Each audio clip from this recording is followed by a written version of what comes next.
Chapter 5 Hover to 1. The Prophecy of Defeating the Dark Lord. "Are you kidding me?" Barty Jr. sneered. "I can still tell which is more valuable, the living or the dead." "Smart man," Aaron sighed.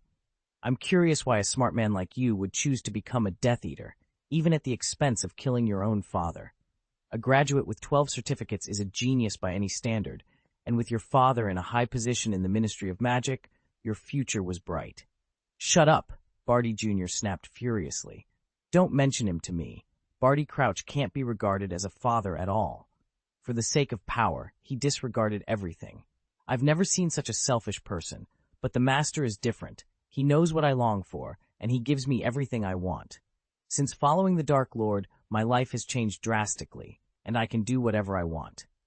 Oh, there was a trace of pity in Aaron's eyes.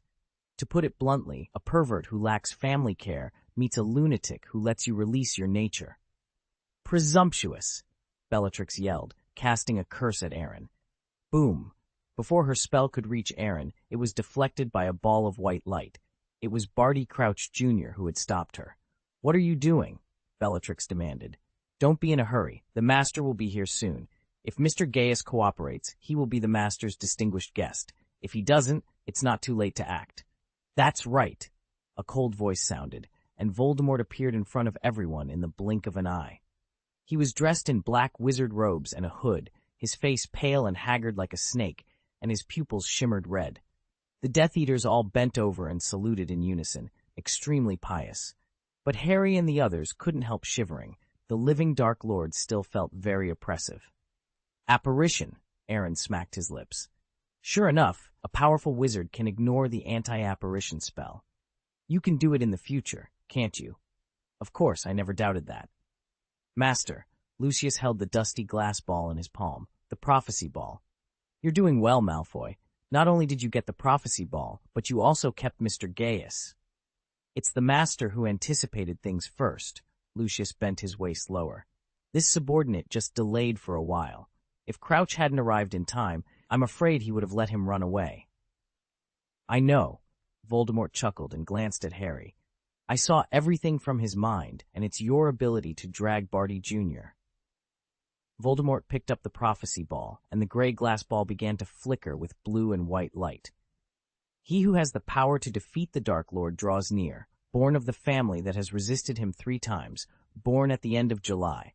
The Dark Lord will mark him as his rival, but he will have a power the Dark Lord knows not. One of them must die at the hand of the other, for both cannot live, only one survives." Harry and the others stared blankly, as if they had heard something important and couldn't react for a long time. Aaron's pupils also shrunk, but the shocked expression quickly disappeared. He didn't believe in fate, whether it was good or bad. The Death Eaters lowered their heads one after another, but all of them cast cold gazes on Harry Potter.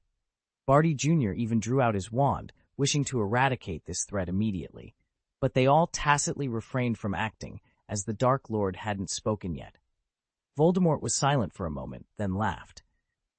"That's how it is. That's how it is. No wonder Dumbledore has been protecting you. He must know the content of the prophecy." Voldemort looked at Harry with cold and playful eyes. "It's ridiculous, funny and ridiculous. I originally thought that my biggest opponent would be Dumbledore, but now it seems that I overestimated him. I didn't expect him to put his hope on a bastard that I could easily crush to death." "A bastard." Harry suppressed the tension in his heart. "If I'm a bastard, what are you? At least my parents were wizards, and your father seems to be just a muggle." Hut up," Bella screamed. "How dare you, you filthy beast!" Voldemort's background is known to only a few among the Death Eaters, but it is a taboo subject, and no one dares to mention it. Harry Potter, however, does not shy away from it at all. "It's one thing if you're not afraid of death, but you must not implicate us." "Bella," Voldemort said, giving her a deadpan look. Bella's expression froze. "Master, please allow me to kill him. It is a blasphemy to you if this beast lives for another second." "Okay, I appreciate your loyalty, but he can't die yet." Voldemort took out his wand and tapped the prophecy ball, which immediately dissipated into powder. "Aren't you afraid?" Harry asked boldly.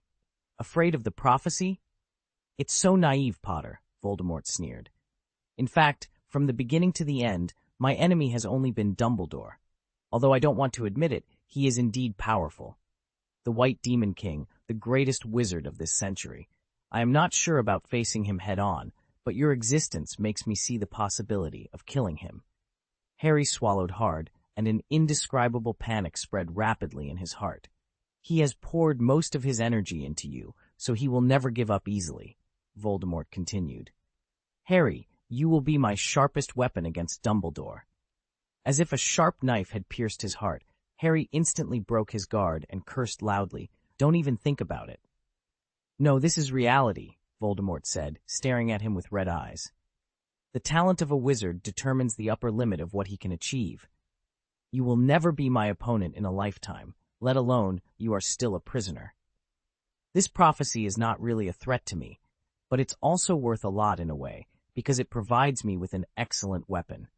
Once the White Demon King dies, the power of the Death Eaters will expand rapidly, and my goal of becoming a god can be realized as soon as possible." Hearing this, Harry's heart twitched in disappointment. He wanted to refute, but inexplicably felt that what Voldemort said seemed to be true. Dumbledore had paid too much attention to him. He had brought his companions into dangerous situations more than once, but the young wizards were incomparable to Dumbledore. If Dumbledore were involved, the situation in the wizarding world would be greatly affected. "You will never succeed. Never," Harry said angrily. "Even if I die here today, someone will definitely defeat you in the future, and that illusory fantasy will never come true. That's all you can do to hide your guilt now, Harry. But don't worry, I won't kill you, at least not until Dumbledore dies," Voldemort said lightly. "Besides, I still want to thank you very much. Not only did you bring me an interesting prophecy, but you also brought me Mr. Gaius, who is the key to my dreams. We haven't seen each other in a year, Aaron." "Almost. It's just that I didn't expect that I would fall into an accident. If Barty Jr. had come 3 seconds later, I might have escaped unscathed." "It seems that I'm lucky.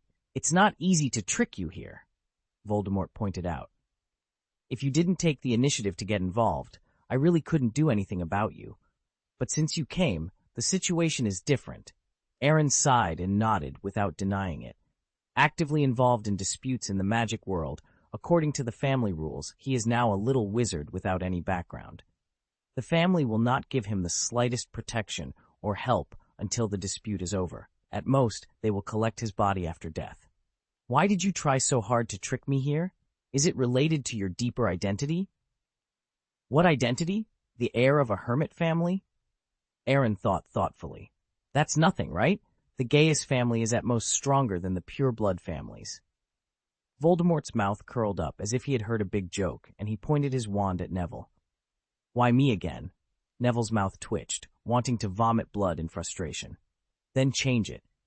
As Voldemort spoke, he pointed his wand at Ron.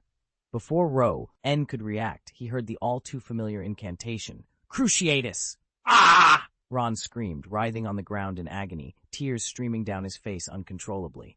"Stop it! Stop it!" Ginny shouted, her voice filled with anguish as she watched her brother being tortured. "Expelliarmus!"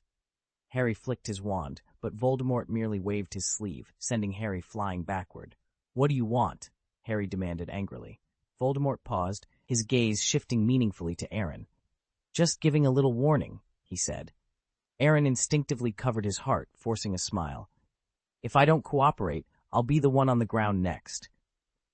"Your family won't come to rescue you this time," Voldemort taunted. "That's true," Aaron admitted, rolling up his sleeve to reveal the world tree mark on his left arm, now turned gray. He laughed bitterly. "They used to follow me everywhere, and I couldn't shake them off. But now, I shouldn't have come here." "Tell me what I want to know, and you'll be fine," Voldemort said. "What do you want to know?" Aaron asked, looking up. "The Gaius family." Voldemort hesitated, his serious tone tinged with apprehension. "A god has appeared, hasn't it?" The room fell silent. Everyone turned to Aaron, their eyes wide with astonishment and disbelief. The concept of a god was distant for Muggles, a matter of faith. But for wizards, gods like the legendary Merlin were real, though Merlin had left no descendants.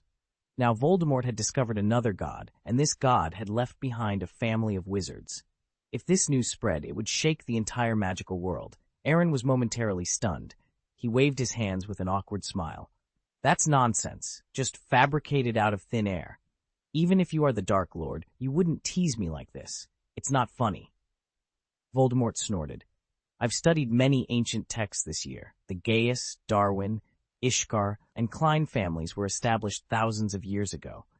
They intermarry every few centuries, seemingly knowing the future and avoiding almost all misunderstandings. This ensures the stable development of their families and the purity of their bloodlines. Aaron felt uneasy. That only shows that our family's members are generally of high quality, and our ancestral precepts forbid us from participating in any magical world disputes. I've been to many places and asked many people, Voldemort sneered. Among my Death Eaters are pure bloods with long lineages, Ministry of Magic officials, and even some dark creatures. They don't know much about you, but they respect you greatly. In both black and white, you are considered better than me and Dumbledore. The Malfoy family is similar, isn't it? Aaron quickly shifted the topic to Malfoy. Their family enjoys both black and white. But maintaining that for thousands of years, is that normal? Voldemort pressed. Perhaps, maybe, it might be normal, Aaron replied, though he sounded unsure. Generally, it was impossible for a wizarding family to withstand thousands of years of change. Even the Malfoys, who could be overwhelmed by a Dark Lord, had their limits. Many wizards more talented than Voldemort had existed over the centuries, and any accident could bring a family down. What about talent? Voldemort asked, a hint of envy in his voice. Aaron, don't you think the talent in your 4 families is a bit extraordinary? This may not have much to do with talent, Aaron said seriously. The reason I have my current level of magical power is purely due to family education. I had to take extra classes during the holidays, sometimes 30 or 40 in total. If you don't believe me, ask Lucius. He knows, Aaron insisted. Voldemort chuckled, shaking his head. I've done extensive research myself. I even found a note left by Salazar Slytherin. After he left Hogwarts, he visited the house of Gaius. I don't know his purpose at the time, but when he returned, he left a warning to his descendants. Never provoke these 4 families. Salazar was already a revered magister by then. What could have made him take such a warning so seriously? Probably some sort of deal between Slytherin and Gaius. That was almost 1,000 years ago. Who knows? Aaron replied, trying to sound nonchalant. Helga Hufflepuff and Godric Gryffindor also visited your house, and Rowena Ravenclaw visited the Darwin family in a special way afterward. These 3 powerful wizards made almost the same decision as Salazar Slytherin. Don't tell me it's all a coincidence. Voldemort pressed. Maybe it is just a coincidence, Aaron said stubbornly. Cruciatus. Voldemort decisively cast the Cruciatus curse on Ron, who screamed in agony. Think carefully before answering, or I cannot guarantee this curse won't fall on you next. Aaron hesitated, his resolve wavering. Okay, I admit it. Our family has indeed been blessed by a god of magic. Are you satisfied now? Chapter 502, How to Become a God. Dark Lord Voldemort blinked, seemingly surprised by Aaron's straightforwardness. The topic of the god of magic is a core secret among wizarding families, yet Aaron admitted it so easily, making Voldemort feel a bit incredulous. I thought you would be tougher, Voldemort remarked. He who knows current affairs is a hero. I don't want to suffer unnecessary pain. That's too unfair, Aaron said, feigning embarrassment while sneering internally. For any wizard in the magical world, the god of magic is an existence beyond reach, perhaps appearing once in thousands of years. However, their family had more than a few such gods, though these powerful beings had settled or traveled to other worlds and would not return unless a significant event occurred. Their presence was merely recorded in the family tree. Voldemort, unaware of Aaron's thoughts, assumed he had chosen to submit and nodded in satisfaction. I like smart people. I wouldn't be alive if I were stupid, Aaron replied. Second question, is the god of your family still alive? Voldemort asked. Aaron frowned slightly and didn't answer immediately. Instead, he looked at Harry and the others meaningfully. There will be a fee for the next step. Are you bargaining? Barty Jr. said coldly. It's a fair deal, and the Dark Lord is absolutely sure of his profits. Aaron responded. Perhaps the screams from his companions can wake him up a bit, Bella said, tapping her wand and looking at the 5 trembling prisoners playfully. So, who should I choose? How about Weasley? The eyes of this little girl are really scary. As long as you're happy, Aaron yawned indifferently. I've already sent away those who should be sent away, and the rest are not that important. I gave them many chances, but they didn't grasp them, and they should be punished. The corners of Bella's eyes twitched slightly, and an inexplicable anger welled up in her heart. Critical to the wrist. Smashed to pieces. Aaron immediately raised his wand, and the red light cluster defeated the Cruciatus curse in midair. It seems that the hostage is still useful, Bella teased. Now you can honestly answer the Dark Lord's question. I'm afraid that won't work. Bellatrix, you have to be clear about one thing. I'm not a prisoner. Whether I cooperate depends on my mood. As long as you cooperate, I can spare them, Voldemort said disdainfully. Anyway, they are worthless. Aaron shrugged and continued. The ancestor is dead. He gave his life for a great cause, blessing future generations. Dead? Voldemort was thoughtful. This answer aligned with his judgment. If the god of magic were still alive, he wouldn't dare to play such small tricks on the heir of the Gaius family. Even though he believed he had the combat power of a holy magister, he was just a little bigger than an ant in front of a god of magic. Did he leave a way to become a god? Voldemort asked nervously, his voice trembling. This was his ultimate goal. He had walked a long way on the road to immortality, but only by becoming a god could he grasp a glimmer of hope for eternal life. I don't know. Huh? The fire in Voldemort's heart was suddenly extinguished by a basin of cold water, and his eyes on Aaron became unkind. I really don't know, Aaron said immediately. I'm just the heir, not the patriarch. What's more, I can't even be considered a great magister now. Even if my family told me, it wouldn't make much sense. On the contrary, it would cause a lot of harm. Hearing this, Voldemort gave him a disgusted look, but didn't make things difficult for him. After all, the matter was of great importance, and it was indeed unreliable to tell an heir who had not yet graduated. However, there are other ways. I have seen 2 kinds in the family library. Aaron touched his chin and said, but using these methods to become a god may have some hidden dangers or side effects. Tell me, Voldemort suddenly became interested. What are side effects? For the sake of longevity, he had already mad himself into such a form. Voldemort's face twisted into a sneer. An inhuman and ghostly appearance. So what's the point of sacrificing oneself for the sake of eternal life if it means ceasing to be human? He mused aloud. Can't tell him, Harry yelled defiantly. Cruciatus! Voldemort cast the Cruciatus curse without hesitation. Harry collapsed to the ground, writhing in agony, the same despair from last year washing over him. Yet he gritted his teeth and managed to say, You mustn't, you can't, tell him otherwise. Silence, Voldemort commanded, and Harry's voice was abruptly cut off. Voldemort gave him a cold, calculating look. It's fortunate you are still useful, otherwise I would kill you immediately. Mr. Gaius, you may proceed, Voldemort instructed. Aaron ignored Harry's pleading eyes. What a joke, he thought. If I don't tell him, it will be me who suffers. The first type is a powerful demon god whose communication is far beyond that of ordinary gods and who serves as a servant. As long as you serve them honestly and meet their requirements, they will naturally give you generous rewards, including the evolution of life levels. Servant? Voldemort sneered. Slave? Ordinary people don't like being slaves, Aaron retorted. And that's not what they said. It's more like joining a party to make your own way easier. If you communicate with a benevolent being, you will have a high degree of freedom.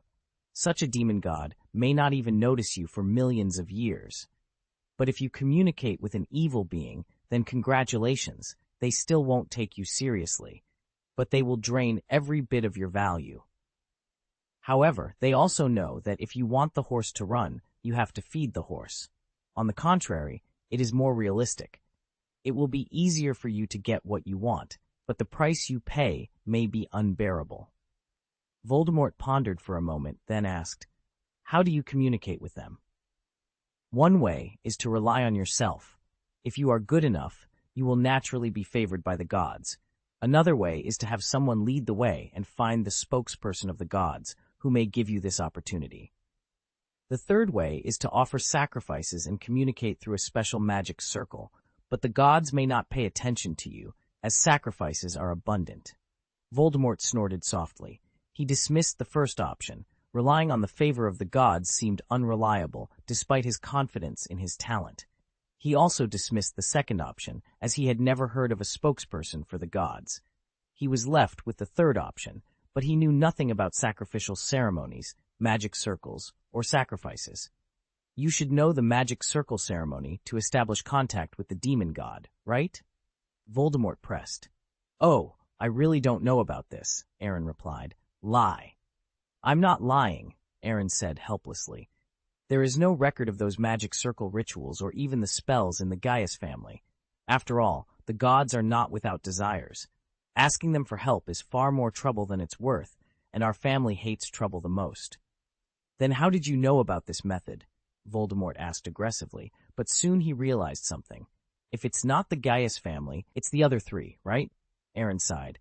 I'll give you a piece of advice. Don't get involved with them. Tell me which family it is, Voldemort demanded indifferently.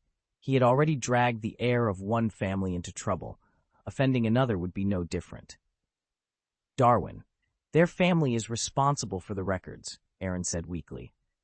However, the Darwin family is different from the Gaius family. Although they have similar rules about not participating in magical world disputes, dragging their heirs into trouble is almost impossible. They have no reason to participate, and Leon is smarter than a monkey. You won't find him at all. As for Kelia, I'm not trying to discourage you, but I can't match that girl's intelligence and emotional quotient. She is the recognized favorite among the four family. If you dare to target her, you can't afford the consequences. Hearing this, the corner of Voldemort's mouth twitched into a sinister smile. Aaron's mouth twitched, and he could only suppress the thoughts in his heart. After all, there was still a gap between becoming a holy magister and unifying the magical world. The long-term plan of eliminating muggles would have to wait. What about the second method of becoming a god? Voldemort asked. Faith, a huge amount of faith. Aaron said seriously, but it takes a long time to accumulate. I don't lack time. I have enough of it, Voldemort replied proudly.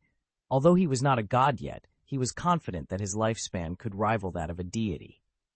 I believe you, Aaron said, but to become a god this way, your strength will be influenced by the belief of others. To put it bluntly, you may be competing with God for a job. It doesn't matter. It's nothing at all, Voldemort laughed. He had experience in taking risks first and dealing with the consequences later. He feared not even being able to start the journey, let alone finish it. Besides, his current goal was to unify the wizarding world. If he achieved that, he could then control the entire Muggle world, gaining a steady stream of believers. This path seemed the best shortcut for him, and there was no reason not to take it. Mr. Gaius, I am satisfied with this answer, Voldemort said. Looking forward to the day when you succeed, Aaron replied with a half-smile. If this could be successful, God would have a hard time maintaining order. Did your ancestors leave anything behind? A powerful weapon, for example? Voldemort inquired. This. Aaron thought of the few weapons Jins had mentioned before and paused for a moment. There should be some, but I'm not sure. Why don't you even know this? Barty Jr. said angrily. Nonsense. Everyone knows that I am the patriarch. Since I can remember, I have been trying my best to avoid these responsibilities, and I really don't know much about the family's secrets. Then you should know the mission of the Gaius family, right? As far as I know, your parents have been traveling all over the world in recent years. Don't tell me they are sightseeing, Voldemort pressed. Really, Aaron clapped his hands a little excitedly. I've never seen such irresponsible parents. According to Vico and the others, they were still young and didn't want to waste time on their children, so they handed me over to the housekeeper to teach. The corner of Voldemort's mouth twitched. Let's talk about your family's mission. Sorry, I can't say that, but I can tell you that this mission will not affect your plans, nor will it affect the other three families. Additionally, here's a piece of advice. Don't explore our secrets. Salazar Slytherin should have given you some kind of warning. Voldemort thought for a moment, then laughed. I have a sense of proportion. I don't know the background of a family created by a god, but I don't want to try. The reason I tried my best to trick you here was just to learn something, and it seems to be very rewarding now. You know everything you need to know. Can we go? Aaron asked with some expectation. Do you think it's possible? Voldemort raised his eyebrows, and the faces of the 10 Death Eaters showed a hint of sarcasm. The descendants of Slytherin will not go back on their word, Aaron insisted. Did I promise you anything? Voldemort asked with a smile. I will spare them, but that doesn't mean I will let them go. As for you, I will not let you go. But you don't have to worry. I won't kill you. Just stay honest and don't ruin my business until I unify the magical world. In the end, I still can't avoid it. Aaron scratched his head, and the black wand was firmly held in his hand after spinning twice on his fingertips. It seemed that the only way before him was a death battle, and he was also very depressed. He had tried every means to delay the time, but Voldemort held him back, and there was still no sign of the Order of the Phoenix. Even if Bella had arranged an anti-apparition spell, the Ministry of Magic had no shortage of flu networks. Is it difficult to come here? Lucius asked. You should be mentally prepared, Lucius said. Aaron nodded noncommittally. To be honest, it might be a good thing to avoid the next storm in the magical world this way, but I don't want to. It's up to you, Lucius replied. Little Barty pulled out his wand and looked at Voldemort. Master, if he doesn't cooperate, help him. In addition, according to the rules of the Gaius family, even if you kill him, you will not be punished, Voldemort said. Aaron felt a chill. Do you have to be so straightforward? Did you hear that? Little Barty sneered, tilting his head. Whether you are captured without a fight, resist stubbornly, and are brought back half dead, or die without a place to be buried, it doesn't matter. You can't kill me. Not just you. None of you can kill me, Aaron said confidently. His biggest advantage now was not his missing body, but his immortality. Even if Voldemort himself attacked, he couldn't kill him. However, if Voldemort discovered his power of immortality, his goal of ruling the wizarding world might be set aside. Arrogance. We are not at the same level as last year's Death Eaters, Little Barty retorted. It is true that the quality is much higher, and it is also a very big challenge for me, Aaron said calmly. He then looked at Voldemort anxiously. Is the Dark Lord interested in joining? If they can't take you down, Voldemort grinned strangely. Do you think I don't know what you're thinking? I'm sorry to tell you that you won't be able to wait for reinforcements this time. My servants will delay them long enough, and when they arrive, they will only find a chaotic department of mysteries. Aaron's heart sank. No wonder the reinforcements had not arrived yet, but it stood to reason that Professor Snape must have notified the Order of the Phoenix. Harry Potter was still here, so they shouldn't be so delayed. Chapter 503, Forced to Fight, 3 serious injuries and 6 minor injuries. Let's go together. Don't give him a chance to react, Batty Jr. said seriously. He had witnessed Aaron's strength last year. Although he belittled Aaron with his words, he was actually quite cautious. As soon as he finished speaking, a ball of green light shot out from his wand. Avada Kedavra! Simultaneously, 9 other Death Eaters launched their attacks. Red, white, green, and blue spells shot at Aaron from several different directions. Aaron raised his wand to block while dodging, his own magic power quickly gathering in the process. Foggy mist, he incanted. A thick white mist rapidly spread, filling the entire room in an instant and obscuring everyone's vision. Dispel the fog, Lucius commanded loudly. 2 Death Eaters closest to him raised their wands in unison, creating a whirling wind ball. The dense fog was swallowed by the wind, and everyone's sight returned to normal. Where is he? Bella angrily searched for Aaron's position, cursing, Is it another illusion? It's an illusion, but there's an extra layer of the disillusionment charm. Voldemort's red eyes scanned the high platform. Smart camouflage skills, but they won't work against me. Aaron reluctantly withdrew the magic from his body. Is it interesting for you, a peak magician, to bully me, a 5th-year student? You are not an ordinary 5th-year student, Voldemort replied with a light smile.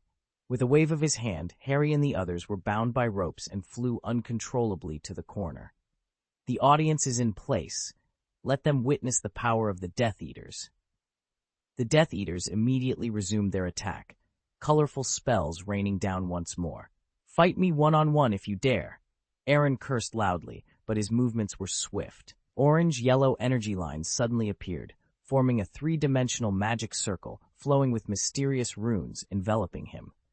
All the spells vanished upon hitting the magic circle. Even the killing curse couldn't make a dent. The Death Eaters, who had never seen such magic, were stunned. Could a student who hadn't even graduated really perform such a spell? "What are you standing around for?" Little Barty scolded angrily. "He can't maintain this magic for long." The Death Eaters snapped out of their stupor and intensified their attacks. Aaron knew he couldn't keep defending. After a wave of attacks, he suddenly spread his magic power, and an orange-red shockwave forced all the Death Eaters back a few steps. "Ha ha!" Bella laughed wildly, but her expression quickly turned cold. "I never thought Hogwarts could produce such interesting students. Everyone, don't hold back. To avoid accidentally losing our lives, it's better to try to kill him." "That's what I mean," Antonin sneered, waving his wand. "Avada Kedavra!" Aaron dodged the flying green light, but several scarlet spells flew out from different directions, blocking his escape routes. "Protego, Impedimenta!" Aaron cast the shield charm and the impediment jinx in quick succession. The invisible barrier barely blocked the spells, but it was shattered by more spells the next moment, forcing him to flee in a panic. "This is too much." Aaron felt extremely aggrieved as he ran. Flames gathered in his hands. "Dragon's fire!" A crimson flame vortex spread layer by layer around him, and the temperature in the room soared rapidly, causing the ground to begin melting. Barty Jr. and Bella raised their wands to resist, but more Death Eaters retreated frantically, escaping the range of the deadly flames. Before they could regain their footing, a huge yellow magic circle appeared at everyone's feet. The ground trembled violently, and dense soil spikes grew wildly, rushing towards the crowd of Death Eaters.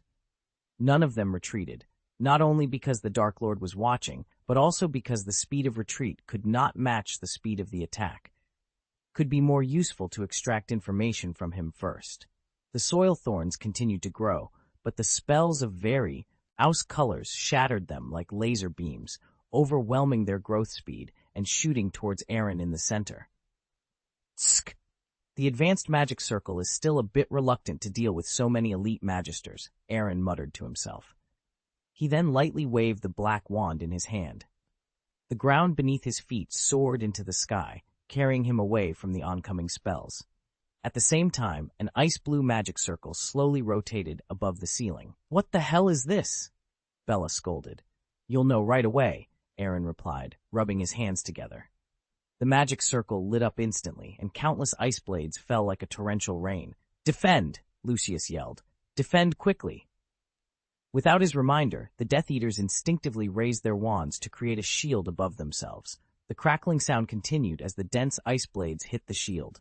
Despite the force, the shield held strong. "It seems to be nothing more than that," Mulciber sneered. "This kind of attack is useless to us." "It makes sense," Aaron said, raising his eyebrows. The ice-blue magic circle burst into light, summoning an ice cube with a diameter of tens of meters. Lucius looked at the small iceberg about to fall from the magic circle and gave Mulciber a blank look. "No one will treat you as dumb if you don't speak." "Gulp!" Mulciber swallowed hard. "Is now the time to say that?" "Use the shattering curse together," little Barty suggested. "Don't use fire. Flames are useless to him." "I won't give you this chance," Aaron said, flicking his fingers lightly. The speed of the iceberg's fall instantly increased several times. Boom! Ice chips mixed with gravel splashed a layer of ripples on the ground. Aaron jumped on the iceberg and frowned slightly. His attack seemed to hit, but it didn't seem to have the desired effect. He didn't believe that 10 elite Death Eaters would be instantly killed by his high-level elemental magic. Click, click, several cracks suddenly appeared on the iceberg, and several dark shadows moved beneath the thick ice layer, seemingly unharmed.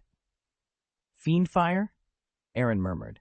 "No, they used the vanishing curse to open a big hole in the iceberg at the moment of falling. 1, 2, 3, 4, 5, 9.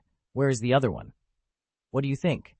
A wand suddenly pressed against the back of Aaron's neck. Barty Jr. said coldly, "You are a threat to the Dark Lord's cause. I personally think it's better for you to die." "Avada Kedavra!" The green curse suddenly exploded on Aaron's body, and the corners of Barty's mouth slightly raised, but the smile on his face froze instantly. His back was supported by Aaron's wand, and Aaron, who was hit by the death curse just now, turned into a broken ice sculpture. "This story tells us not to be too happy about everything," Aaron said. "You," little Barty said in surprise. "When?" "I discovered it the moment the anti-apparition spell was removed," Aaron explained patiently. "I am definitely more familiar with apparition than you, and my intuition about danger is also better than yours. The most important thing is my shape-shifting is pretty good. If you didn't limit the scope of apparition, I would definitely run away. If you dare to kill me, the Dark Lord will definitely not." "I don't accept threats," Aaron interrupted angrily. "Sectum sempra." There was a terrible splitting sound, and little Barty screamed in pain. Red blood poured out from the hideous wound, soaking his clothes. "Tsk, it looks like it hurts." Aaron smacked his lips, ready to finish him off. He was not the type to show mercy, and eliminating an enemy would reduce the pressure. Not to mention, when little Barty used the death curse on him just now, he was as ruthless as ever. The reason Aaron didn't kill him directly was simply because he thought it might be more useful to extract information from him first. It would have been easier for little Barty to die like that. If he hadn't been interrupted halfway, he would have been teleported back to the Shenming Palace long ago, avoiding this desperate situation. But just as he raised his wand, a shockwave several meters wide tore through the ice, forcing him back a few steps. Turning around, he saw Bellatrix glaring at him with an angry face. "Can you stop looking at me like that? It's scary," he said. Bella glared at him fiercely, then transformed into a black mist and flew into the air. 7 or 8 groups of black shadows followed her, circling Aaron in the sky with their ferocious faces looming. The black shadows released different spells, their attacks continuous and unpredictable. "This is too much," Aaron sneered, immediately turning around and running wildly. The spells came one after another like a storm, tearing the ground apart like paper. The Death Eaters laughed triumphantly, ready to pursue him further, when a buzzing sound filled their ears, followed by a great sense of crisis. A huge purple magic circle appeared on the ceiling, white-purple electric light flickering frequently, bursting with infinite murderous intent. "Get out!" Lucius yelled, disappearing in the blink of an eye. The other Death Eaters immediately followed suit, apparating away. The next moment, endless lightning flashed down at an extremely fast speed, lighting up the whole room.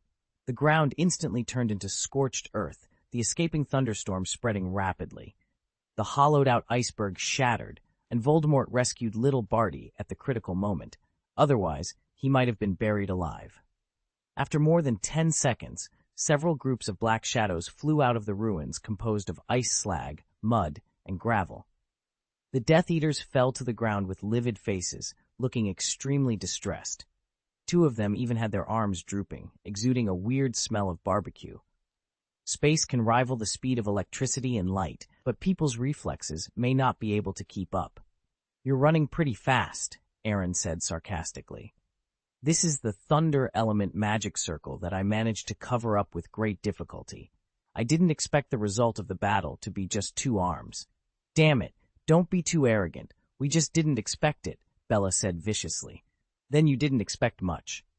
"Kill him," Antonin roared crazily, casting the killing curse first, and the others attacked fiercely. Aaron raised his eyebrows and, while dodging calmly, counterattacked methodically. Seeing the anxious situation, Bella stabbed the ground with her wand.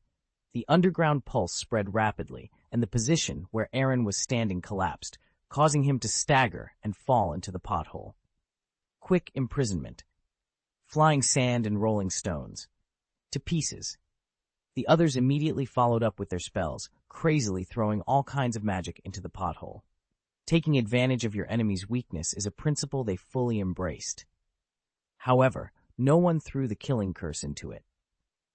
If this level of attack couldn't be withstood, it would be a dead end. But even if it was withstood, the victim would be dying and unable to fight back, making it easier to bring them back to the Dark Lord. After a round of attacks, Rookwood stopped casting spells. "Enough. I'm not sure," Lucius said. "If he used that defensive magic in time, he might have survived our attack." As soon as the words fell, a raging pillar of fire rose from the pit. A burning red magic circle flashed, and countless cracks extended on the ground. Flames burst out of the cracks along with the raging magma. The Death Eaters hastily opened their magic barriers, but 2 of them were still burned by the flames and lost their fighting power, just like Barty Jr. Aaron stepped out of the pothole, his eyes blazing with determination. Aaron emerged from the flames, his clothes and hairstyle slightly disheveled. He glanced at the 7 Death Eaters standing opposite him, surprise flickering in his eyes. Without hesitation, he gave them appreciative glances. "As expected of the elite among the Death Eaters, you managed to stop that," he said, his voice dripping with sarcasm. The Death Eaters' faces darkened immediately, and they raised their wands in unison, releasing their magic power to the maximum. Aaron didn't dare to be careless in the face of the 7 magic rays shot at him. A large red, blue, and purple magic circle materialized in front of him. Boom! The magic rays struck the magic circle, creating a tendency to rebound. However, before they could bounce back, the Death Eaters suppressed them with their hard output. Although Aaron managed to block the immense magic power, the impact forced him to retreat, and he soon collided with the high platform in the center. "Ha-ha!" Bellatrix laughed maniacally as she withdrew her attack. "You keep attacking, I'll kill him." "Wait," Lucius hurriedly intervened. "Leave him alive if possible. The master still needs him." Bella tilted her head and smiled disdainfully at Lucius. "Got it." Without another word, Bella apparated to Aaron's left. "Weren't you very arrogant just now?" she taunted. Aaron swallowed nervously. "Believe me, it's better for both of us if we don't do this." "We'll see about that if you survive," Bella retorted, pointing her wand at Aaron. "Crucio." Halfway through the spell, Bella's eyes widened in astonishment. Aaron opened his mouth, and crimson flames spewed out, rushing towards her at an incredible speed. The dragons roar! "Damn!" Bella immediately apparated, narrowly avoiding the several-meter-thick pillar of fire. She didn't stop there. She quickly turned her head, aiming at the triple magic circle to increase the intensity of her roar. The ferocious flames instantly leveled the advantage held by the 6 remaining Death Eaters. The red and light green beams of light collided, causing hideous cracks to appear on the ground and surrounding walls. Chapter 504. Excellent research material. Capital that trades lives for wounds. Boom! A huge explosion echoed through the air, and several figures staggered up amidst the smoke and dust. The 6 Death Eaters were all wounded, but compared to the shock in their hearts, the physical pain was insignificant. They were considered top tier among the Death Eaters, yet the 6 of them together couldn't defeat a boy with similar magical energy. It was simply unimaginable. Aaron wasn't much better off. Half of his body was almost embedded in the high platform, and it took a lot of effort to pull himself out. Worse still, the confrontation had consumed a significant amount of his mana. Although he had barely gained the upper hand, the situation was still far from optimistic. "Are we really in the same class as him?" Ron asked, his mouth wide open in shock. "My parents combined are probably not as good as him." The others were equally stunned and speechless. Harry, having witnessed Aaron's prowess the previous year, had a slightly stronger psychological endurance. However, the victory over the Death Eaters was only a temporary joy. As long as the Dark Lord remained, their situation would not change in the slightest. "Crucio!" Bella suddenly emerged from the smoke, pointing her wand at Aaron. 3 of the 10 Death Eaters were seriously injured, and 6 were slightly injured. She was in relatively good condition. When the confrontation ended and both sides' vigilance had dropped to its lowest point, she decisively chose to launch a sneak attack. The Cruciatus curse hit Aaron's chest, sending him flying. However, he didn't howl or scream, nor did he roll on the ground. He just gritted his teeth and stood up tremblingly. What kind of monster are you?" Bella looked at Aaron in disbelief, feeling as if her understanding of the world had been greatly shaken. Her Cruciatus curse was not ordinary. Many had been killed or driven mad by this unforgivable curse, but it was the first time she had seen someone who could endure such heart-wrenching pain, as if their skin was being peeled and bones cut. "It hurts." Aaron let out a long breath, as if nothing had happened. "Take it as a lesson in battlefield negligence. Also, If you had used the killing curse just now, the effect would have been better, although it might not have killed me. The corner of Bella's mouth twitched, and she immediately waved her wand to cast the killing curse. Snap! Aaron easily blocked the green light. If you are alone, you can't beat me. Come and help those who are still alive, Bella shouted unceremoniously to the 6 slightly injured Death Eaters. Lucius and the others exchanged glances. Despite their reluctance, they could only pick up their wands and continue fighting. Let's stop here.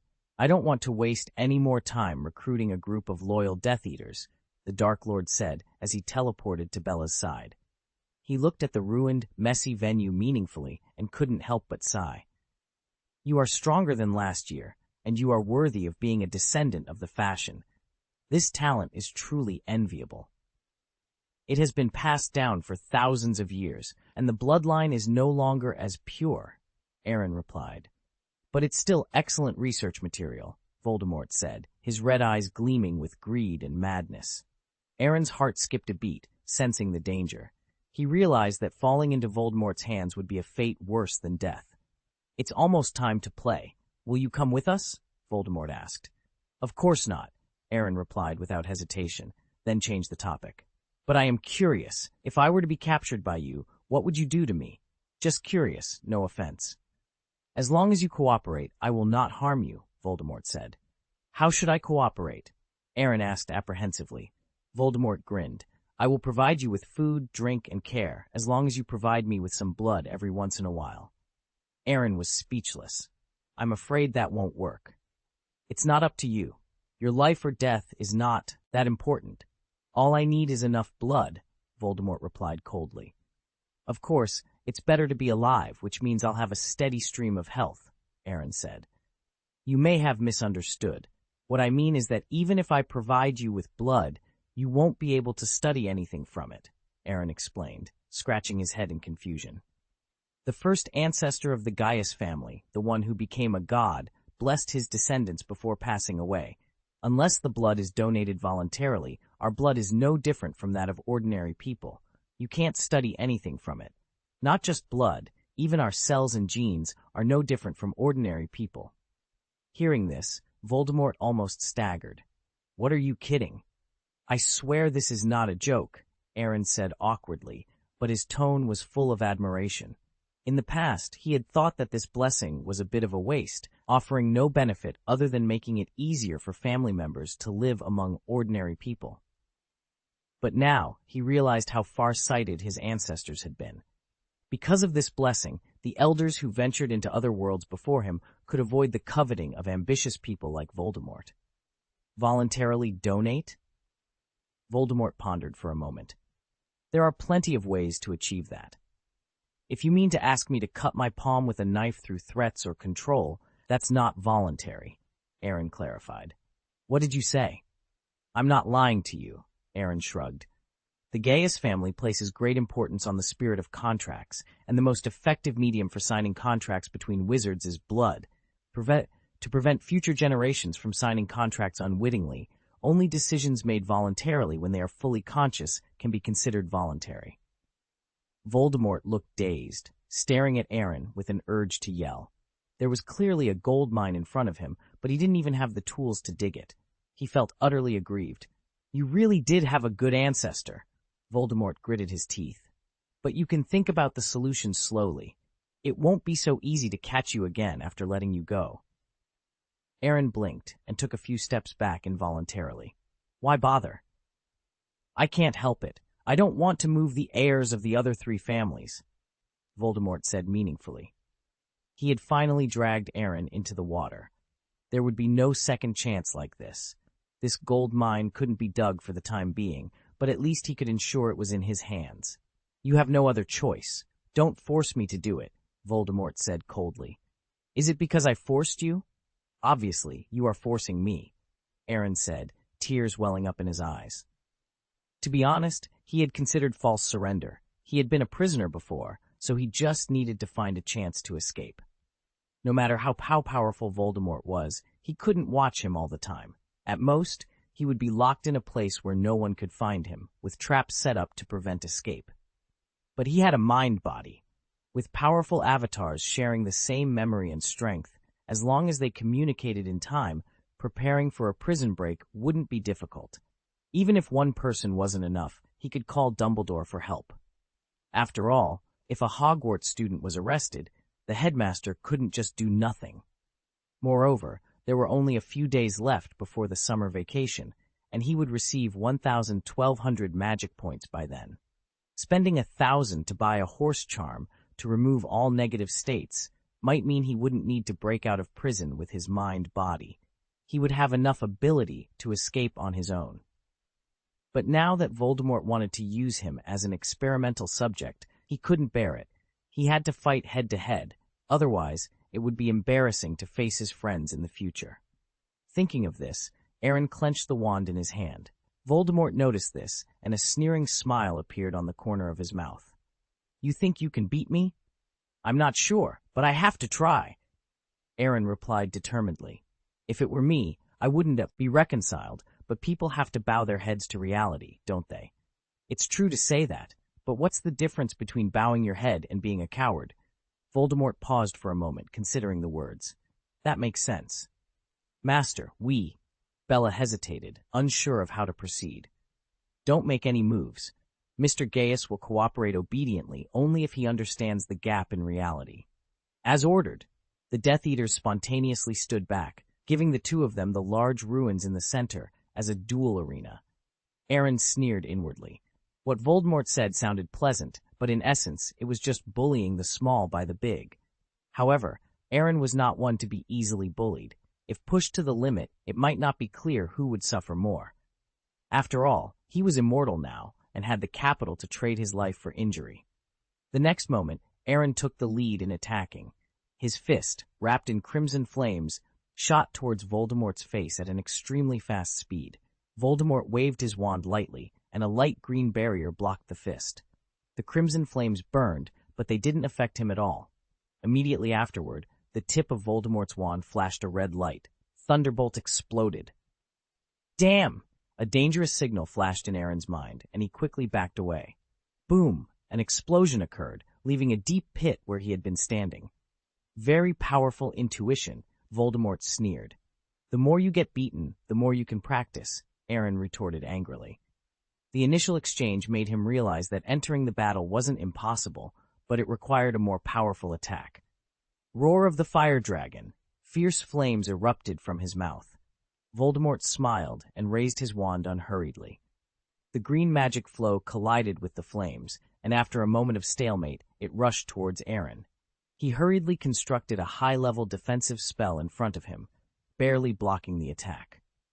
"You are already remarkable at the age of 16, but your magic power is too weak now," Voldemort said lightly, then swung his wand violently.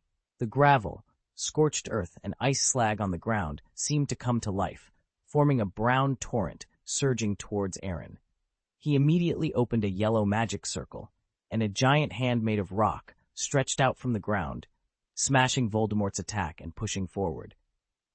"Interesting," Voldemort remarked, surprised for a moment. He then swung his wand continuously, cutting off the giant hand. The giant rock hand transformed into a python through his transfiguration technique.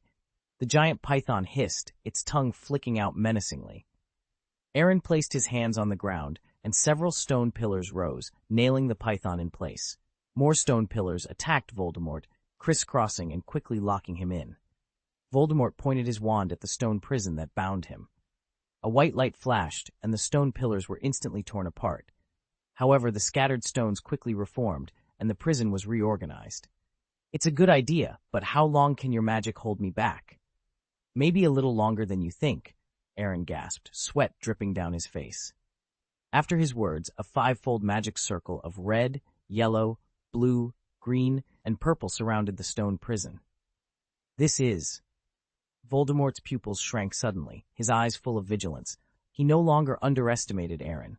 Green magic power was released crazily, eroding the formed rock at an extremely fast speed. However, it was still a step too late. A sealed, ball-shaped stone prison locked him inside, and the five-layer magic circle disappeared. Aaron let out a long breath, staggering and half-kneeling on the ground. The others were dumbfounded, their faces full of disbelief. Had the Dark Lord been defeated, it seemed impossible. Cruciatus! Bella cast the Cruciatus curse viciously. Aaron grinned in pain, but barely retained his composure. "What have you done?" she demanded. "This is just a small seal," Aaron replied, his voice strained. Aaron spoke with a hint of resignation. He was careless, otherwise I might not have had this opportunity. Seal? Could it be? Bella looked at the stone prison in astonishment, then cast a curse on Aaron. "You, how dare you!" Aaron clutched his painful heart and staggered up. Bella immediately grabbed his collar and pressed her wand against his temple. "How do you break the seal? Tell me quickly." "The external attack weakens the seal, or the sealed person breaks through from the inside with their own strength. According to Voldemort, it should be the latter." As if to confirm Aaron's words, the stone prison trembled slightly. Dense cracks appeared on the surface, from which green light seeped out, making everyone shudder. "Ha!" Bella laughed loudly at the sight. "The Master is indeed the Dark Lord." "Is it appropriate for you to stand here?" Aaron asked meaningfully. Bella's expression froze, and she silently retreated to where the Death Eaters were standing. After all, the Dark Lord had ordered them not to intervene. She had used the Cruciatus curse on Aaron twice in a fit of rage, which could be explained, but if she continued to act recklessly, the Dark Lord would surely punish her. Aaron dragged his exhausted body to the huge stone prison that was about to break. He stroked the stone wall and smiled bitterly. "The gap is too big. I used a good sealing magic to form a trap. It's really a shame. Shame on the ancestors." While speaking, a ball of flames burst out from each of his hands. "This is the last of my magic power. I will leave it to you in the future." "Dragon Slayer profound truth," Aaron yelled. The flames surged wildly, spreading from his hands to his arms. A touch of gold suddenly appeared in the burning crimson. Red Lotus Explosive Flame Blade. Chapter 505. Summoning the Holy Dragon with a Steadfast Mind. The green magic power in the stone prison erupted violently, shattering the seal instantly. Voldemort emerged from the crushed stone with a smile, but his joy was short-lived. Within seconds, he saw Aaron's body spin around, and the red-golden flames on Aaron's arms formed fiery blades that slashed towards him. Voldemort's face blurred with panic as he instinctively folded his arms in front of him. Boom, boom, boom. The flame storm engulfed Voldemort, pushing him forward frantically. A gigantic red-gold fireball flew across half of the execution chamber, slamming into the wall. Everything it touched melted, leaving a road paved with magma, tens of meters long on the ground. Everyone present was stunned, their minds blank. The scene was beyond their imagination, too surreal to comprehend. "Master," Bellatrix was the first to react, but Lucius grabbed her before she could run over. "Calm down, you crazy woman," Lucius hissed. Bella drew her wand. "How dare you be disloyal to the Dark Lord?" Lucius's mouth twitched as he hurriedly let go. "Think about the prophecy. Harry Potter is still here. The Master must be fine. And the Master ordered us not to interfere. If you go there twice in a row, you insult the pride of the Dark Lord." Hearing this, Bella seemed to calm down. She looked at the collapsed ruins with a conflicted expression, but finally suppressed the urge to rush over. "Did we win?" Luna murmured. "I don't know, but no one should be able to survive that kind of attack," Ginny said excitedly. "Is he really in the same class as us?" Ron said incredulously. "Is there such a big gap between wizards and wizards?"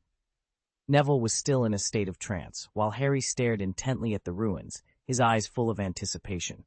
If the Dark Lord died just like this, then the world would be peaceful. But this beautiful fantasy was soon shattered by reality. A burst of white light flickered, and the ruins suddenly exploded. Voldemort slowly walked out from the collapsed wall, his face as gloomy as water. His black wizard robe had several obvious holes, and only the upper half of the sleeves remained. There was a noticeable layer of burns on his pale arms. "It's really useless," Aaron sighed. "This was my trump card." "It's remarkable," Voldemort praised without hesitation. "Ordinary great magisters may not be able to stop it, but it's a bit difficult to deal with me.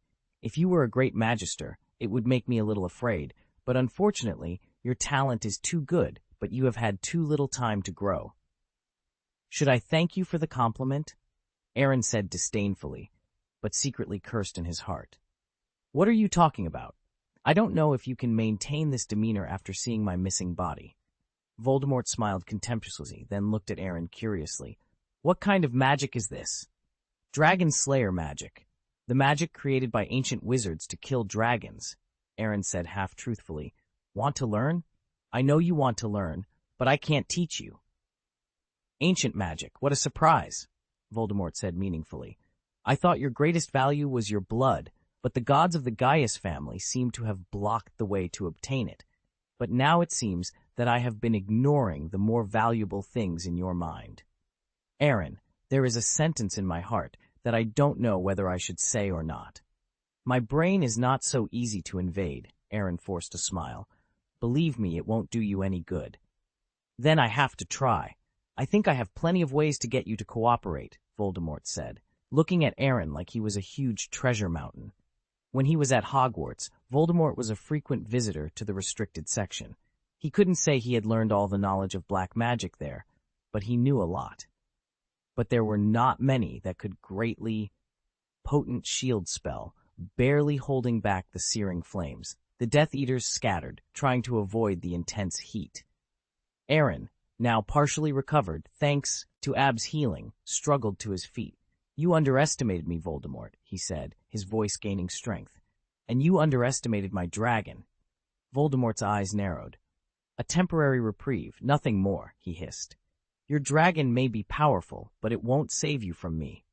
Aaron smirked, his confidence returning. "We'll see about that." Abe, now in his full dragon form, roared again, the sound reverberating through the air. The ground trembled as he landed, his massive claws digging into the earth. The Death Eaters, momentarily stunned by the dragon's transformation, hesitated. "Attack!" Voldemort commanded, his voice cutting through the chaos. The Death Eaters regrouped and began casting spells at Abe, but the dragon's scales deflected most of the attacks.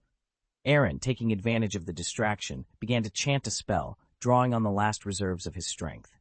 "Protego Maxima!" he shouted, creating a powerful shield around himself and Abe. Voldemort's eyes widened in surprise. "Impressive but futile," he sneered. He raised his wand, preparing to cast a powerful curse. Before he could finish, a loud crack echoed through the air. Another figure appeared, apparating into the midst of the battle. It was Dumbledore, his eyes blazing with determination.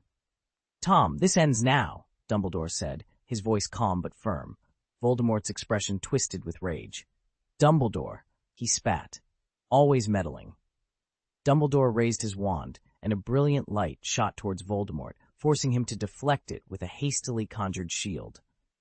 The two powerful wizards began to duel, their spells lighting up the night sky. Aaron, still protected by his shield, watched the battle unfold. He knew he was no match for Voldemort in his current state, but with Dumbledore here, they had a chance. "Abe, help Dumbledore," Aaron commanded in dragon language. The white dragon roared in acknowledgement and took to the sky, diving towards the Death Eaters and scattering them with his fiery breath.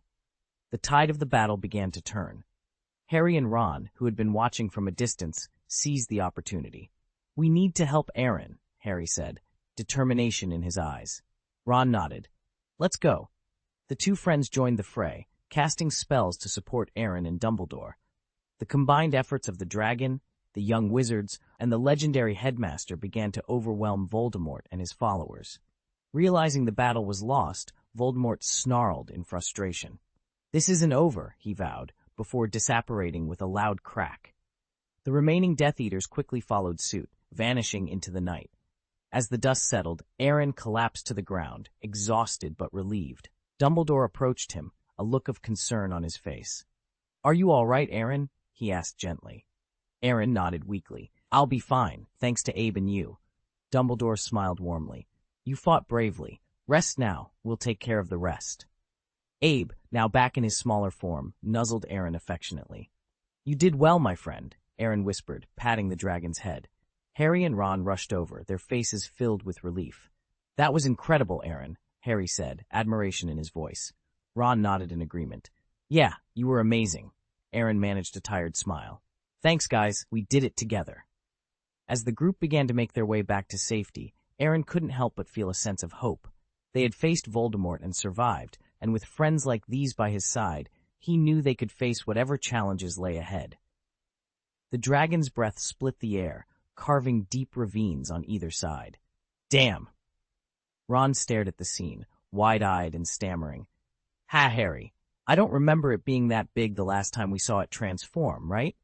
Harry swallowed hard. It's been 4 years. It's normal for it to grow a bit. Normal? Luna was stunned. There's probably only one dragon like this in the magical world. It's so beautiful, and... Luna paused, embarrassed. And I hugged it. I put it on the bed at Christmas the year before last. Oh my God. I'm so brave. We've all teased him, said Ginny. Harry and Ron feed him once in a while. Neville suddenly felt out of place. Guys, taking care of such a dragon is quite rewarding, but I'm not trying to spoil the moment. Is this really the time to discuss this? The 4 of them fell silent. The giant dragon was indeed shocking. It might be able to deal with Death Eaters, but it was impossible for it to defeat the Dark Lord. The dragon's breath ended, leaving the Dark Lord unscathed. Ab's pupils shrunk as he flapped his wings, creating a massive sandstorm mixed with gravel. The tip of Voldemort's wand flashed red, and he swung it hard. The hurricane turned and hit the ceiling overhead, causing gravel to rain down and cobweb-like cracks to spread rapidly. This execution room was by no means small, several times larger than the Wizengamot's courtroom. But after several rounds of repeated torture, even with magical reinforcement, it was overwhelmed. Only the arch leading to the world of the dead on the dilapidated high platform in the center remained strong. Seeing that the long-range attack was useless, Ab quickly flew towards Voldemort. The huge claws slammed down heavily, and the wind pressure made ripples on the ground, but Voldemort was protected by a barrier, and the claws couldn't touch him at all. Looks like a little more training is needed, Voldemort said thoughtfully. Crucio. Abbe seemed to sense the threat and quickly turned his body to avoid the spell. Generally speaking, magical creatures have a certain degree of magic resistance. Powerful magical creatures such as dragons and phoenixes can even resist the death curse. Abbe, being a holy dragon capable of fighting a phoenix, had significant magic resistance. However, the same magic has completely different effects when used by different wizards. A mage's attack might not even make Ab flinch, but a great magister's spell would cause real damage. And the Dark Lord was a pinnacle great magister, nearly a holy magister. With its current level of magic power, unless it evolved again, Ab wouldn't be able to withstand many more attacks. Voldemort frowned slightly, surprised by Ab's dodge.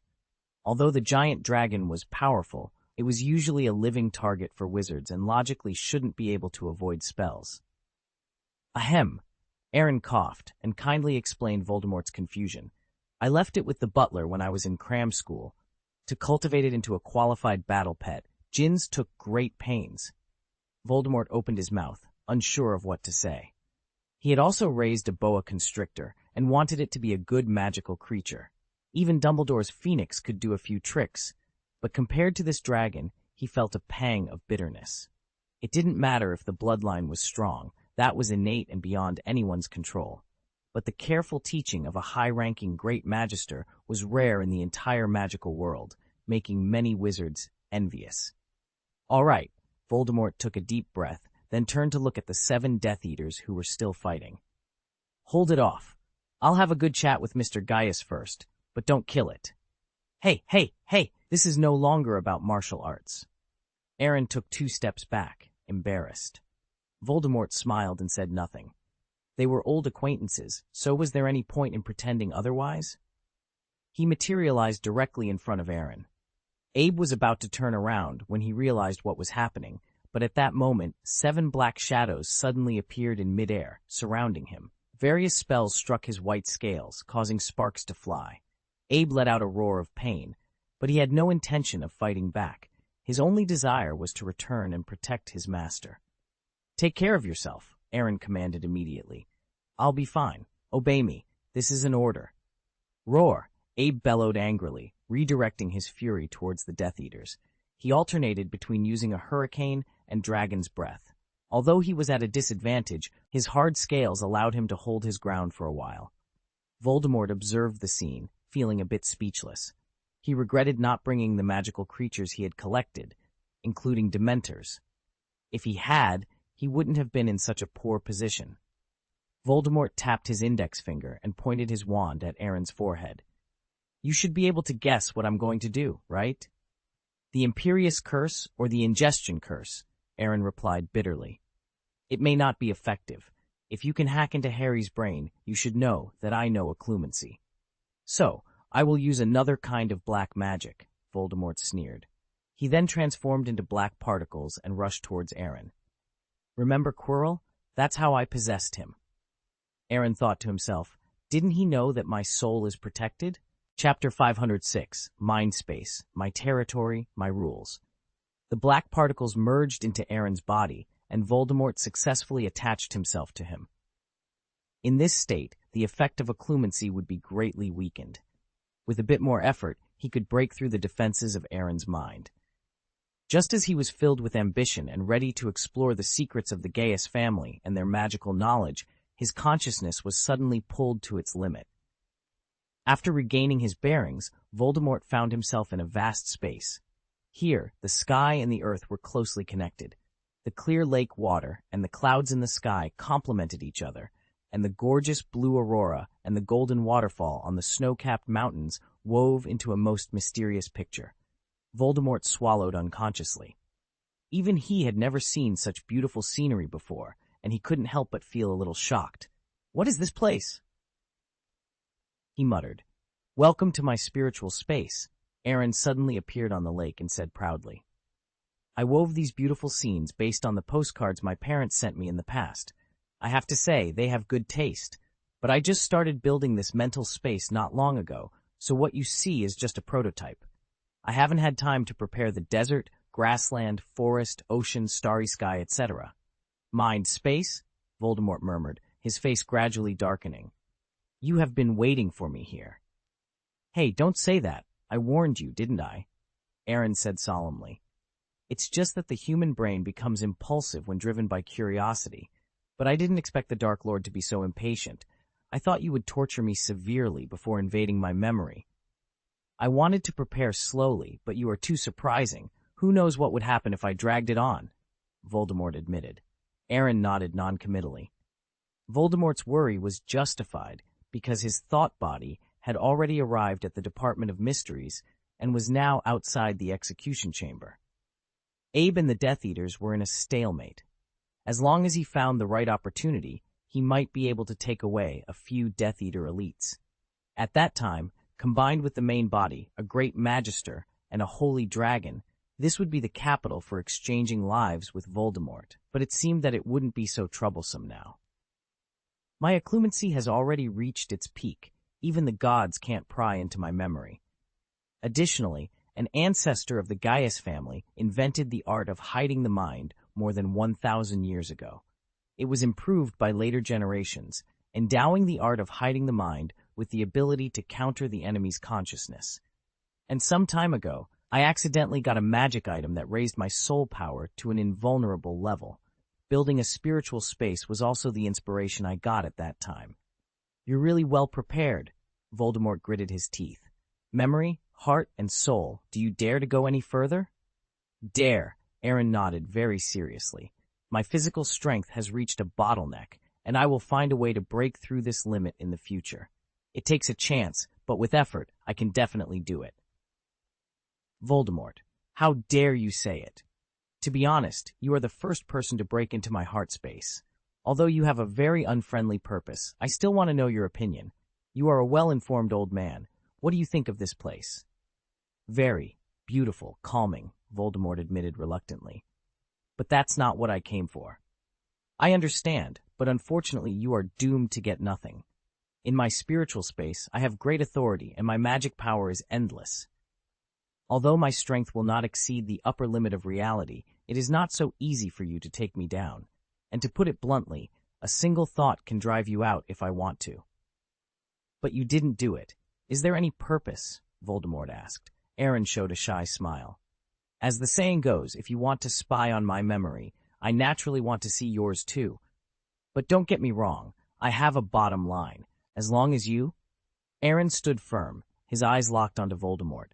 I have knowledge, and I won't pry into your personal privacy, conspiracies, or subsequent actions against the Order of the Phoenix and the wizarding world. Go to hell!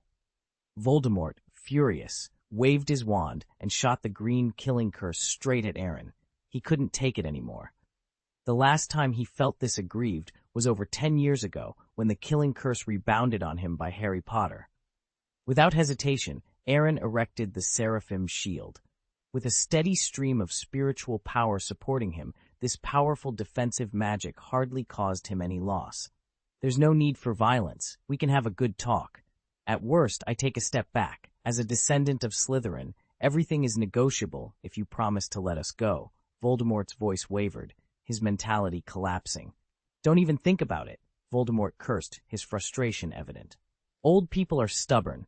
Aaron shook his head, then said with a straight face, since you don't want to cooperate, don't think about leaving easily. I can leave whenever I want, without your permission, Voldemort retorted, attempting to withdraw from his own consciousness. To his surprise, he found himself still standing in the same place, as if nothing had happened. What have you done? Voldemort demanded. Nothing, Aaron shrugged. It's just that your method is not right. If you want to leave here, you must get my consent, kill me, or completely annihilate this space. Friendly reminder, if you kill my consciousness here, it won't affect me in the real world. But if I accidentally wipe out your consciousness, you will be truly finished. Moreover, time here passes much slower than outside, and your Death Eaters have been dragged back by my pet. I have plenty of time to talk to you. Voldemort laughed angrily. You think you can beat me? I didn't use powerful magic just now because we are on the 9th floor underground, and we can't please everyone if something happens. But this is your territory, so I don't have so many scruples. Neither do I, Aaron said bluntly. No matter how much you ruin this place, it will only take me a few minutes to restore it after I leave. And the initiative is in my hands now. If it gets really dangerous, I will drive you out without hesitation. Damn it, Voldemort cursed, realizing he had underestimated Aaron. He thought he was in control, but Aaron was several steps ahead. The next moment, Voldemort made a decisive move. The tip of his wand lit up with a silver light, and the blue lake surged crazily, forming a giant python tens of meters long. The giant python roared upwards, its fangs made of water looking extremely cold under the illumination of the aurora. Ha! Voldemort laughed loudly. Your plan is good, but in the face of absolute strength, any conspiracy is futile. Now you are too weak, not my opponent at all. Normally, but before Aaron could finish, a cumbersome ice-blue magic circle emerged on the surface of the lake. 1,000 miles of ice. The forest-white cold air spread rapidly, freezing the lake surface and turning the giant python into a magnificent ice sculpture at a speed visible to the naked eye. Voldemort's face changed slightly. This is impossible. You are just a magister. How could you use this kind of magic? Why not? Aaron asked. The high-level elemental magic circle corresponds to the magister, and the ultimate elemental magic circle corresponds to the great magister. Although I am not yet a great magister, I have already mastered the ultimate elemental magic circle. As long as the magic power can keep up with the combat power, I can naturally be promoted to a great magister. Unfortunately for you, this is my spiritual space, which compensates for any flaws in my magic power. Even if what you said is true, it's still just a matter of time for me, Voldemort sneered. Maybe, Aaron conceded, but it will definitely be a fight you won't forget. An unforgettable experience. Aaron spoke, lightly, then snapped his fingers. A high-level magic array composed of blue, red, yellow, green, and purple elements arranged itself into a 5-pointed star. A hurricane engulfed huge waves, forming dragons that absorbed water. Flames and boulders combined to create lava that fell from the sky like a meteor shower, while purple lightning frequently flashed down, each strike carrying immense destructive power. Voldemort was momentarily dazed by the spectacle. Sure enough, when the magic power is sufficient, the scale is different, he thought. Hastily, he waved his wand, sending a white shockwave soaring into the sky. It shattered the thunderclouds and created a large barrier that knocked down the falling lava. Finally, he pointed his wand at the water-absorbing dragon, controlling it with his own magic. The dragon absorbed water at a faster rate and grew more powerful, but it turned and charged at Aaron. Feel your own strength. Voldemort sneered. I'm not interested. Aaron replied, shaking his head. A mysterious blue magic circle emerged beneath his feet. A giant hand made of water elements stretched out from the lake, easily crushing the water-absorbing dragon. Then, a water elemental giant, over 100 meters tall, rose from the lake. The giant looked at Voldemort, its water-formed pupils slowly deforming to reveal a human-like sarcasm. The ultimate water elemental magic can easily annihilate an army, but I believe it is nothing to the Dark Lord, Aaron taunted. Of course, Voldemort replied, though the corners of his eyes twitched slightly. He waved his wand, and the palm of the water elemental giant was crushed instantly. However, the lake provided enough material for the giant's body, and it quickly returned to its original form.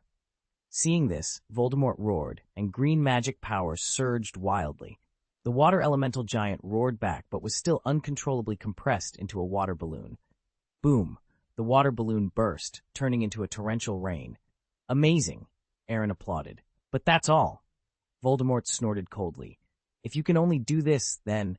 Before he could finish, two identical water elemental giants rose from the lake, cutting him off mid-sentence. You, Voldemort began. I practiced elemental magic for 5 years to barely achieve the instant cast of the ultimate magic circle, Aaron said with some humility. But using it multiple times is a bit taxing. However, this is my spiritual space.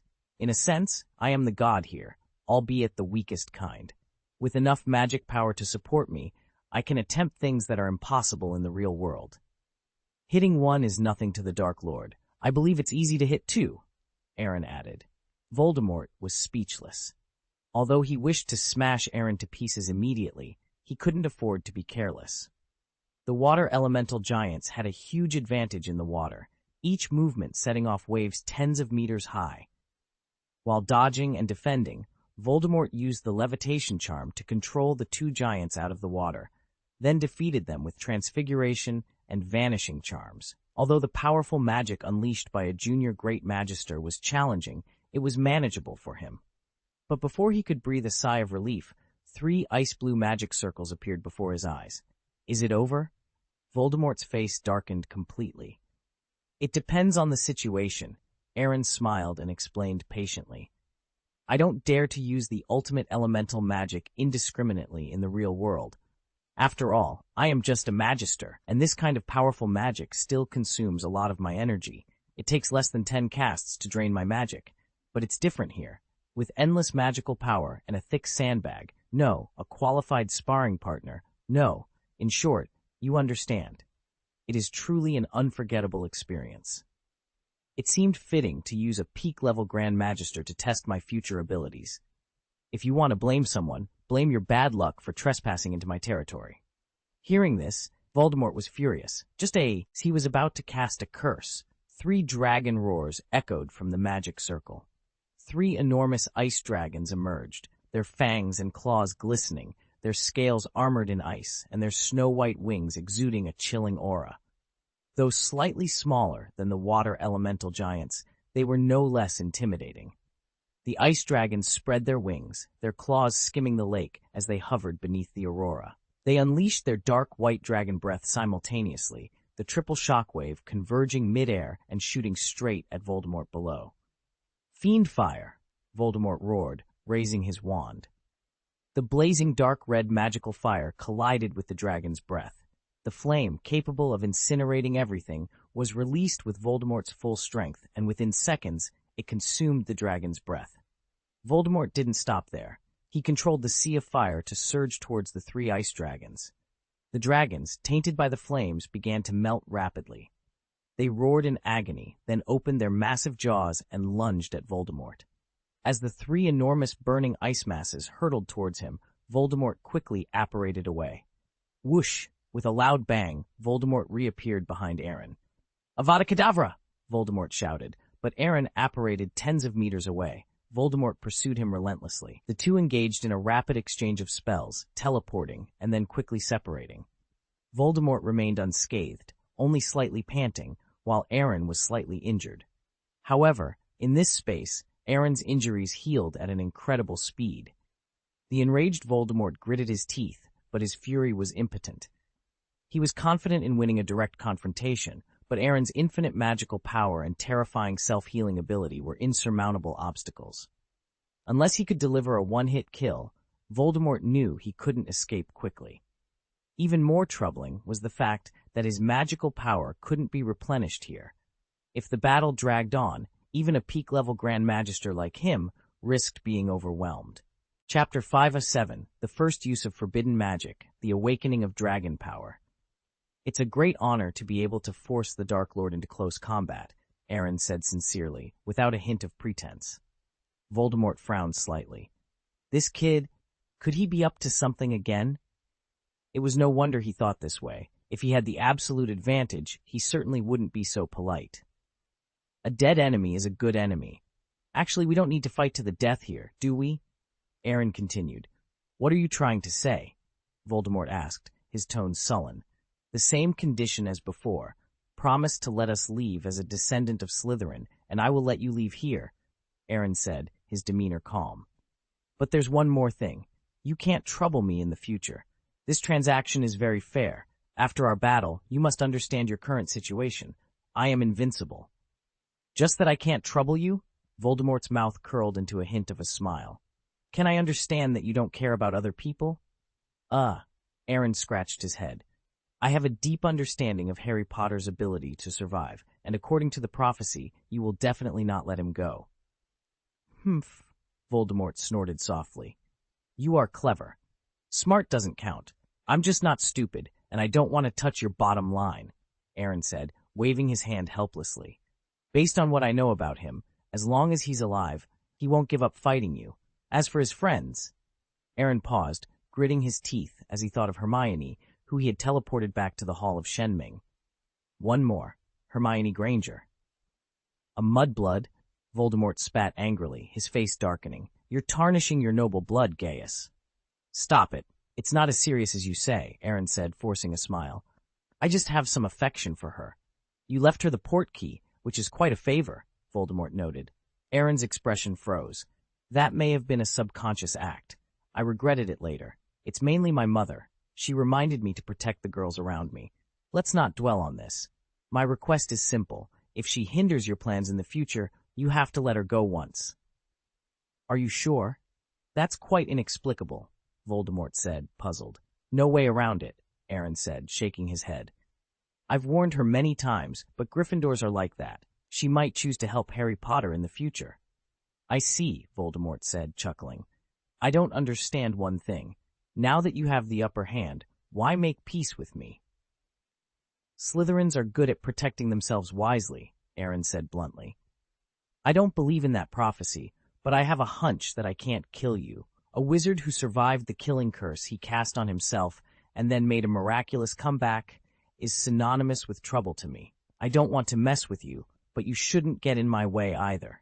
I can pretend that your plot against me this time didn't happen, and I don't care if you dragged me into the vortex of the magical world.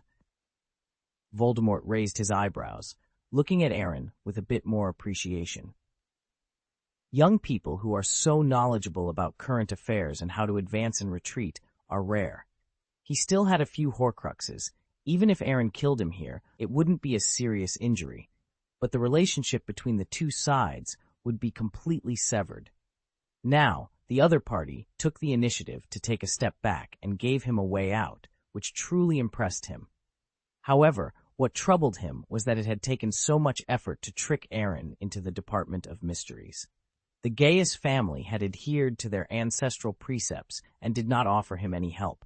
The secret of becoming a god, the ancient knowledge of magic, was right in front of him. It was truly disheartening to give up now. If he continued to fight, his life might end. Caught up in this space, but it is still possible to catch Aaron after resurrection. Using a Horcrux for another chance, maybe. Not a loss. Voldemort made a decision immediately. What if I don't agree? Joe, state agree, we can make a contract, Aaron suggested, coming to his senses. No? Why? You have a good sense of timing, which I really appreciate, but if you are allowed to leave today, there may not be another chance like this. Understood, Aaron suddenly realized, and his attitude changed immediately. Then prepare to die. Aaron slowly raised his right hand, and the sky instantly filled with dark clouds.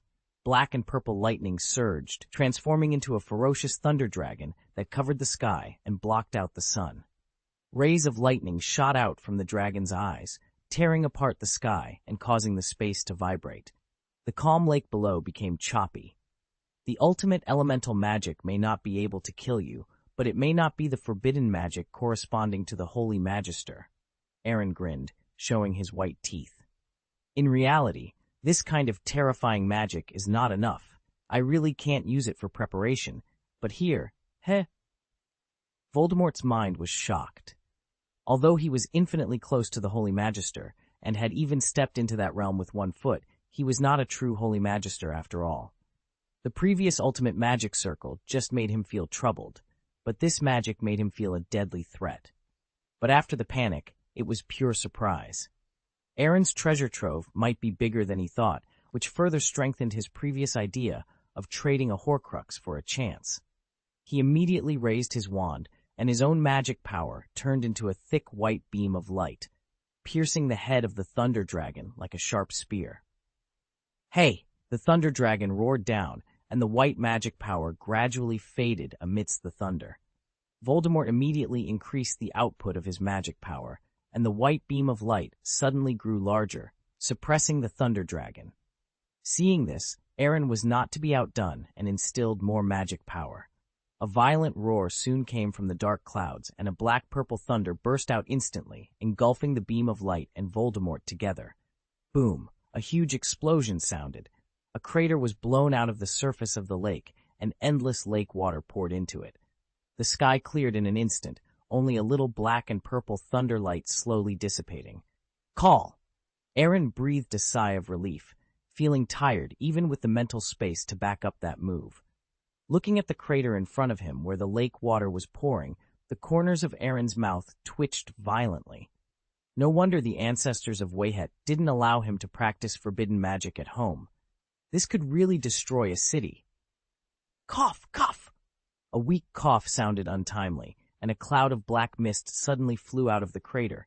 Voldemort fell onto the lake in a state of embarrassment. Half of his black wizard robe burned, several burns on his body, and blood oozing from both arms. "Fuck, are you still not dead?" Aaron turned pale with fright. Voldemort was simply an unbeatable cockroach. The strongest magic he used beyond the limit actually didn't kill him. "Heh, surprised?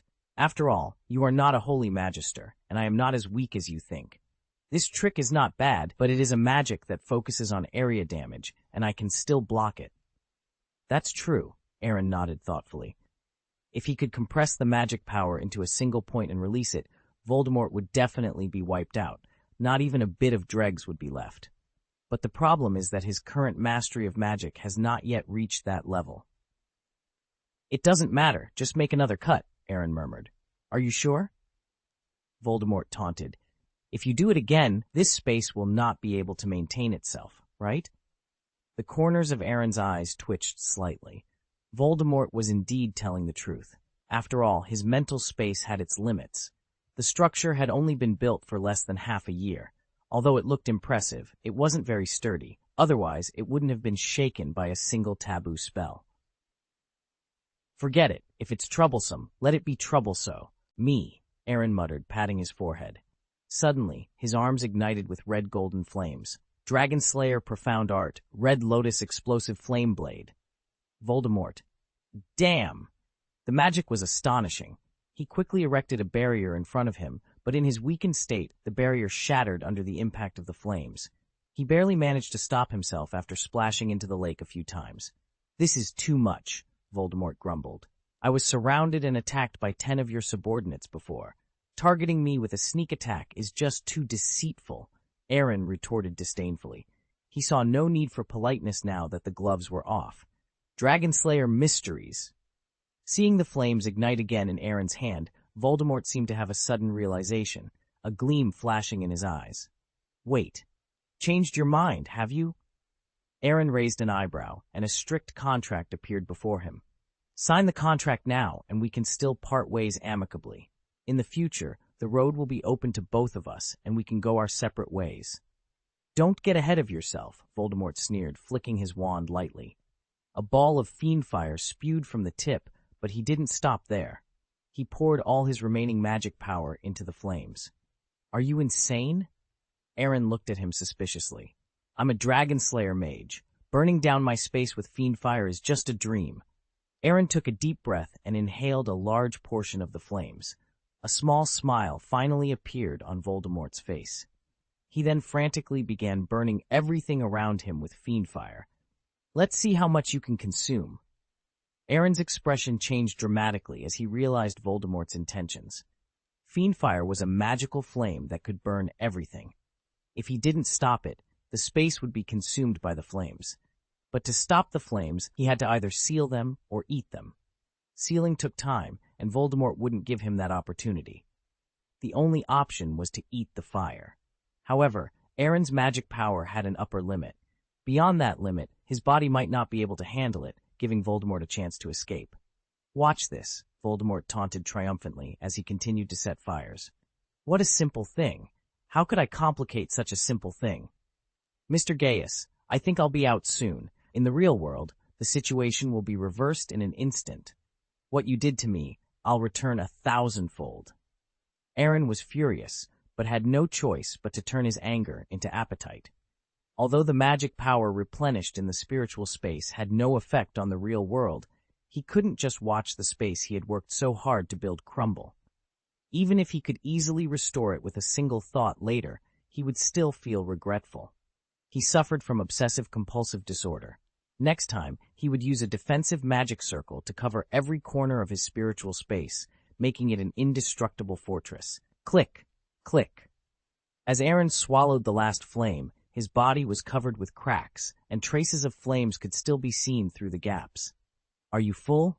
Voldemort asked meaningfully. There's still more, and plenty of it.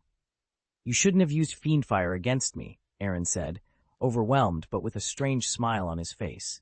You won this round, but the situation in the real world is in my favor. Hearing this, Voldemort frowned slightly. He wanted to ask more, but he saw Aaron's body slowly dissipate, and his consciousness was pushed out of the space.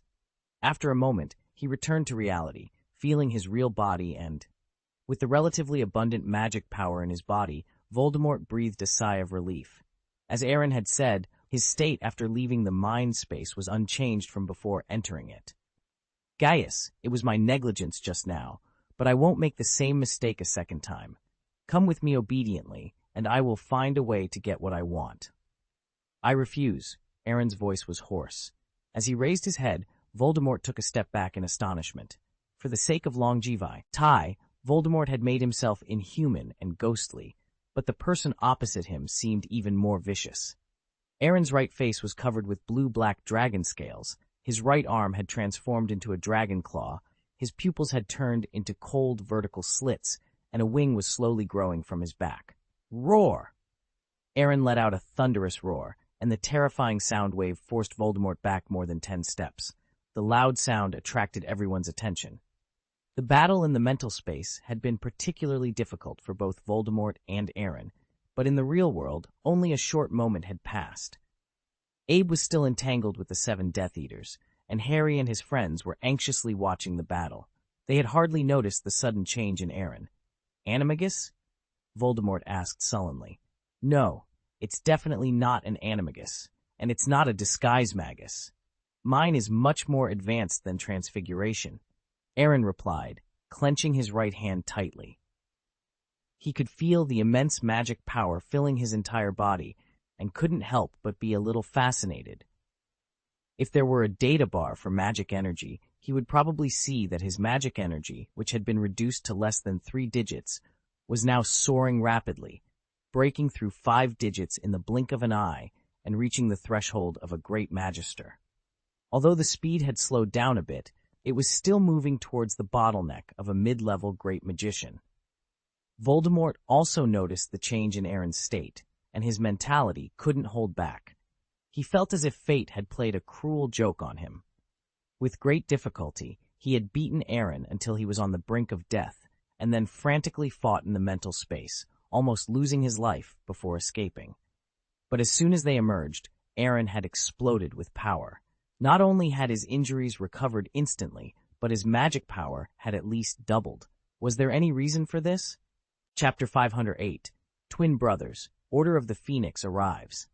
A terrifying phantom of a giant dragon emerged behind Aaron, its wings spreading wide and covering most of the execution room. In terms of size alone, Abe looked like a mere child in front of this dragon.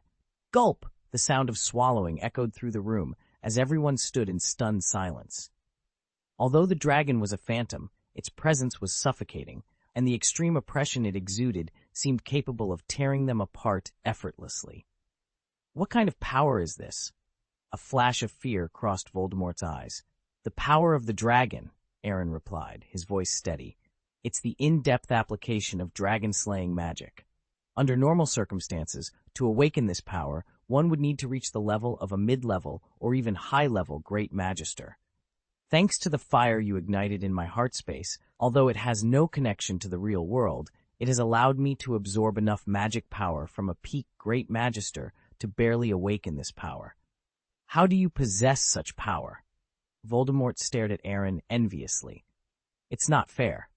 He had only broken through to the level of a Great Magister after accumulating resources and power in the magical world. He couldn't count the effort, suffering, and lives he had taken to reach that point. Compared to Aaron, his proud history of struggle seemed like a mere tale of bitterness. Aaron pointed to the phantom of the giant dragon behind him and explained, "This is the evil dragon Smaug, also known as the Tyrant Smaug, the last dragon king-level dragon of the Third Era. It could speak human words, had a very high IQ, and its scale armor was indestructible. Its dragon breath could easily destroy a town. It didn't know any magic, but if it did, it would be at least at the level of a holy magician. As for how I obtained this power..." Aaron paused for a few seconds, whetting everyone's appetite, then grinned harmlessly. "I killed it. I pierced its heart with a black arrow forged by the dwarves, bathed in its dragon blood, then devoured its dragon soul with the Dragon Slayer crystal, and buried the crystal in my body. Compared to that kind of pain, the Cruciatus Curse is almost like scratching an itch. You feel your body, flesh, bones, and even every cell being burned by flames. It's not just that life is worse than death. Survival becomes impossible, and you can't even wish for death. Fortunately, I survived and mastered dragon-slaying magic." The crowd was speechless. Voldemort seemed to have thought of something and glanced at Abe, who was flying in midair. The cold gaze made the 5-year-old dragon shiver. "Don't even think about it," Aaron sneered. "The key is the Dragon Slayer magic crystal.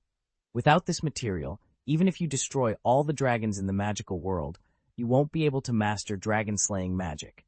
And what I slaughtered was a Dragon King of the Holy Magician level. This magical power can only be used under special circumstances. Unless you can find similar or even stronger dragons, dragon-slaying magic is useless to you. You must be feeling very confident now, right?" Voldemort twitched the corner of his mouth and snorted in dissatisfaction. "You've temporarily stepped into the realm of a Great Magister or a mid-level Magister, and with your endless means, maybe you can give me a run for my money." "It's good to know," Aaron said bluntly. "This is the capital of life for life." "I don't deny it, but how long can you last?" Voldemort asked meaningfully. "This power is borrowed temporarily, and it is draining very quickly. As long as I delay for a while, you will enter a weakened state or even fall into a coma."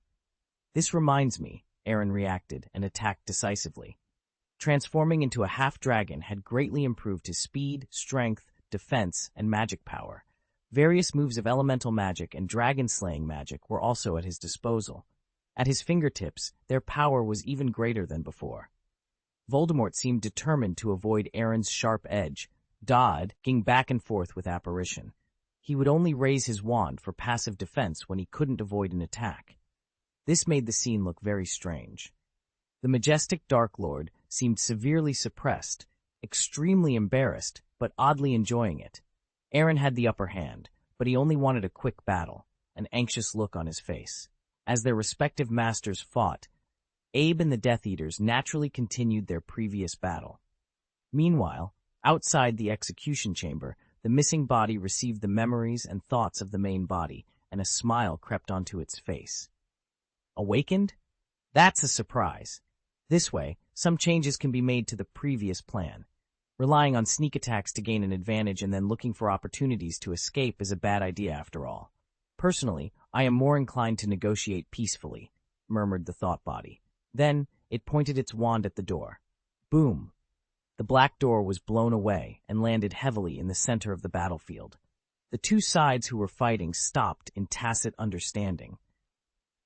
Aaron naturally knew who was coming, but he glanced at the Death Eaters and Harry, who was tied up, and immediately adopted an expression that was a mix of nervousness, expectation, and dignity. The others didn't know whether the newcomer was an enemy or a friend, but the violent breaking of the door was a signal that it might not be a weak person who had arrived. At this time, Voldemort's side still had a certain advantage, but if the external force was strong enough and joined Aaron's side, the situation could change dramatically. The missing body didn't make the crowd wait too long and walked in with confident strides, head held high. Abe, Death Eaters, and the Dark Lord, it looks like you've been fighting fiercely. Aaron? Harry looked at the newcomer in disbelief, then at the half-dragon Aaron below, confusion written all over his face. Don't get me wrong, I'm Alan, and Aaron is my twin brother, the missing body said seriously, positioning himself as Aaron's brother. After all, he needed a character design next, a brother willing to fight with his life to protect his younger sibling. Only by showing fearlessness and a willingness to fight for his life could he make this group of lunatics afraid.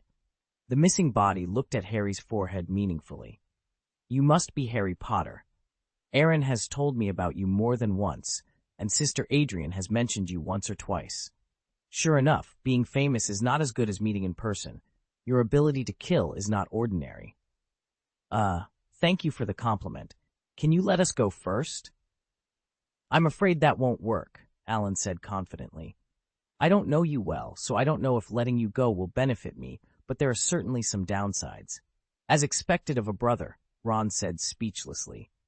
Their rules of conduct are not just similar, but exactly the same. Roar, Abe roared excitedly. Master, you are finally here. Don't get too excited, the missing body immediately said in dragon language. Restrain yourself a little. Don't show any flaws. Even with me, we may not be able to beat Voldemort. We need to make him afraid enough to negotiate. Why are you here? Aaron pretended to be puzzled. What do you think? Alan gave him an angry look. No one from the family would come to help you if you violated the ancestral precepts. The only one who can help you is your own brother. Do you know what this means? Voldemort had several black lines on his forehead. According to the information he had collected, Aaron was an only child, but now it seemed that the information was wrong. The twin brother had never appeared, or if he had, no one had recognized him. Of course I know, but it doesn't matter, Alan waved his hand dismissively. It's nothing more than not being able to be alone. It's not that important. World of magic with a clear purpose. What I'm about to study next will require me to leave the magical realm for a long time. Even if a wizard war breaks out, it won't affect me in the slightest. My younger brother is too conservative and has always longed for a stable life, but I am different from him. Lying flat is not my pursuit. However, we do share something in common. We both dislike trouble and understand the importance of strength. As he spoke, the missing body raised his right hand, revealing a mass of crimson flames burning slowly in his palm. I also know dragon-slaying magic, although I am still some distance away from becoming a dragon slayer. I'll kill these Death Eaters for you, and then I will fight the Dark Lord with Abe. With your awakened power, together with us, the odds are about 50-50. 50-50? Aaron made a conflicted expression. Isn't that too low? You don't understand, the missing body said seriously. No one can be certain of victory in a battle, but life can create opportunities for victory. Who made you my younger brother? I created this opportunity for you. Even if you can't kill him, you can still seriously injure him. At that time, it's up to you to decide whether to finish him off or take the opportunity to escape. But you have to promise me that if I accidentally die, you will avenge me. Gaius is not so easy to bully. Voldemort, risk your life at every turn? Where did this madman come from? Wait, brother, give me some time, Aaron interrupted hastily. He then looked helplessly at Voldemort and directly stated his purpose. I think we can have a good talk. What do you want to talk about? Voldemort asked, feigning ignorance. Sign a contract. Aaron took a deep breath. Let's leave, and don't take the initiative to trouble me within a year. As for what happened today, let's pretend it never happened. Why? Voldemort asked, his curiosity piqued. Get out of the way, Sinianti scolded angrily. When will your fearful character change? I'm not afraid of things. I'm afraid you will die here, Aaron roared. The missing body froze for a moment and stood there cooperatively. You have obtained the prophecy, and tonight's action is not considered a failure. Of course, if you still feel unwilling, then I can only do as he said, Aaron said earnestly to Voldemort. You should have seen my potential when you were attached to me just now, and you don't want to fight me to the death, do you? Voldemort was silent for several seconds. His scarlet vertical pupils swept across the holy dragon Abe, the half-dragon Aaron Gaius, who could pose a certain threat to him, and the unknown Aaron Gaius. You are lucky this time, but next time, Voldemort began. Then let's talk about it next time. Aaron didn't change his expression, but he breathed a sigh of relief in his heart. He then waved his wand and wrote a concise but very strict magic contract in midair. Are you sure you want to do this? The missing body asked ponderingly. This time I came to protect you, but next time I won't be able to help you. Instead of living in other people's calculations in the future, it's better to take a gamble and kill him once and for all. Please listen to me this time. I can't risk your life, Aaron insisted. Voldemort was initially reluctant, but he felt inexplicably balanced when he heard this. He didn't want to risk his life either, especially since there was no benefit to be gained from such an adventure. Furthermore, there is only 1,000 days to be a thief, not 1,000 days to prevent a thief. His calculation this time was full of coincidences, and it was impossible to succeed, but there is still a chance next time. Although Aaron is a Slytherin, he is not without weaknesses, so he can plan well. Voldemort snorted softly, raised his wand, and flicked his wrist, ready to write his name to put an end to what happened tonight. Aaron and Sinianti watched eagerly, feeling extremely excited in their hearts. On the surface, it seemed that Aaron had suffered a loss and made a compromise for the safety of his brother, but in reality, he stood firm in the magical world with a clear purpose. The atmosphere in this wave was tense. It can't be said that he had won, but at least he had made a steady profit.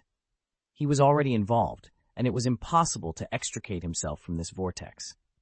However, as long as Voldemort was willing to sign the contract, he would have enough time to develop his plans. He had calculated this time carefully. Even if Voldemort wanted to start a wizarding war, he would need sufficient time to prepare. 1 year was just enough time for him to consolidate all his forces. More importantly, although Aaron was talented, he was still just a magister in Voldemort's eyes. It was impossible for him to grow to the point of being a threat within a year.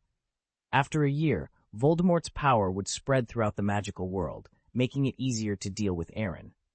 However, reality is always full of surprises. Just as Voldemort was writing a letter, the 2 large doors suddenly opened.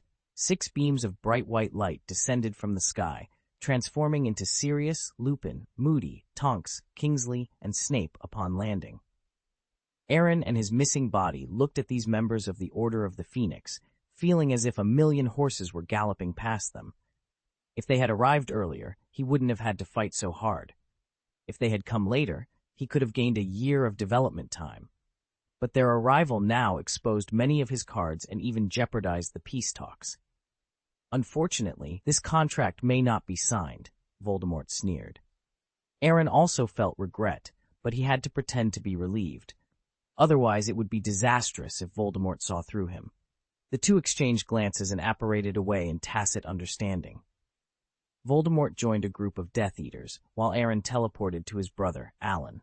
The moment he landed, he released his half-dragon state and sat weakly on a chair.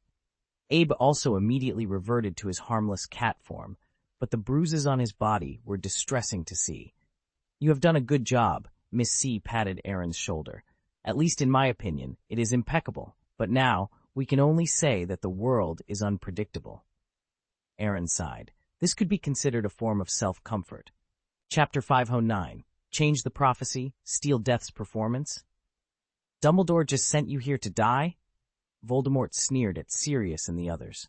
It seems his Order of the Phoenix will suffer a heavy loss today. I don't think so, a calm voice interrupted. A blazing flame ignited in the air, and Dumbledore emerged from it, his presence immediately diminishing Voldemort's arrogance. Voldemort glanced at the severely injured Barty Jr. and the other two Death Eaters.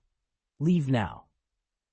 Understood, Barty Jr. nodded, aware that their injuries would only hinder the fight.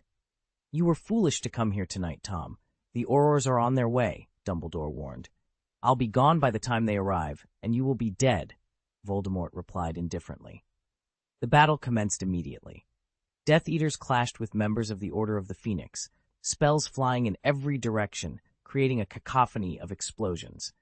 The duel between Dumbledore and Voldemort was more refined, each testing the other's limits without resorting to their most destructive spells. The Dark Lord and the White Demon King are here. It's quite the spectacle, a mysterious figure remarked. Since you're safe, I should leave too. The figure, Gaius's twin brother, knew it was too dangerous to stay with the two most powerful wizards present. Take care, the figure nodded, leaving behind a powerful defensive magic circle before apparating away. Aaron sighed, feeling that his actions tonight had been somewhat reckless, though he couldn't pinpoint why. Aaron, can you let us go now? Neville asked timidly. The spell stops immediately, Aaron said, waving his wand to release the ropes binding them. Harry quickly picked up his wand, ready to join the fray, especially since his godfather, Sirius Black, was fighting Malfoy and McNeil in a dangerous one-on-two battle. Stay where you are, Aaron commanded. You won't be much help up there. Stay within the defensive formation and don't cause trouble. Harry opened his mouth to argue, but then closed it, feeling guilty. He had already caused enough trouble for Aaron tonight and knew he was in no condition to help. Is it really safe to stay here? Luna asked worriedly. These Death Eaters are all lunatics. You and Ab are exhausted. What if they attack desperately? Aaron thought for a moment and then took out Nijia's mask. Put it on, he instructed. Luna hesitated, but then took the mask and put it on. As it adhered to her face, she felt a surge in her physical abilities and instinctively knew how to use it, calling out the darkness deep in my heart. Black shadow ninjas emerged from the shadows, saluting Luna respectfully, though their number was smaller, only about 20. My God! Ron exclaimed, his mouth agape. Whoever wears it really can control these ninjas. Ask them to help, Harry urged. No, we are truly safe if they stay here, Aaron explained patiently. That's why I didn't give you the mask. Harry fell silent, pacing anxiously. Minutes later, the force of the magical collisions created a large hole in the ceiling. Neither Dumbledore nor Voldemort seemed willing to remain in the confined space, so they moved their battle to the main hall of the Ministry of Magic above. The fight between the Death Eaters and the Order of the Phoenix intensified, though there were no obvious casualties on either side. Harry watched anxiously as Sirius fought his way from the ground to the high platform, getting closer to the action. Aaron moved closer to the curtain, feeling inexplicably irritated, as if something was about to happen that he would regret for the rest of his life. You stay here, he instructed. Without waiting for a response, Harry rushed out of the defensive magic circle. Ron and Ginny tried to stop him, but it was too late. Forget it. It's unreasonable to expect him to just watch, Aaron sighed. But he won't be able to help much, Neville said, frustrated. Even though I hate to admit it, we're still no match for the Death Eaters. Don't worry, he won't die. He's even safer than us. Remember the prophecy. Even if Harry dies, it can only be at the hands of Voldemort. But is it reliable? Ginny asked, her voice tinged with doubt. In a sense, it's very reliable, Aaron replied, though he sounded a bit uncertain himself. After all, the subject of this prophecy was anything but ordinary. Speaking of prophecy, someone will die at the hands of the Death Eaters tonight. I teleported Hermione away. Harry is the prophecy. You are in the defensive magic circle with me, and we have more than 20 shadow ninjas protecting us. It should be fine. But if it's not me, Hermione, Harry, or you, then it must be. The Order of the Phoenix, Neville said, his face turning pale. His voice rose in alarm. Will someone be sacrificed? That's likely, unless something unexpected happens. But I don't know who it will be, Aaron said, and the group fell silent. What should we do? Ron asked. What else can you do? Aaron replied with a disdainful look. Believe me, not distracting them is the best thing to do right now. Don't go. Ginny shook her head at Ron. You don't have the protection of the prophecy. Ron fell silent. Outside the defensive magic circle, the sounds of crashing, shouting, screaming, and wild laughter filled the air. Inside, it was eerily quiet. Ron, Luna, Ginny, and Neville all felt the weight of the situation, but Aaron seemed less concerned. He knew that joining the Order of the Phoenix meant being ready to sacrifice. System, open the personal panel, Aaron commanded. Okay, the system responded. Magic energy, body 888, intermediate magister, thought body, intermediate magister, total 15776. Primary great magister, a rare existence in the magic world. Rare in a lifetime. Magic energy increases by 4 points every day, body increases by 2 points, mind body increases by 2 points. Items, Moondrop, Wonder can remove any negative spells. Resurrection Potion, can revive any creature that dies within an hour. Magic Carpet, Captain Jack's Compass. Magic Point. The numbers are quite auspicious, but I've already awakened the power of the dragon. Why is this panel still so simple and unpretentious? Aaron asked, puzzled. When you awakened the power of the dragon, you felt a rapid surge of magic power. But now it seems that it was all illusory, the system explained. Why did the host have the nerve to say that? The system added, exasperated. Awakening by devouring other people's magic power and awakening by oneself are two different things. When the host can control it freely, maybe the attribute panel will change. Stingy, Aaron muttered, then opened the mission panel. Be a conscientious prefect from now until the end of this semester. Completing the task rewards 1,200 magic points, and there is no penalty for task failure. Accepted. Change the prophecy. Change the fate of the dying. Completing the task rewards 1,000 magic points, and there is no penalty for task failure. Do you accept it? Are you serious? Aaron's face twitched slightly. Is this some kind of joke? The host doesn't have to accept it. It's only 1,000 magic points, which is the price of a horse charm. Don't tempt me, Aaron scolded angrily. I can get 1,200 magic points at the end of this semester. Am I short of 1,000? Yes, the system replied bluntly. It's not that the system doesn't give the host face. The main reason is that your current magic points are actually 0. As long as there is a little more, even if it's a single digit, it wouldn't be so embarrassing. Aaron took a deep breath, trying to steady himself. It's not that I don't want to help, but I don't have much strength right now, and I have to maintain the defensive magic circle. That's the host's business. It has nothing to do with this system. However, as a friendly reminder, the time limit for this task is relatively tight. It may be within a few minutes, so please manage it carefully. Fine, I'll accept it, Aaron gritted his teeth. Saving someone's life shouldn't be too difficult. He just needed to cast a spell to block a fatal blow. Besides, there was no punishment for failure, so there was no need to be so conflicted. With this in mind, Aaron began to focus on the battle between the Order of the Phoenix and the Death Eaters. He wasn't worried about Professor Snape. How could a talented wizard, confident enough to teach defense against the dark arts, be weak? Moreover, Snape was a former Death Eater, suspected of being a double agent. Even if he fought the Death Eaters, they wouldn't dare kill him.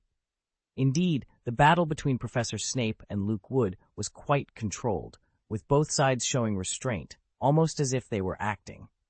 Kingsley and Mulciber were locked in a fierce duel, with neither gaining the upper hand.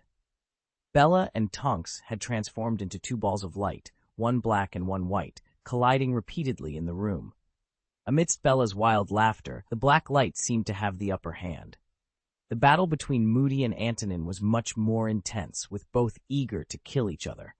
Antonin's curse hit Moody's face, causing his magical eye to roll to the ground and his face to bleed. Fortunately, Lupin, having dealt with his opponent, rushed over in time. Together, they managed to turn the situation around. The most dangerous situation was the 2-on-2 involving Sirius and Harry, who had rushed in front of the veil. Initially, Harry needed Sirius's protection, but he quickly found his footing, knocking McNeil back. Expelliarmus! Harry disarmed Lucius, but only the scepter in Lucius's left hand was knocked out. His wand remained in his right hand.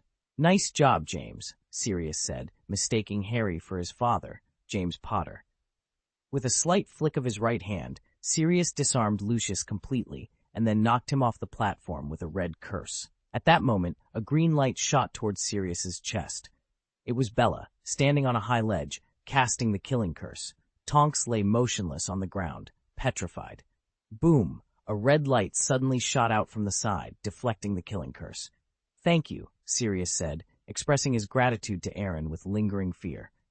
If Aaron hadn't acted in time, Sirius's life would have ended there. It's done, Aaron sighed in relief, imagining 1,000 magic points falling into his pocket. But the next moment, the 4-digit reward seemed to sprout wings and fly away. Bella attacked even more fiercely, showing no intention of defending.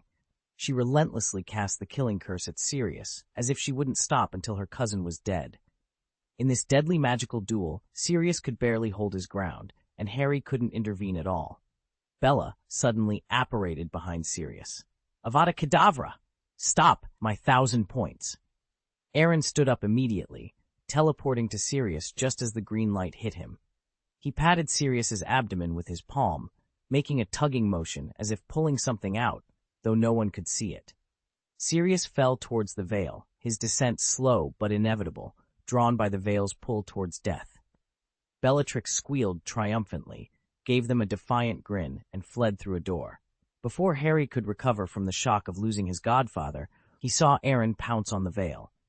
Just before Sirius's body completely entered the veil, Aaron tightly grabbed him. One of his arms was caught in the curtain, which seemed to sense the presence of the living and attempted to pull Aaron into it. However, his divine power as an undead began to react, fiercely repelling the world of the dead behind the veil. "Let go, you are breaking the rules," a hoarse voice whispered in his ear, as if time had stood still at that moment. Aaron saw various spells frozen in mid-air, Harry's pupils widened in panic, and Lupin caught in a running motion. A hooded Grim Reaper with a scythe appeared on the other side of the veil, engaged in a tug-of-war with Aaron for Sirius's body. "Brother, save face," Aaron greeted him familiarly, casually revealing the family imprint, T on his arm. He felt a bit nervous. If this imprint proved useless, he would immediately give up Sirius. There was no need to offend a god for 1,000 magic points. The god of death was momentarily stunned. Gaius respects the rules the most, and the dead should go to the world of the dead. Besides, your mark is gray, so I don't need to give you face. I know, but it's not a violation of the rules, Aaron argued, breathing a sigh of relief. This man is not dead yet. You have no reason to harvest his life, and the god of death has to be reasonable. He is dead. It's just that his body died, but I took his soul away the moment before he died, Aaron explained, producing a glass ball the size of a pigeon egg from the magic circle, within which Sirius's soul was sleeping. The god of death looked at Aaron in surprise, then said with dissatisfaction, "But he entered the veil. This is the path leading to death. He's not fully in, is he?" Aaron replied, glancing at the arm he was holding, making his point clear. The Grim Reaper was silent for a moment. "Who is he to you? I'm not familiar with him. I'm just doing this for the sake of profit." "Interesting," Death chuckled, then pushed Sirius out.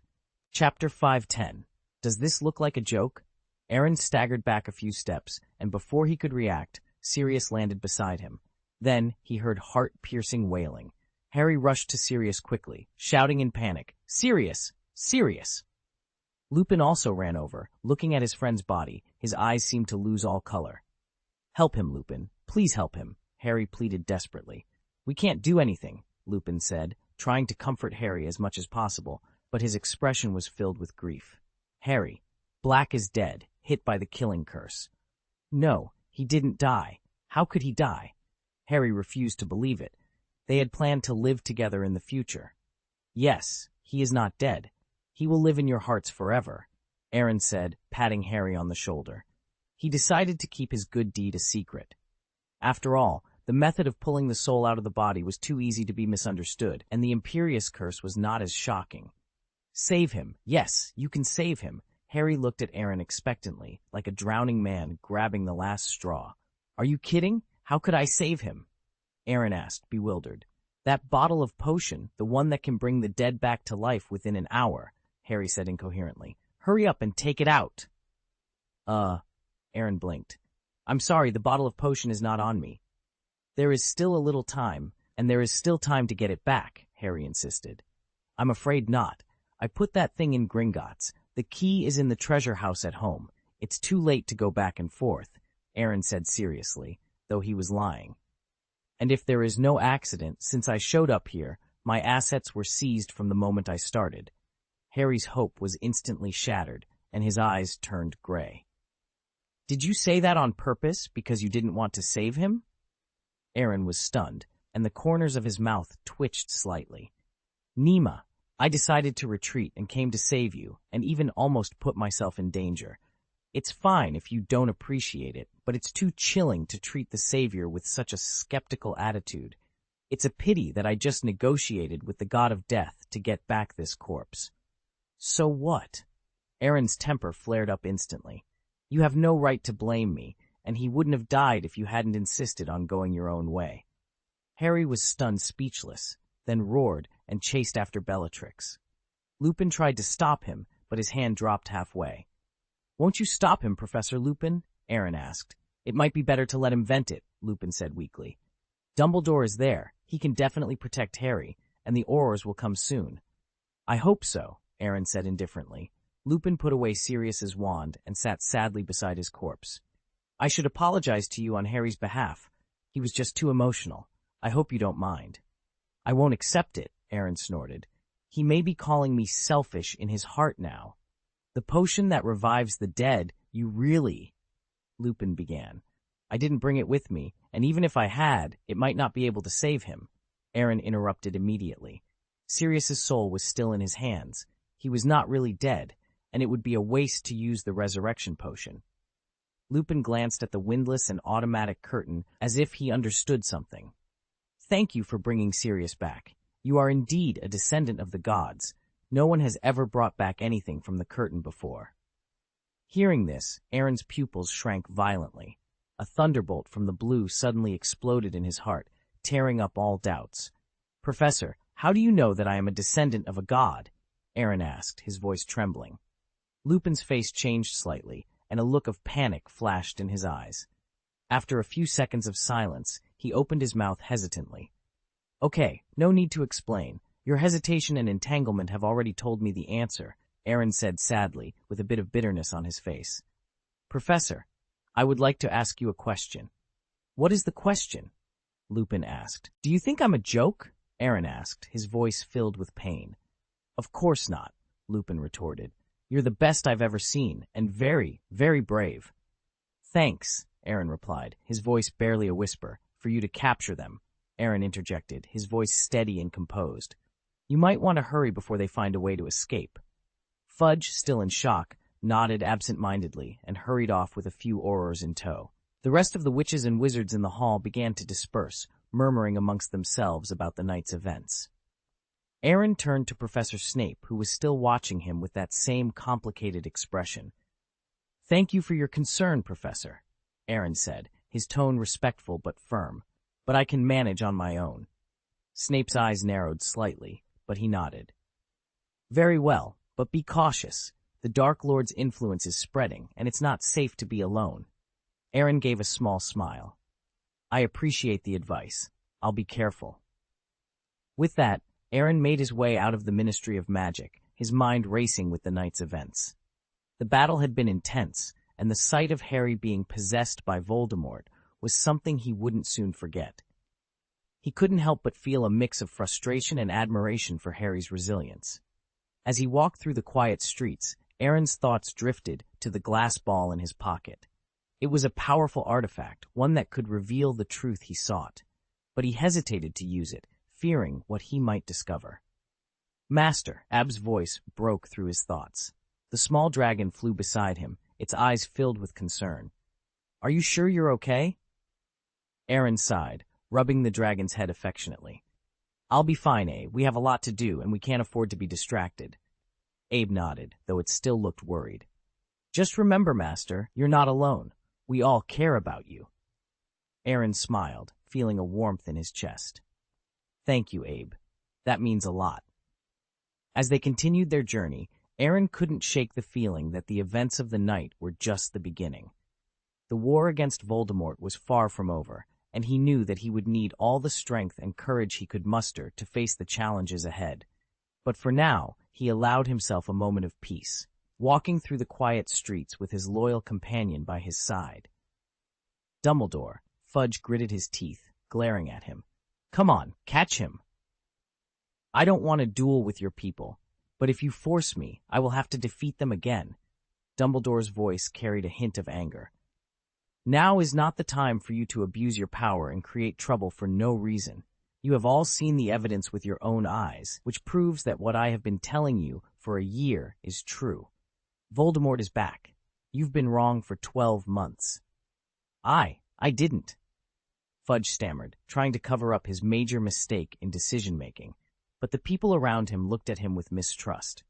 Even Percy Weasley, who had always regarded him as a figure of authority, kept a little distance from him, forcing Fudge to abandon his plan. All right. Dawlish, Williamson, go downstairs to the Department of Mysteries. As for you, Dumbledore, you have to tell me what's going on here. I'll explain, but first I have to send them back. Them? Fudge noticed Harry Potter, Snape, and others not far away. Why are they here? I said I will explain clearly, Dumbledore replied impatiently. He then pointed his wand at the head of the golden wizard statue that had fallen on the ground. Mentos, the wizard's head emitted a blue light, trembling slightly on the floor before calming down. That's the Ministry portkey. I don't give you permission to use it. You can't. Fudge began, but he met Dumbledore's sharp gaze and swallowed his words. You'll have to order Dolores Umbridge to leave Hogwarts and instruct your Aurors to stop hunting down my Care of Magical Creatures professor so he can return to school. Of course, if you still need my help, you can write to me at any time. I see, Fudge said with a complicated expression. Take this portkey, Dumbledore said, helping Harry up and placing the head of the wizard statue in his hand. It will take you to the headmaster's office. Stay there until I return. Don't wander around. Harry nodded numbly and disappeared after a few seconds. Severus, please take them back to rest. Do you know where to take them? I know, Professor Snape replied, leading several people to a fireplace. A flash of green flames transported them to the Order of the Phoenix. Take a good rest first and go back to school tomorrow to see Madame Pomfrey. Professor, I have some questions. Harry began. Let's talk about it next time. Professor Snape turned and walked into the fireplace, not intending to answer at all. Nimma, you run very fast. Aaron curled his lips in disdain. But he can hide for a while, but not forever. He can run away from the professor, but not the school. What did you say? Luna asked curiously. It's nothing. Sirius won't come back, Ginny said sadly. Harry will definitely go crazy. Maybe he already has. Dumbledore must be able to cheer him up, said Neville. It's probably not easy. That's his only family member. Ron emphasized the word only, then looked at Aaron hesitantly. You really didn't bring that bottle of potion with you? Fake. It's working on me. Aaron looked at him angrily. I don't understand why everyone thinks I'm trying to die. Don't get me wrong, Ron said, blushing. I don't doubt you. I just feel very sorry. Ha ha! Aaron rolled his eyes. You have to understand one thing. I never owed Harry anything, let alone Sirius. If you use the life-saving potion in a life-and-death situation, even if you give me 100 bottles, it won't be enough. And to put it bluntly, I saved Sirius today, and you guys are happy. But who will help me when my family members are seriously injured and dying tomorrow? Ron was speechless, not knowing how to refute. Sorry. Although your apology is not very sincere, I still reluctantly accept it. You don't know how much I invested in the game tonight, and you don't know how much I sacrificed. I almost put myself in danger to save you. Are you trying to save us? Ginny asked weakly. We just did it, by the way. Aaron sighed. I have to criticize you a bit, Ginny. Don't underestimate yourself like that. Chapter 511, The Full Version of Immortality, Digging Graves. Isn't it appropriate? The Shrieking Shack, Hogsmeade. While Ron and his friends were resting and sleeping, Aaron arrived at the Shrieking Shack with Abe via apparition. Fortunately, you thought of meeting here, Abe remarked. No other choice, Aaron replied, sitting on a dilapidated wooden bed. With our abilities as magisters, we can't apparate within Hogwarts. I remembered there was a secret passage in the school. Just send it to the destination. The Shenming Temple is not yet exposed, Abe noted. But she probably has already noticed something is amiss, Miss C said playfully. She has always been very smart, hasn't she? It doesn't matter, Aaron said indifferently. She might be suspicious now, but we are not afraid of any challenge when she truly finds out. That's true, Abe agreed, nodding. Aaron sat down on a sofa that wasn't too dirty and eagerly opened the task panel. Be a conscientious prefect from now until the end of this semester. Completing the task rewards 1,200 magic points, and there is no penalty for task failure. Change the prophecy. Change the fate of the dying. Completing the task rewards 1,000 magic points, and there is no penalty for task failure. Completed. System. Receive the reward for the second mission. Immediately, Aaron commanded. Okay, host. Then, buy the horse charm. No problem at all, host. The 1,000 magic points were instantly cleared before they could even warm up, but Aaron didn't feel distressed at all. On the contrary, looking at the octagonal charm with the light blue horse head pattern in his hand, he couldn't help but grin. The dog charm had granted him the power of eternal life, making him immortal, even beyond the reach of death. However, immortality did not mean he wouldn't be injured, feel pain, or be immune to negative effects such as poisoning, curses, and illnesses. The horse charm could make up for these shortcomings. Its healing power could rid the holder of all abnormal effects caused by external forces, heal all diseases and injuries, and even restore missing limbs immediately. It could be said that the combination of the dog charm's immortality and the horse charm's healing power was the complete version of immortality. Moreover, the power of the horse charm could not only affect the human body, but also restore destroyed objects to their most perfect state. Absorb, Aaron said excitedly. As he spoke, the blue horse head pattern on the charm gradually turned gray, and the same horse head pattern flashed in Aaron's pupils. The healing power swept across his whole body, and his injuries recovered in the blink of an eye, significantly improving his overall condition. Not bad, I feel good now, Aaron said, crushing the charm into powder. It's a pity that the magic power cannot be recovered, otherwise it would be perfect. If it could restore magic power, it wouldn't come without a price, Abe remarked with a smile, then reminded, although your ability to save your life has improved, don't get carried away. Don't worry, I understand this well. No matter what, strength is what truly matters, Aaron said seriously. Immortality seemed like an unbeatable ability, but it did not mean invincibility. He had already met the god of death tonight. Who knew if there were other gods in the magical world? They might not be able to kill him, but there were at least 1,000 ways to torment him, sealing, dismembering, devouring, enslaving, etc., all of which could pose a threat to him. So, staying low-key was the way to go. Unless he was invincible, he should fight when necessary.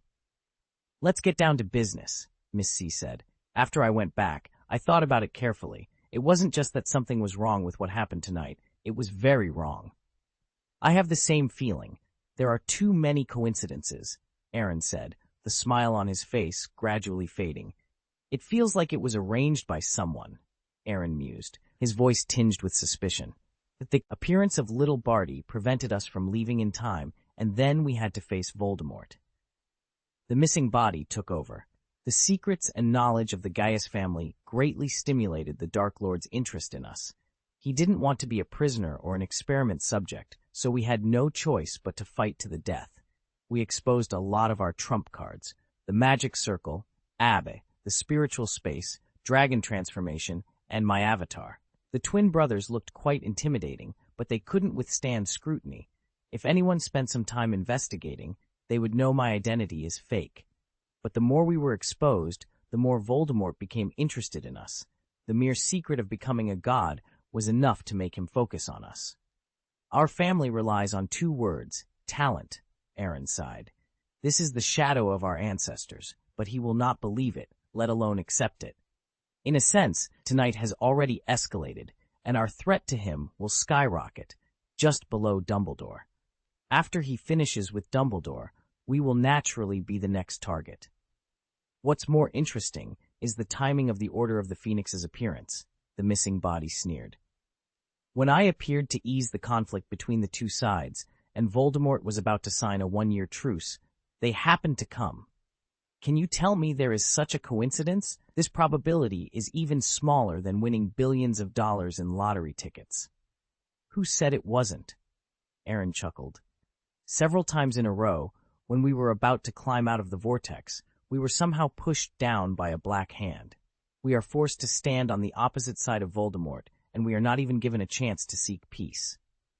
At first, I was just skeptical, but our Professor Lupin actually knew that the Gaius family had a god of magic. I don't remember telling him the family secret, so how did he know? 2 possibilities. The thought body raised 2 fingers. First, he is also investigating the Gaius family just like Voldemort, but this can basically be ruled out. Remus John Lupin is a werewolf. I'm not being racist, but a werewolf doesn't have Voldemort's resources. It's absolutely impossible for him to find out Gaius's secret. Then there is only another possibility. Nothing that happened in the Department of Mysteries has escaped their eyes. This is the only explanation.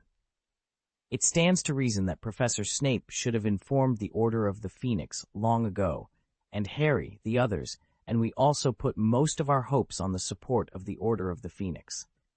But they didn't come early, they didn't come late, and they came when we were signing the truce agreement. That's right. Aaron nodded approvingly. In addition to Professor Snape's attitude towards us tonight, his expression was complicated. He hesitated to speak, and there was a hint of guilt in his eyes. How can it explain the problem? Albus Dumbledore, the missing body said, angry and helpless. This old and immortal old thief really deserves to die. Whether he deserves to die or not, his goal has already been achieved, Aaron shrugged. We were successfully dragged into the water by him, and there are only 2 ways to go ashore. Either get on a boat, a pirate ship from the Order of the Phoenix, or swim by yourself. It's not as easy as getting on a boat, but no matter which way we choose, Voldemort and his Death Eaters must be dealt with. Hey, the thought body laughed at himself. The Dark Lord is poor. He thought he was standing on the 2nd floor, tricking Harry Potter into getting the prophecy and dragging us into a trap, by the way, and we are ridiculous, thinking that we are standing on the 5th floor, exposing most of our trump cards, but we haven't even won enough time to develop. Only Dumbledore's old man stood in the atmosphere. Voldemort counted on Harry Potter at most, and he counted us directly. This wave of his victory not only pushed us to the opposite of Voldemort, but also let the entire wizarding world know. The news of Voldemort's return had spread, and it had also made Harry Potter resolute in his actions to fulfill the prophecy. The strategic and political objectives had been achieved. The most important thing is that he hasn't lost anything yet. Aaron gritted his teeth and cursed. Sirius Black, who was supposed to die, was pulled back from the brink of death by me. In other words, the Order of the Phoenix did not lose any members tonight, but several Death Eaters were captured. Old bastard.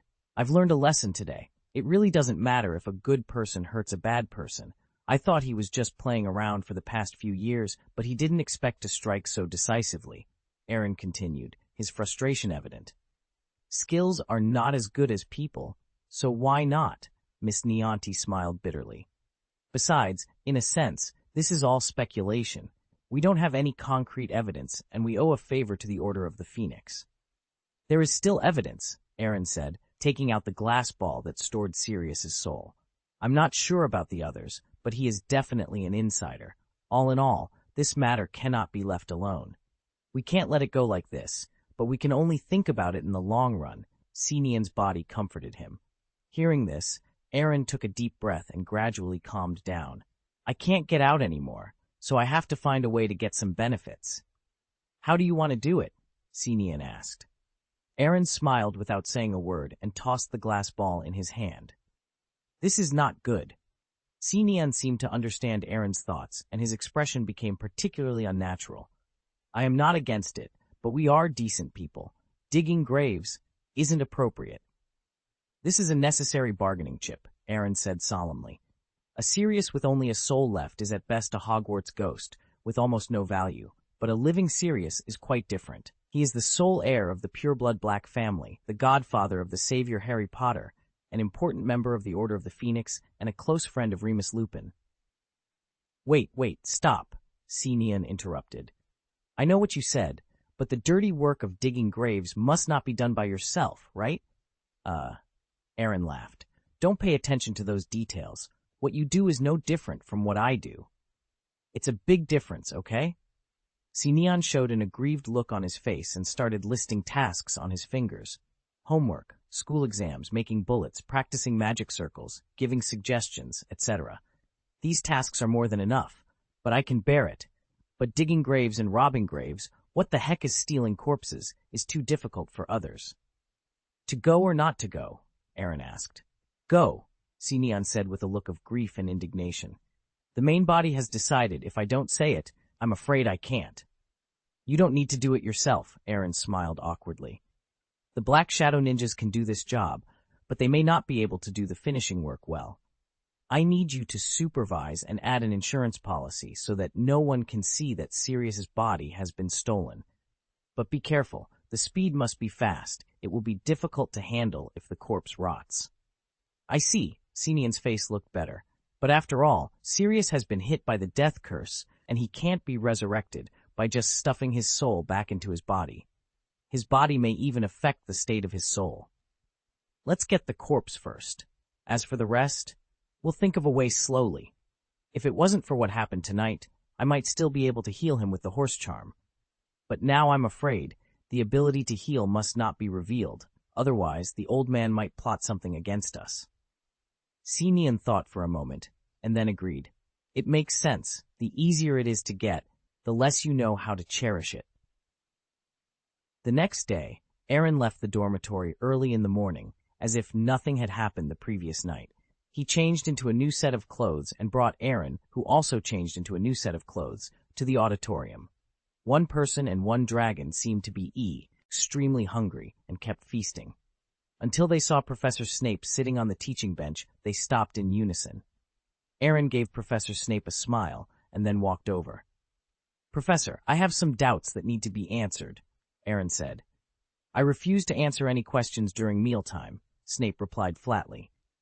It's okay, I can wait, Aaron responded bluntly. Professor Snape, you know me well. You should know what I want to ask. There were too many coincidences last night. As long as I'm not stupid, I can see there's a problem. I just want the truth now. You'll grant my little wish, right? Hearing this, Snape put down his knife and fork, a hint of helplessness in his voice. Do you have to ask me? Can't you ask someone else? Who else can I ask besides you? Aaron rolled his eyes, exasperated. Snape's expression froze, as if realizing Aaron was right. Sirius was dead. Moody and Tonks were hospitalized. Lupin was drowning his sorrows over his best friend's sacrifice. Kingsley was dealing with the aftermath at the Ministry of Magic. And Dumbledore, well, he was a thick-skinned, cunning old fox. Damn it. If I had known, I wouldn't have shown up. At least I could have waited for the storm to pass. But he didn't expect Aaron to come back so quickly. The others were still at the headquarters of the Order of the Phoenix. Aaron seemed to sense Snape's mood and sighed softly. Professor, you should understand that you can't hide. Unless you resign now, I can assure you that life at Hogwarts will be wonderful. Of course, it's useless even if you resign. It's not difficult for me to find someone if I make up my mind. The corner of Snape's mouth twitched slightly. I see. Give me some time to think about it. Thank you, Aaron breathed a sigh of relief. Professor, I know this is a bit embarrassing for you, but you have to be considerate of your students. I was living a good life, but I fell into such a pit without even realizing it, and now I can't climb out. Who did I offend? Chapter 512, The Plan Around the Prophecy. Professor Snape sighed. I understand what you're saying. I also understand how you feel. Aaron remained unmoved, silently observing him. Words were exchanged, but they held no relevance to what he truly desired. All right, Snape sighed helplessly. Come to my office this afternoon. Afternoon? Aaron raised an eyebrow playfully. Time is precious. Why not in the morning?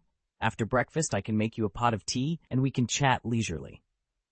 But I really don't have time in the morning, Snape admitted guiltily. I need to mark the fifth-year Owls exams, and other students' test papers are also waiting for me. Understood. Aaron gave him a deep look, picked up Abe, and walked towards the door. "I will wait in your office." Professor Snape watched Aaron's retreating back, then quickly finished his breakfast before heading towards the 8th floor of the castle. Meanwhile, in the principal's office, Albus Dumbledore and a heavy-hearted Harry Potter sat opposite each other. The witches and wizards in the portraits on the surrounding walls welcomed the principal's return, unaware of the recent events. "Okay, Harry, you'll be pleased to hear that your classmates were not irreparably injured by last night's events. With luck, they will be able to return today." "Yeah," Harry nodded expressionlessly. "I know how you feel, Harry," Dumbledore said softly. "No, you don't understand," Harry replied, his voice devoid of emotion. "The one who died last night was his only family member, the person who cared about him most in the world. How could Dumbledore understand his feelings? It's all my fault. Aaron is right. If I hadn't insisted on going to the Department of Mysteries—" "No, it's not your fault. It's mine," Dumbledore said seriously. "I knew it was only a matter of time before Voldemort established contact with you. I should have taught you occlumency myself. Snape and Gaius may be proficient in this magic, but their teaching level is not as good as mine. Or, if I had spoken to you earlier, you would have known that Voldemort was trying to lure you into the Department of Mysteries. You wouldn't have been tricked into going there last night, and Sirius wouldn't have gone looking for you. He wouldn't have—" "Wait," interrupted the portrait of Phineas Nigellus Black, trembling. "Are you saying that my great-great-grandson, the last of the Black family, is dead?" "I'm sorry, Phineas," Dumbledore said. "I don't believe it," Phineas roared, then approached the side of the photo frame and disappeared in the blink of an eye. Both Harry and Dumbledore knew what he was up to. The Order had a portrait of him that Phineas would use to confirm his great-great-grandson's fate. "Professor," Harry said hesitantly, "the prophecy ball I found in the Department of Mysteries, it said that Voldemort and I—" "I know. I was there when this prophecy was made. It was a cold night, 16 years ago, when Sybil approached me seeking a professorship. You know her divination ability is somewhat unreliable, so I politely told her she wasn't suitable for the position. And then she made this prophecy that the only person with any hope of defeating Voldemort was born 16 years ago at the end of July to parents who had resisted Voldemort 3 times. Harry's breathing grew short.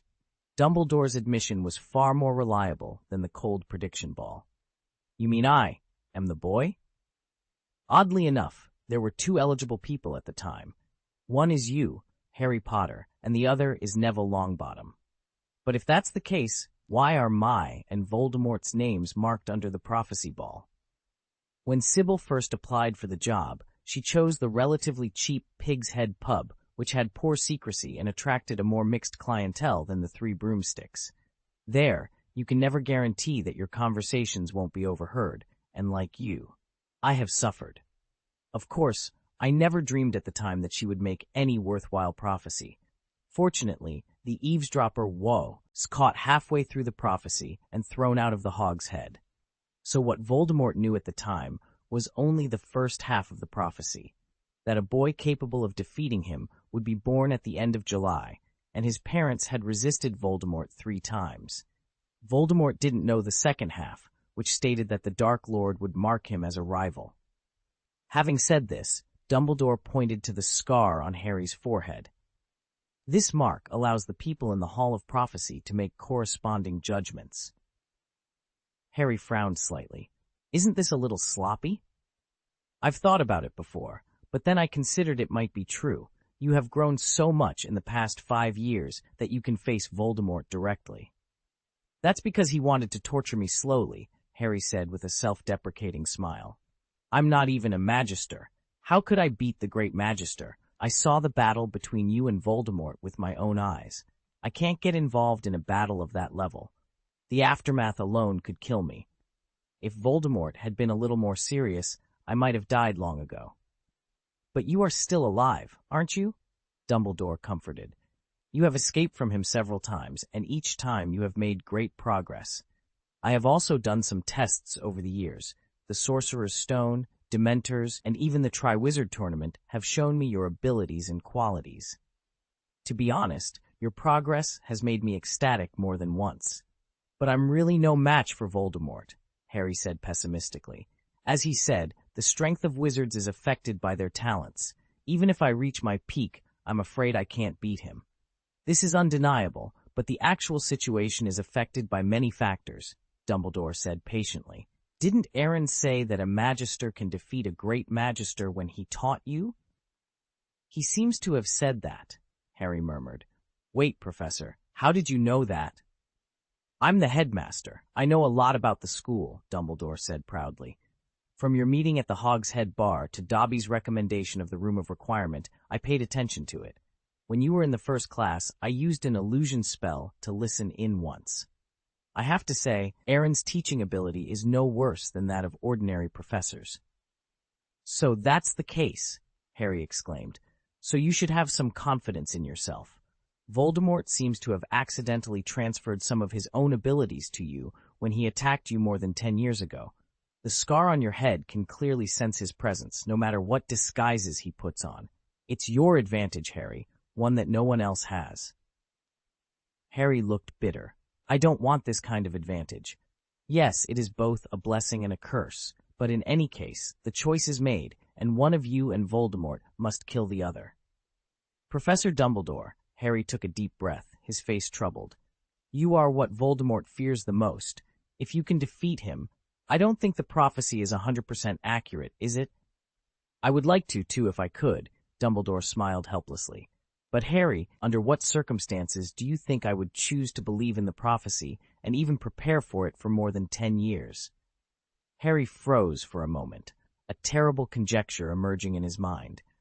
This guess made him feel like he was falling into an ice cave, and his body trembled involuntarily. I'm not sure, Harry, Dumbledore shrugged. If it was a head-to-head battle, I might be able to defeat Voldemort, and at worst I could die with him. But if he wants to run, I can't stop him. Just as I know him, he also knows me too well. The weaknesses of people like us are very obvious. My care and protection for you will become his main weapon against me. And I'm getting old too. Over 100 years old may not be a big deal for a powerful wizard, but if I think I can even live another few hundred years, it's not realistic. I have to admit that my mentality is no longer young. Having lived through 2 wizarding wars, I know all too well what it means to, I dare not gamble, I can pay any price, but we must ensure that we can win because we cannot afford the cost of losing. And most importantly, Voldemort has come a long way towards immortality. He may. Maybe what? Harry asked nervously. I'm not 100% sure yet, Dumbledore shook his head. But I did some research while away from Hogwarts. I'm afraid Voldemort's preparations are more terrifying than I thought.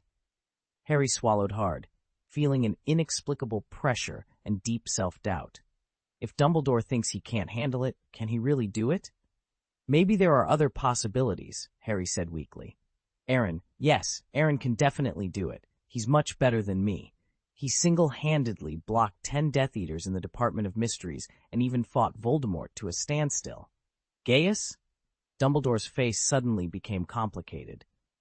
It's not that I haven't thought about it, but how should I say it? Before, I vaguely suggested he fight Voldemort with us, and he tactfully refused.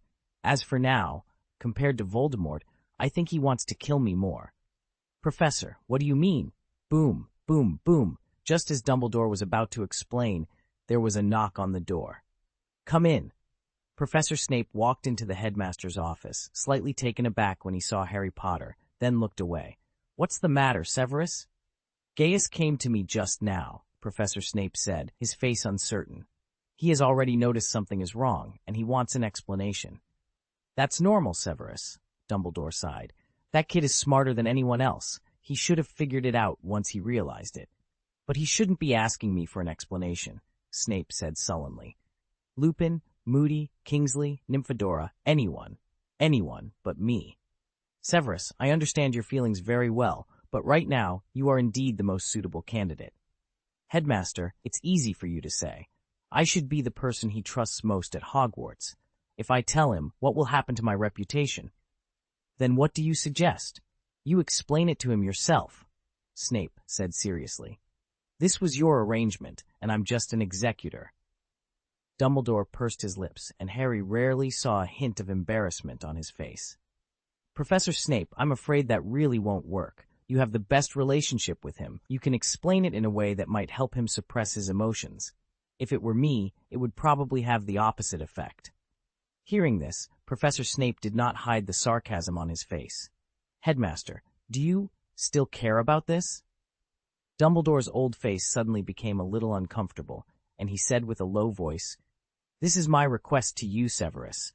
I am over 100 years old, so let me save some face for this old man." Professor Snape rolled his eyes, but Dumbledore had already made his plea, and he couldn't refuse. "Okay, I see. I'll tell him about your arrangements." "Thank you very much," Dumbledore heaved a sigh of relief. "But the part that should be concealed should not be explained too clearly. Do you understand what I mean? Is it useful?" Professor Snape asked rhetorically, and left the headmaster's office without looking back.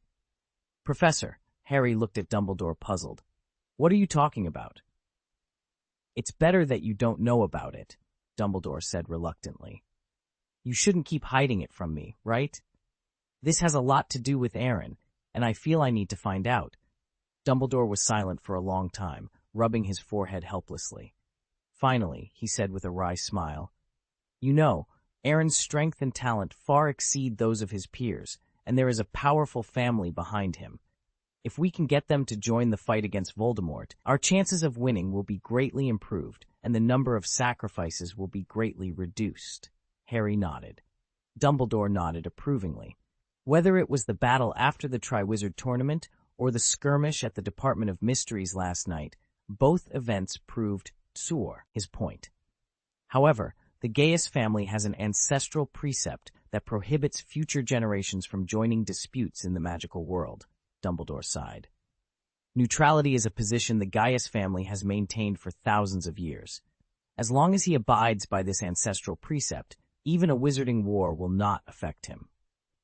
The heritage and connections of the wizarding family, passed down for millennia, are his strong backing, allowing him to stand alone. But once he violates this rule, he will be temporarily expelled from the family, even if he is the heir. "I think I understand that, but what does it have to do with what you just said?" Harry asked, puzzled. "There is a connection," Dumbledore replied, a hint of shyness in his voice. "In a sense, the Order of the Phoenix successfully dragged him into the fray last night." Harry was speechless. Chapter 513, The Collapse of Wayon's Image, the Armistice Agreement. Harry froze for a moment, then looked at Dumbledore in astonishment, his eyes filled with disbelief. "You mean you arranged for Aaron to come last night? How is that possible?" "Under normal circumstances, it is indeed impossible. He is not lacking in strength, but he is generally cautious. But last night was an opportunity, and I just followed the trend." "What's going on?" Harry asked suspiciously. "Ever since you dreamed that Arthur was attacked by Voldemort in the Department of Mysteries, I knew that he had started planning to obtain the prophecy orb. After all, he only got half of the prophecy more than 10 years ago, and the other half is very important to him. At that time, I took a trip to the Department of Mysteries and cast a spell on the Orb of Prophecy. This was inspired by Ms. Adrian Klein, so that I could monitor the orb remotely, even if it was destroyed. This magic can also last for a while." "Remote monitoring?"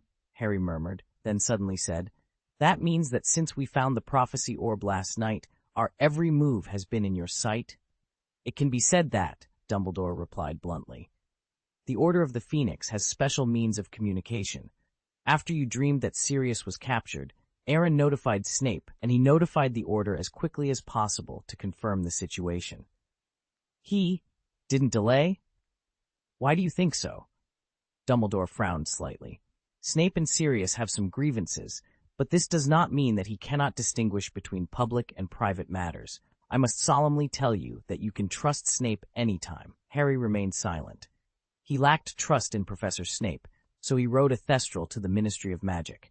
But if Professor Snape didn't procrastinate, then what happened last night was purely his own fault, and Sirius paid for his impulsiveness. "And Creature," Harry found a reason to justify himself. "I talked to Creature through Umbridge's fire, and he told me that Sirius is not in the Order of the Phoenix." "He lied," Dumbledore said calmly. "The house elf will be loyal to his master, but you are not his master. He can lie to you." You mean he wanted me to go to the ministry? I'm afraid so, Dumbledore sighed. Kreacher is loyal to the Black family, but Sirius is not the only Black family member. Narcissa Malfoy, Bellatrix's sister, and Sirius's sister could also be his allegiance. He couldn't betray Sirius, and he never left Grimmauld Place, but Sirius was too indifferent to the house elves. He said something in anger, which allowed Kreacher to seize the opportunity to leave Grimmauld Place and look for other members of the Black family whom he was willing to pledge his allegiance to. But he can't provide any important information, right? Harry said with difficulty. A lot of information can be deduced from some trivial things. For example, your relationship with Sirius is like that of a father and son, so you dreamed that he was caught in the Department of Mysteries. Kreacher injured Buckbeak yesterday, and you went to the Order to check on the situation while Sirius tended to him upstairs. Boom. Harry slapped the table angrily. It's all his fault. He's a disloyal, lying creature, and Hermione keeps telling us to treat him better. It is true that he should be treated better, Dumbledore said noncommittally. The personality of the house elf is shaped by the wizard. I also reminded Sirius that he should have more respect for Kreacher, but he didn't seem to listen to me. You're not allowed to talk about him like that, Harry said angrily. But Kreacher did deserve mercy, forced to obey a master who thought he didn't matter, and his life was as miserable as Dobby's. Harry gritted his teeth, feeling his chest constricted. How do you know this? He asked warily. Ingest divine thoughts, Dumbledore said indifferently. After Snape informed the Order of the Phoenix, I learned all this using this magic, but it was too late by then, when Snape wanted to tell you that Sirius was safe, in his mind of Aaron quietly excelling in his studies, always present but never drawing too much attention to himself. It was a stark contrast to Harry's own experience at Hogwarts, where he was constantly in the spotlight. Dumbledore continued, Aaron's approach is deliberate.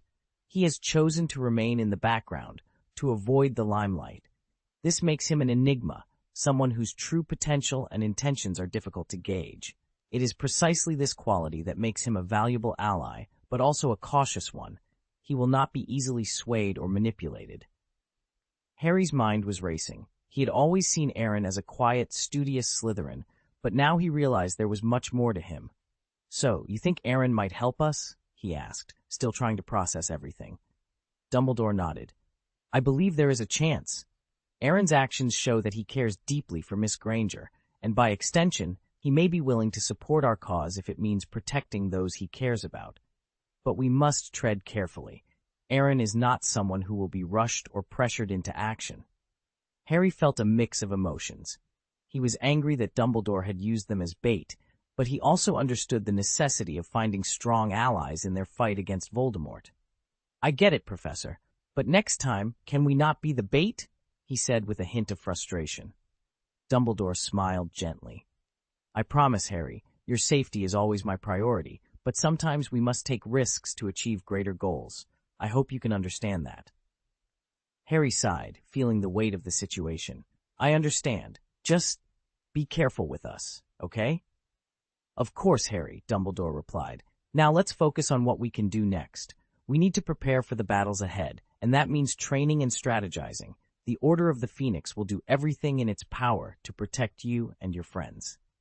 Harry nodded, feeling a renewed sense of determination. He knew the road ahead would be difficult, but with the support of his friends and the Order, he was ready to face whatever challenges came their way.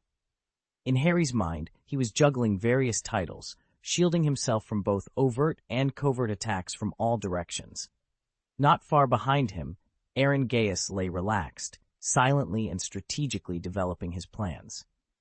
I want to see the real him and understand his true strength so that we can make future arrangements, Dumbledore continued. He did not disappoint us. In fact, he shocked us severely. Leaving aside his strength, this is the first time I have seen the prophecy book and the magical props that can control dozens of puppet ninjas just by wearing a mask. After little Barty arrived, Aaron gave up the chance to leave and teleported Hermione away. This approach made me feel very relieved. Although the relationship between boyfriend and girlfriend may be a big factor, it at least shows that he is a kind and righteous person, and I can entrust the burden to him in the future. When Voldemort came, he revealed the secrets of the Gaius family, Dumbledore said with emotion. It was then that I truly understood why the Gaius family had to remain neutral. The Dumbledore family also has some records about those four families, but not many, and there is only respect between the lines but fear. I thought it was the huge connections between the four of them which would affect the whole body, but only last night did I realize that with the family background of their descendants of gods, whoever they support will win. That's great, Harry said excitedly. Aaron must be on our side. It's not that simple, Dumbledore cautioned. Unless the direction of development of the wizarding world is a road of no return, they will never intervene. This is their ancestral motto, to prevent future generations from imposing their own will on the entire magical world. It can only be said that the ancestors of the Gaius family were too far-sighted and suppressed the ambitions of future generations. Otherwise, the magical world would be ruled by a strict class, because no one can stop their four wizard families, not even if many people are against them. That's exaggerated, Harry murmured. You don't understand the power and influence of the god of magic. Merlin is still the belief of most wizards. He did not leave any heirs, but the Sir Merlin order established in his name in the magical world has a very high status. Even the Minister of Magic has to respect them, let alone the descendants of the god of magic. You also see how much Voldemort values him, and the secret of becoming a god is an irresistible temptation for any wizard who pursues eternity. Harry nodded, in a daze, then asked, Since he has been dragged into the water, can't you just train him to fight against Voldemort? He doesn't need my training. The Gaius family has always attached great importance to the training of heirs, and from what I know of him, he wouldn't face Voldemort head-on unless he was absolutely sure. He's good at reading people, Harry muttered. I think so too, but even if you calculated him like this, he wouldn't want to kill you, would he? Anyway, you were there in time last night to save him from signing that humiliating pact with Voldemort. The corner of Dumbledore's mouth twitched, and his expression became very intriguing. Things may be different from what you think. What's different? Do you really think that was a humiliating contract? Dumbledore asked inscrutably. Harry, you are very smart, but you are still a little too young. In fact, the contract had nothing to do with humiliation. It was more like a truce agreement that Aaron and his twin brother forced Voldemort to sign. What did he say at the time? Letting you go and not messing with him for a year. I have to say he is very reasonable. Having obtained the prophecy, Voldemort satisfied his curiosity, and the most basic purpose has been achieved. But to achieve a greater purpose, it takes time to integrate power, no more than a year. When Aaron took out this contract, two choices were placed in front of Voldemort. Either fight desperately, he may be able to.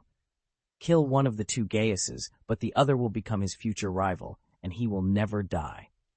Either a one-year truce. Aaron's brother said that he was leaving the magic world to do business, which meant that Aaron happened to be alone after he integrated his power, so it was easier to handle.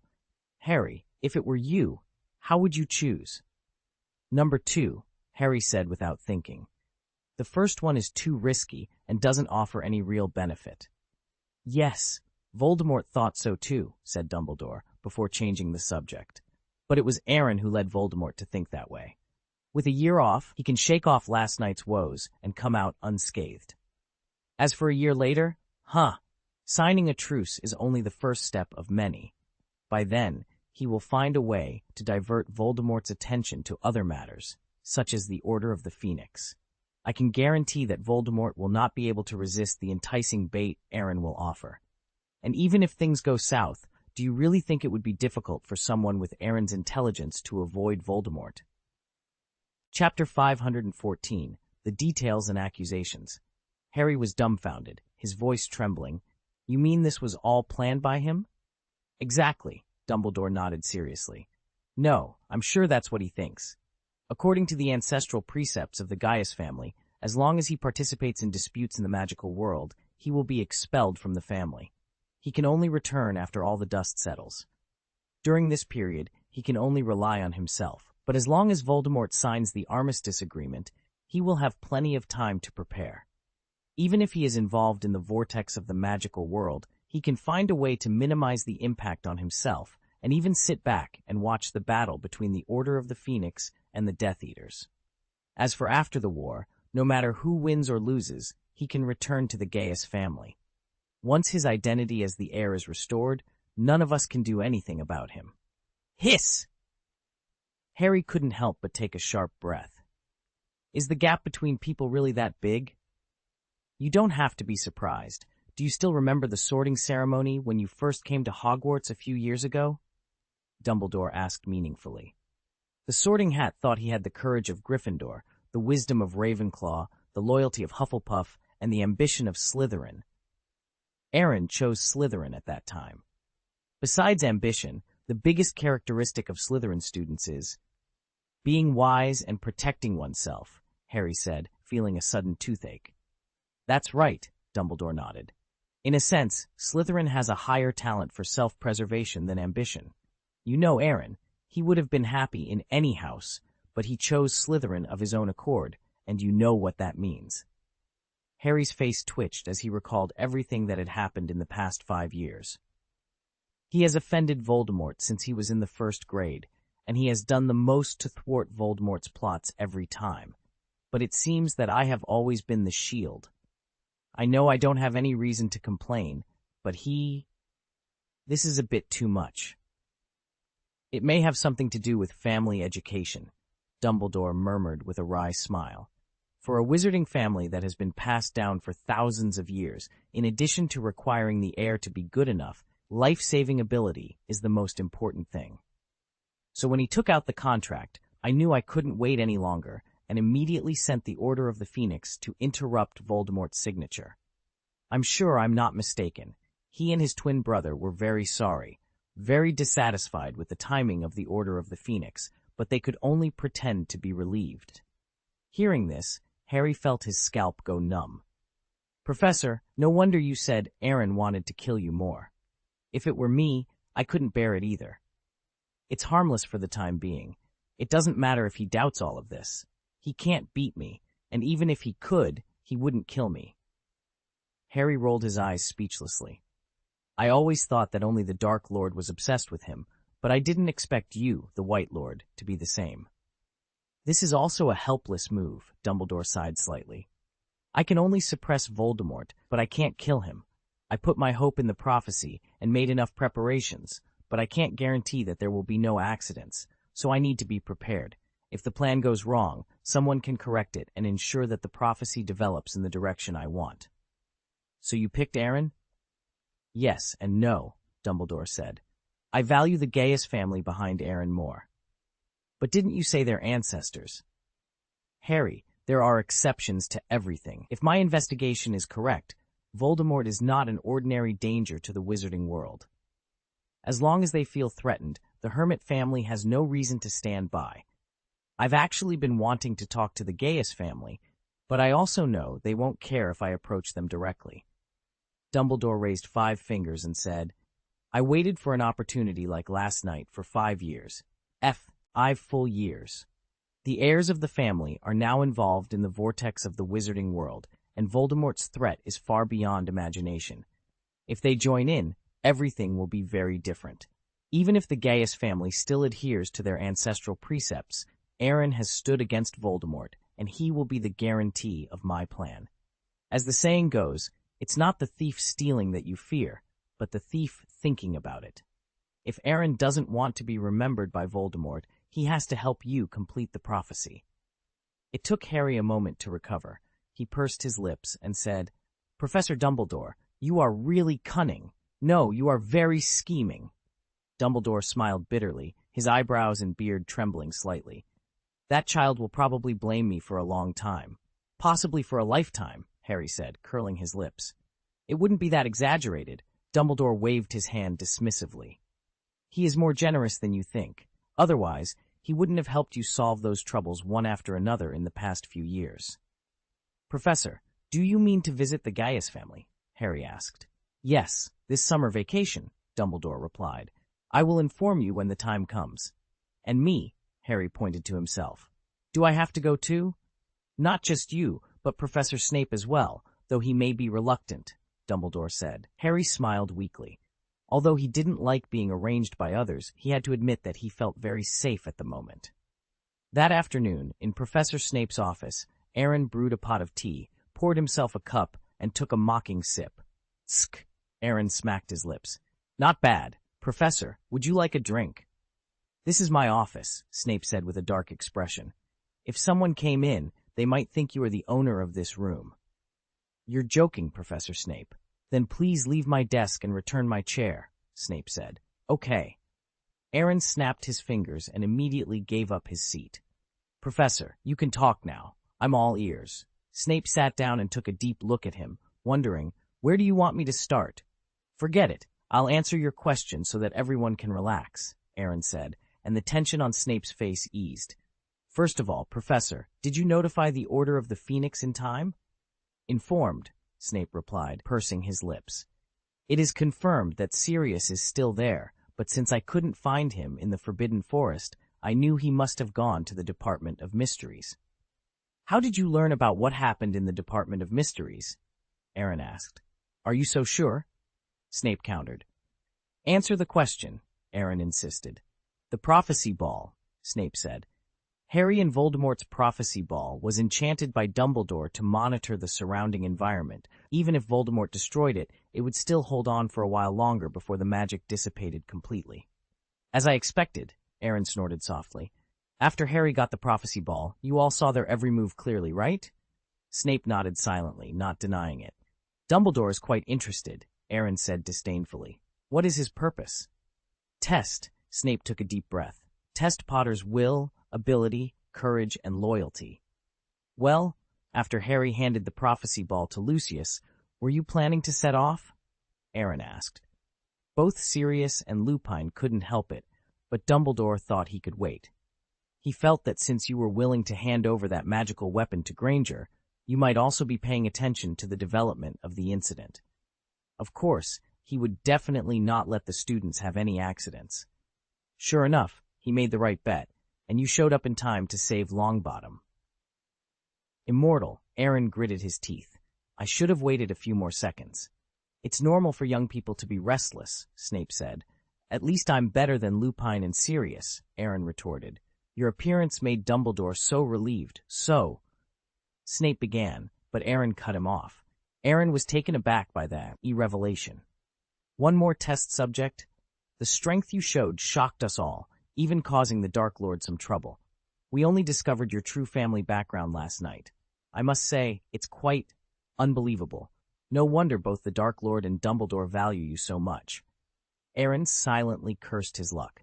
If only he were stronger, he would have given these two a piece of his mind. He was an honest man, so why was he being manipulated like this?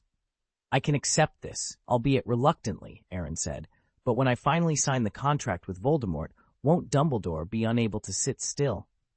Snape fell silent, meeting Aaron's calm gaze. Yes. Of course, Aaron muttered, patting his forehead.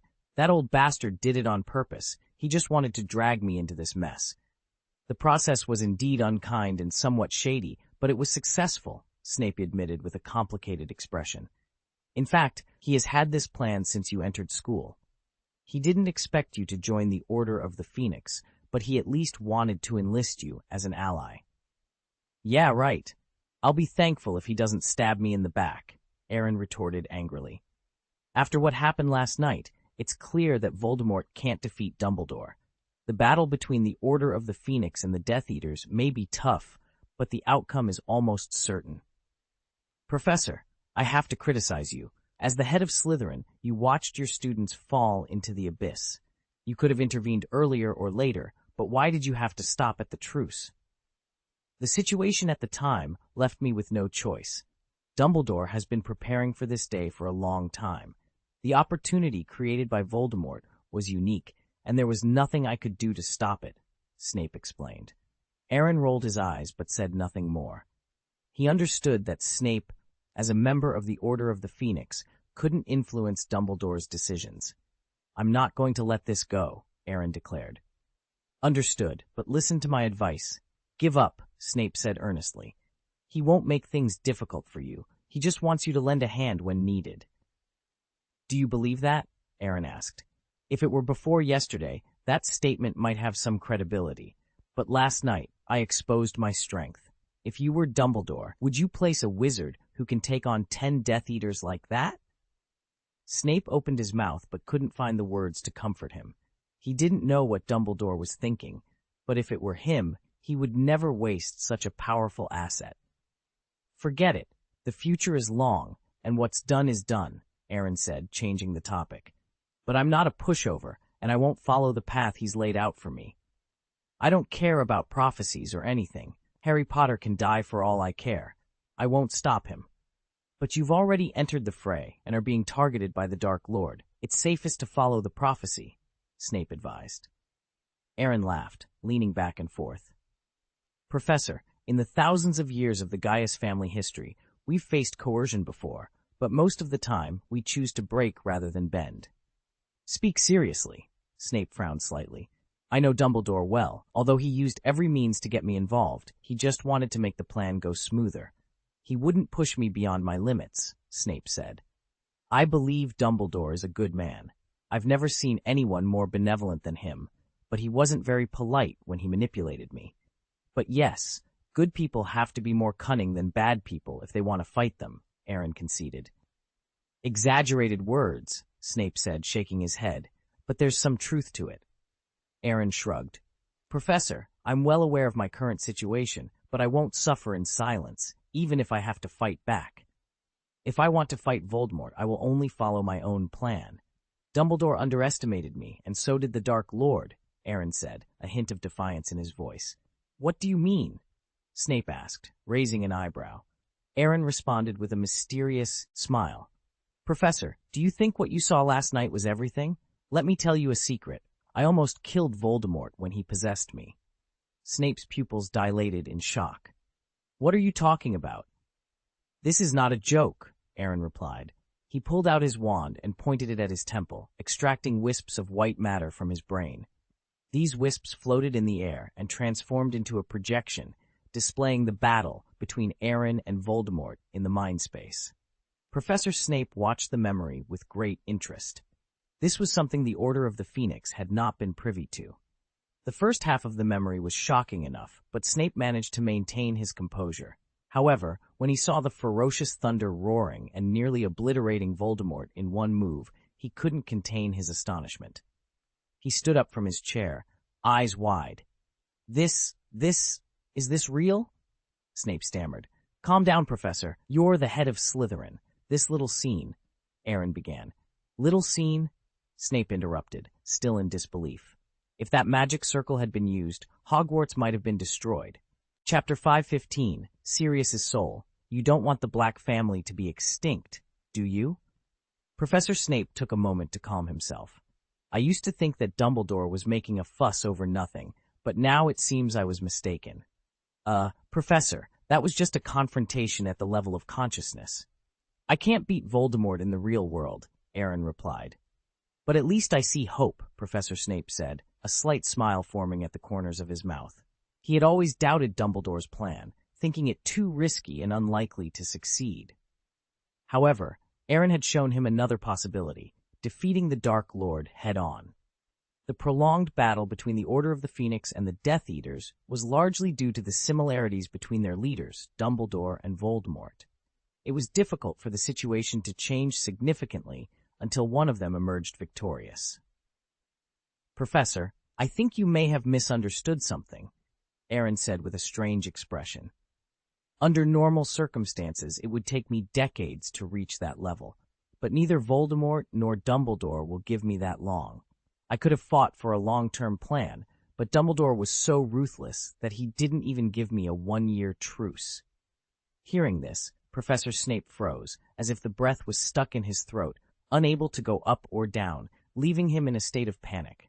"Professor, I don't mean anything by showing you this. I just want to tell you that I will not be a pawn on the chessboard," Aaron said calmly, pouring himself a cup of tea and ignoring Professor Snape's complex expression. "I have prepared for the possibility of being on the opposite side of Voldemort. After all, I've offended him since my first year, and I don't think the Dark Lord will be gracious enough to forget about those things. But that doesn't mean I want to be pushed around. Snape was silent for a while, then nodded lightly. I will keep what I saw just now a secret. This memory will rot in my brain, and no one can pry into it. I am very satisfied with your attitude, Aaron laughed. Dumbledore, would you like me to bring him a message? Professor Snape asked tentatively. No need, Aaron waved his hand. I will have an open and honest talk with our principal when the time is right. This time he dug a hole for me that I can't climb out of, so he has to pay a price no matter what. Hearing this, Snape's eyes brightened slightly. I personally support your decision wholeheartedly, but I still hope you can listen to his opinion. If possible, try to protect Harry Potter. Professor, I know you cared for her, but how many years have passed? It's about time you let it go. This is what I owe her, Professor Snape said solemnly. It is also my request to you. I'll think about it, but do you know how much you value Harry? Aaron asked. Snape froze for a moment, then said flatly, he doesn't need to know. Aaron rolled his eyes and silently complained in his heart. What's so good about being arrogant? Look at how frank he is. He can point to Mr. Potter's nose and scold him every time, and he has to accept it humbly. Shenming Hall. After understanding the cause and effect of the incident, Aaron returned to the secret room. Scion glanced at the main body and then took out a cold ice coffin from the dressing space. This is what you wanted, Scion said. All I wanted was the corpse. There was no need to bring the coffin back, Aaron replied. Of course I know, Scion said, slightly exasperated. I made this coffin with an ice attribute magic circle and added antiseptic effects with runes to ensure that this corpse will not rot in a short time. Thank you for your hard work. You didn't reveal any flaws, did you? Aaron asked. Relax. I personally handled everything. There are no loopholes, Scion said with some pride. I used Captain Jack's compass to find the cemetery of the Black family and covered the cemetery with an illusion to let the shadow ninja dig up Sirius's body. Aaron used magic to restore the stone to its original shape. Even the grass next to it remained undisturbed. To ensure the deception, he went to the hospital morgue, transfigured a corpse to resemble Sirius, and dressed it in the same clothes, even replicating the smell. Unless a professional wizard conducted a thorough autopsy, no one would notice any flaws. Well done, Aaron said, giving himself a thumbs up. As expected of me. Tomb robbery is quite thrilling, Scion admitted, somewhat embarrassed. I thought it would take more effort, but Sirius was buried in a hurry, and the funeral was quite simple. After all, the Order of the Phoenix is very busy, Aaron sighed. He then walked to the coffin, covered it with an illusion to conceal most of the functions of the Shenming Temple, making it appear much more ordinary. He took out the glass ball containing Sirius's soul and threw it hard to the ground. Click! The glass ball shattered instantly, and gray-white smoke floated out, forming a silhouette. Sirius opened his eyes in a daze, surprised by the desolate hall in front of him. He felt his own soul state. Is this the world of the dead? I wonder if I can see James? Sirius mused. Probably not. Aaron's voice sounded behind him. You? Sirius stared at Aaron with wide eyes. Gaius, are you dead too? It shouldn't be. Dumbledore said he would protect you. Should I thank him for that? Aaron sneered.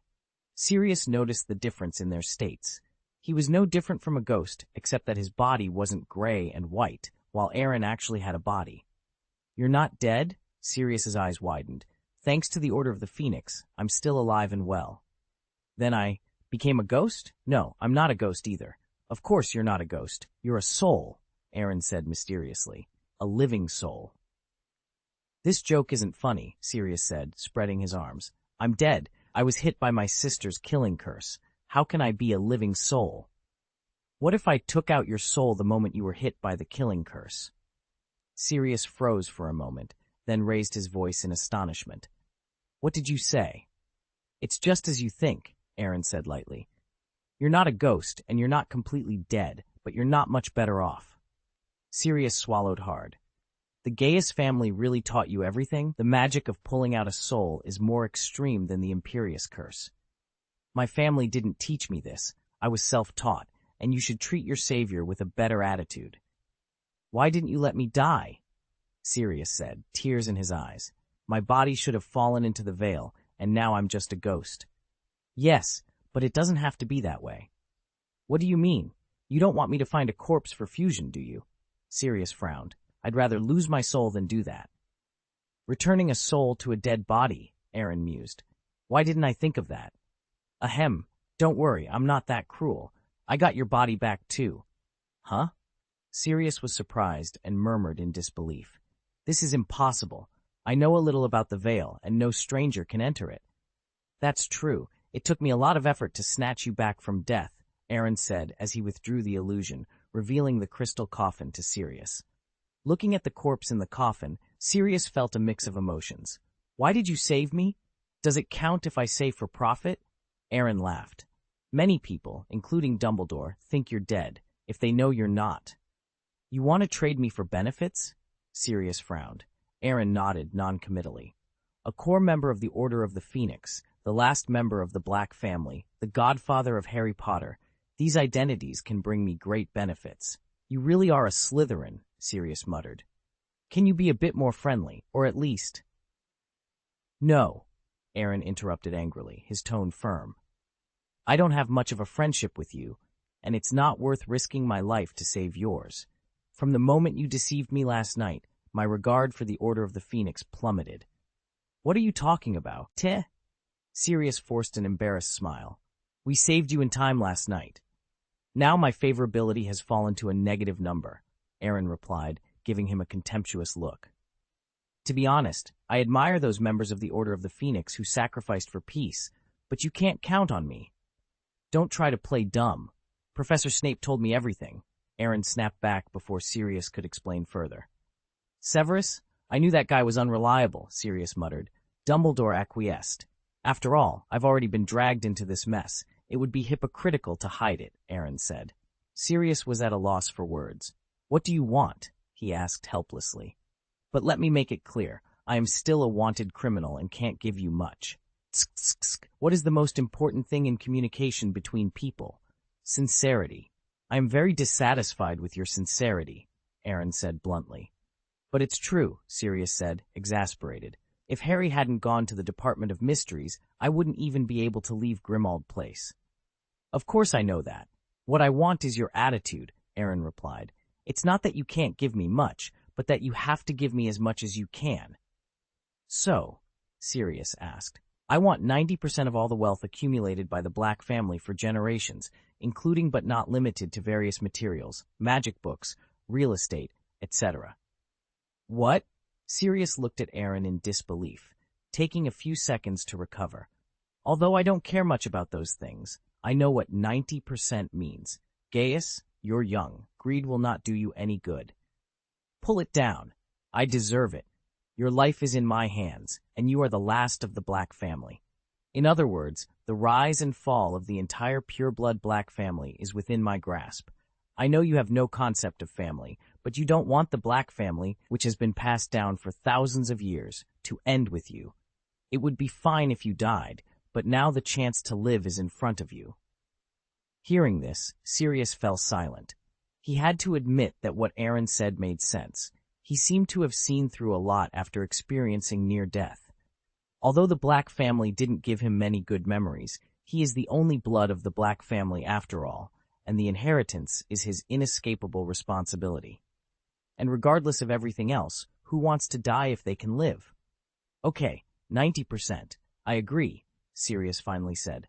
Very good. I knew you would make the right choice, Aaron said. Then how do I revive? Sirius asked. Is it going back to the body directly? I'm afraid that's not possible. Although I pulled out your soul in time, your body is indeed under the death curse, Aaron explained, glancing at the ice coffin. If the soul returns to the body at this time, the living soul and death physical fusion. There's a high probability that you will become a vegetable. You may not understand this term well. According to Muggles, a vegetative state means that you will be alive like a tree, but you will remain unconscious. Are you kidding me? What's the difference between that and being dead? Sirius asked, his face twitching violently.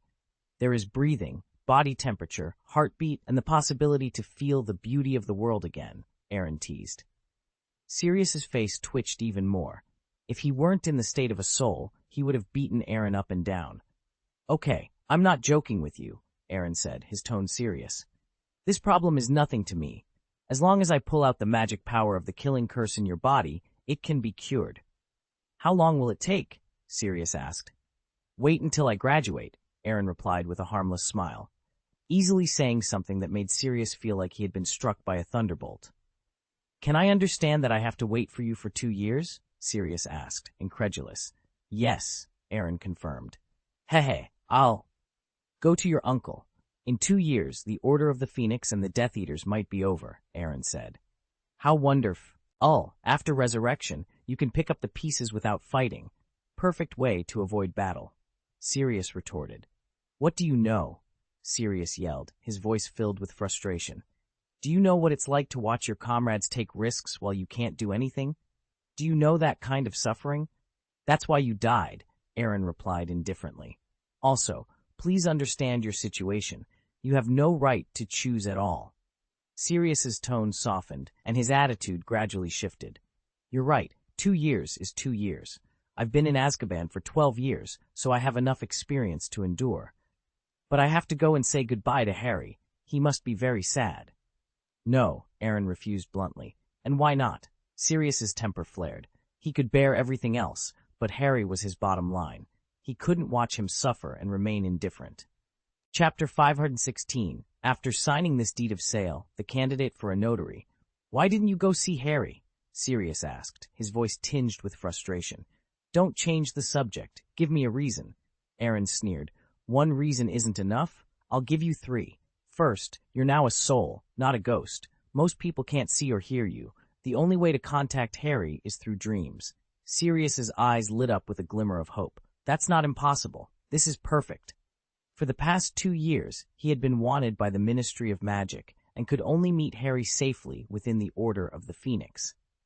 At other times, he had to cautiously use the Flu network to talk to Harry remotely. But if he could visit Harry in dreams, he would have plenty of time to spend with his godson without being disturbed.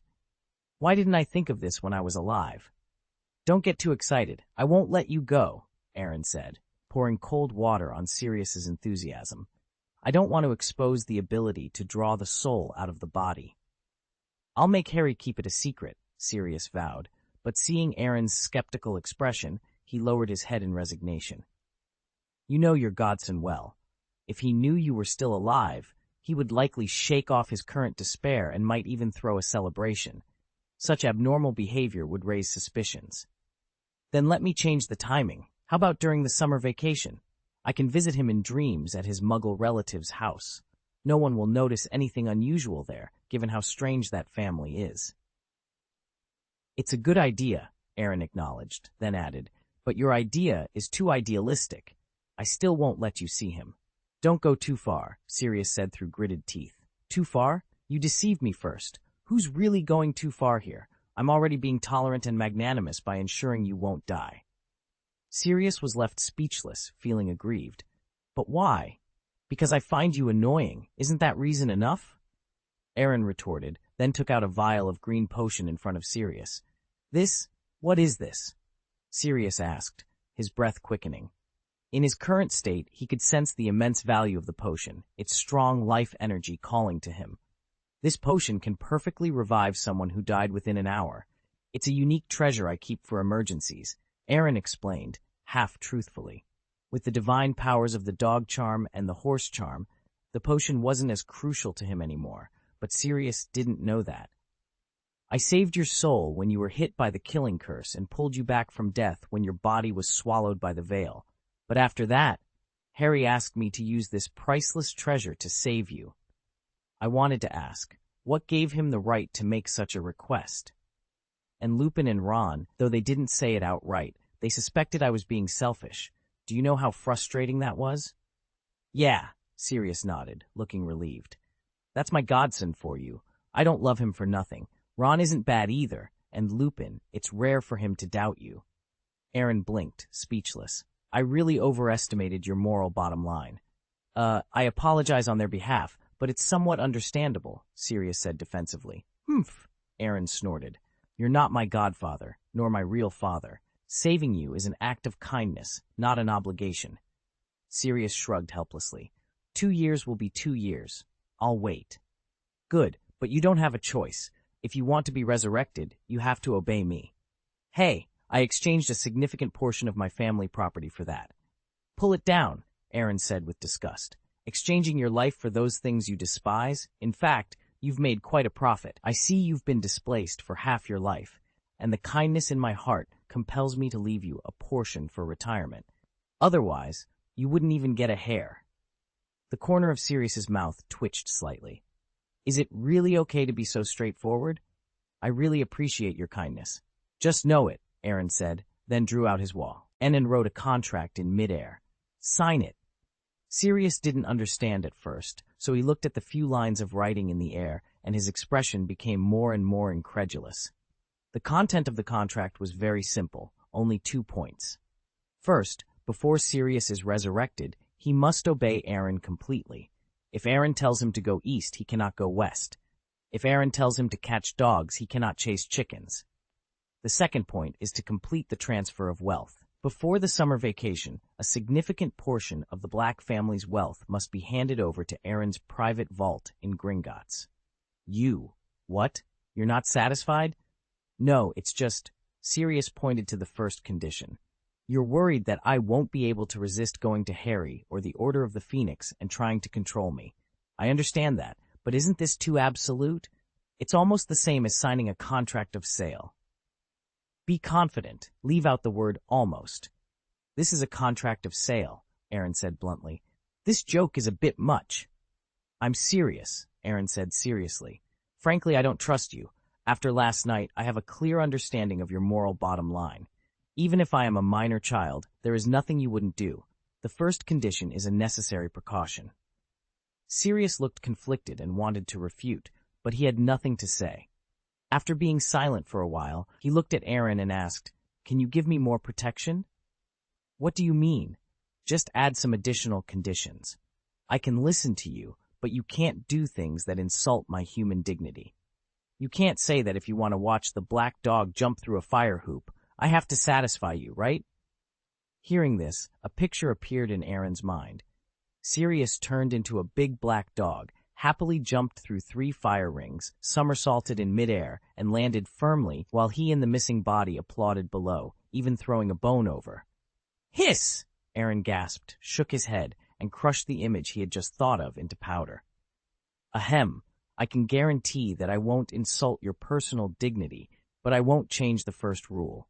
Reviving you is one thing, but this palace is my biggest secret and the only safe haven after I leave the family. I can't leave any hidden dangers behind.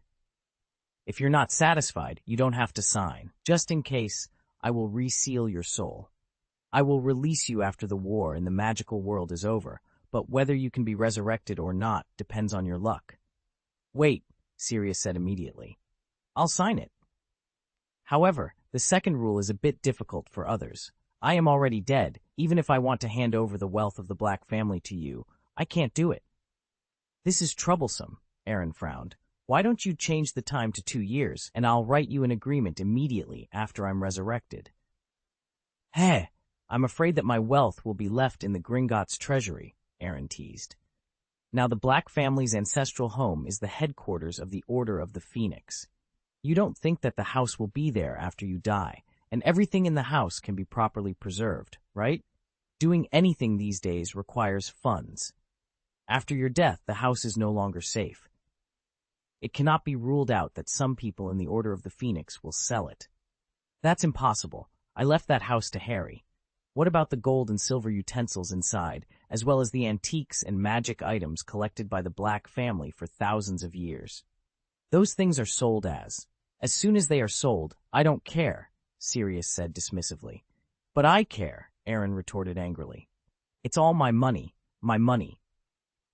Are you still short of money? Sirius asked in surprise. You can't be. You're the heir of the Gaius family. You should at least not have to worry about food and clothing. Thanks to you, I am now expelled from the family. Not surprisingly, all my property has been temporarily frozen, except for the small shop in Diagon Alley, which can barely, I provide a little income. but there are too many places where I have to spend money, and that amount of money is just beyond my means.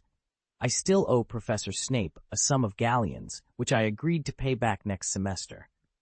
The most important thing is that I still have a dragon to raise. You have seen the size of Abe, and you can imagine how much it eats. In this case, if I can't increase income and reduce expenditure, I have to go out and beg for food. Sirius sneered to hide his embarrassment. This was indeed the fault of the Order of the Phoenix, and he couldn't shake it off. The sad thing was that now he was the only one bearing Aaron's blame, which was very uncomfortable.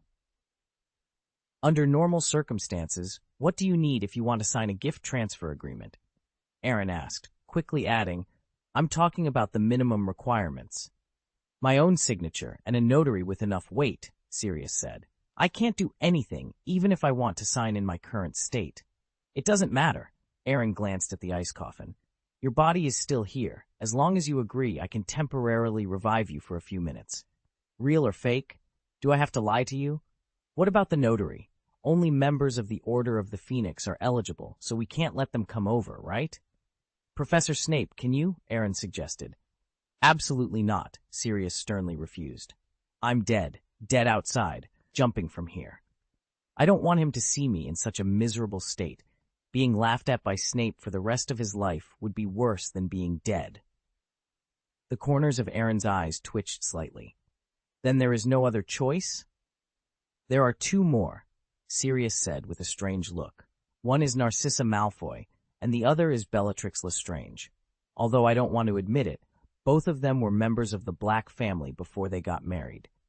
They were my sisters, and they are definitely qualified to be notaries. Bellatrix can't. If she knows that you are still alive, it will be a little fun to kill you, and it will be great fun to tell Voldemort that I saved you. The soul is his biggest shortcoming. He might come to me directly, coerce and lure me to make up for this shortcoming. Can you do it?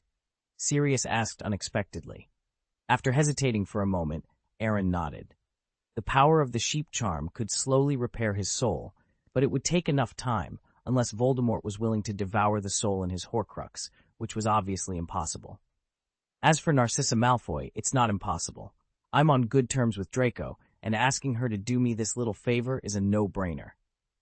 You're not kidding. My cousin is also a Death Eater. I'm serious, Aaron said solemnly. The Malfoy family is definitely the smartest among the Death Eaters, and Lucius asked me to arrange a way out before Voldemort was resurrected. They joined the Death Eaters for profit, but they helped me for safety. This is within her ability, and Narcissa would not refuse. I was just joking just now, Sirius said shyly. You must not choose the two of them as notaries. Cut! I just knew it. Aaron rolled his eyes at him. Is there anyone else in your Black family besides married people? Originally, I had a younger brother, but he is already dead, Sirius said with emotion. He joined the Death Eaters, but he wanted to quit later. He must have been killed by Voldemort. It's a pity, Aaron sighed, and then seemed to think of something. The living are not allowed, but the dead are not allowed? A portrait of my mother? Sirius shook his head mockingly. That's impossible. She always regarded me as a disgrace to the Black family. Knowing that I'm dead, she might be thrilled. But you are the last member of the Black family. No matter how unreasonable she is, she will understand the importance of continuing the family line. If you promise to have a child and pass on the Black family bloodline, I think she will agree to any request you make. Stop it. Sirius's eyes widened. It's hard for me to imagine such words coming from a 16-year-old student. What kind of idea is this about having a baby? Thank goodness you figured it out. Ordinary people really can't figure it out, Aaron murmured. Sirius noticed that Aaron's eyes were filled with the same resistance and helplessness as his own. He suddenly had the illusion that Aaron might be a kindred spirit. May I ask, are you interested in getting married and having children? Shut up. Don't mention such things, and I don't want to hear it. Sirius understood immediately and gave him a knowing look. Aaron rolled his eyes, not wanting to explain. The more he explained, the more complicated it would become. Besides, Sirius was under his control now, so he didn't care what Sirius thought. Besides your mother's portrait, is there anything else? A ghost would do too. Then there is only Phineas Nigellus Black. According to his seniority, he should be my great-great-grandfather. He was the headmaster of Hogwarts, and there is a portrait of him in the headmaster's office. It's him. Aaron made a decision immediately. He will agree to be a notary for the inheritance of the Black family, and since he is in the headmaster's office, he is the best person to deliver the information. Are you serious? Sirius asked in astonishment. Of course, but first, we must find a way to steal that portrait. Chapter 517, The Fully Functional Shenming Temple. Sirius's soul touched the contract and officially signed his name. The contract is now binding, so don't even think about breaking it. To some extent, this is a soul contract, Aaron explained. What will happen if I violate it? Sirius asked nervously. The burning of fire, the sinking into nightmares, eternal sealing, reincarnation of repentance, and so on, Aaron listed, causing Sirius to tremble. He had never been so panicked, not even during his time in Azkaban. Don't be nervous. I'm a very kind person. These punishments are too cruel to use on you. The punishment I give is very simple. If you break the contract, you will never see Harry Potter again in this life. Sirius was speechless. Are you the devil? Hey, can you find another angel like me? Aaron retorted angrily. If you don't want to comply, you can try the 4 punishments I mentioned earlier. That's unnecessary, Sirius said immediately. Don't think I can't enforce it. The contract is just and sacred to the Gaius family. Once signed, even gods and demons must not break it. Even if I am driven out of the house, the contract will still hold. I believe you, but what if you don't revive me within 2 years? The punishment is the same, Aaron said indifferently. You won't see your friend Harry Potter for the rest of your life. Heh! Sirius twitched the corner of his mouth. Won't your conscience hurt? This punishment seems innocuous to you, right? Forget the word seems, Aaron said sincerely. If I could avoid him, I would rather donate 50% of the Black family's wealth. Do you know how troublesome your godson is? But you can trust my character. I will definitely fulfill the contract I made. Sirius nodded helplessly. The situation was beyond his control, and he had no choice. Fortunately, Aaron was not entirely sure of Phineas's thoughts, so he made some additions to the second clause of the contract. If his great-great-grandfather did not agree to be a notary, Aaron would still resurrect him 2 years later, and the reward would be 50% of the Black family's wealth after 2 years. Now that the matter is settled, there are some things I can't hide from you, Aaron said, snapping his fingers. The illusion was removed, revealing the real Shenming Temple. The throne on the high platform, the statue of Salazar Slytherin behind the throne, a garden and hot spring pool on the left, and the study room and storage racks on the right. Additionally, there were a secret room, dining room, bedroom, alchemy room, prophecy room, storage room, granary, and more. Every room had been extended by the untraceable stretching charm, making them at least as large as the Great Hall of Hogwarts. They were not completely connected, but the effective planning and layout made every inch of space used reasonably, forming a seamless beauty. Merlin's beard! Sirius widened his eyes in disbelief. This palace is even more luxurious than the headquarters of the Order of the Phoenix, and it has so many more functions. Foresight, Aaron said proudly. I named this palace the Shenming Palace. It took more than 2 years to complete the renovation. Although small, it has all the essential functions. It is my greatest effort to date. As long as there are enough resources, almost anything can be done here, but I need enough money to maintain the normal operation of this base. Sirius was extremely shocked. Comparison is what people fear most.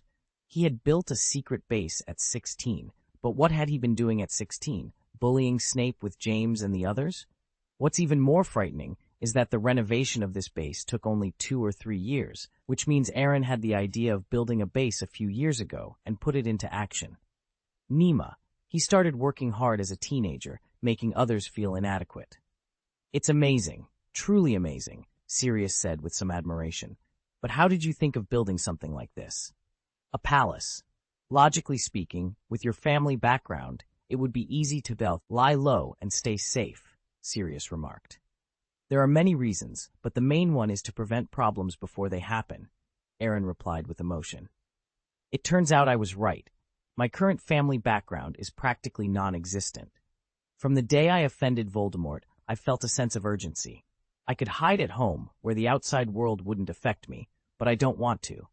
At home, I'm always followed by someone, and the lack of freedom is suffocating.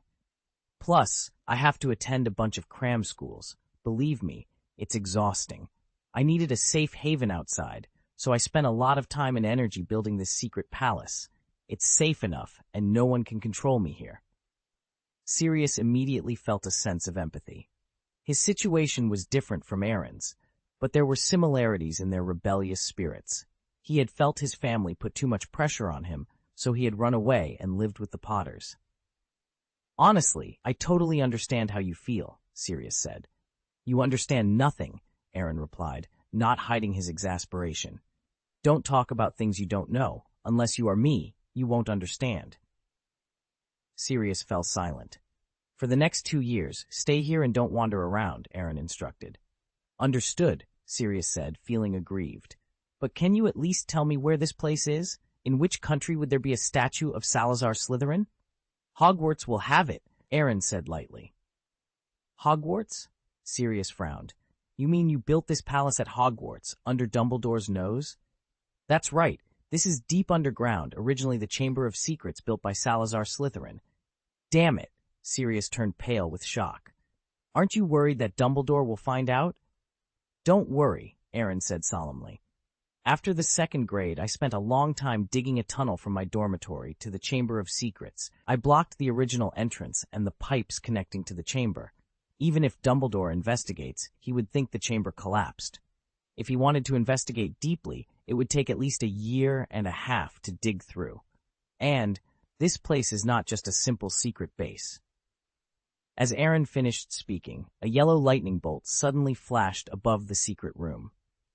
A massive thundercloud covered the entire ceiling, and several huge magic circles slowly rotated on the floor and walls.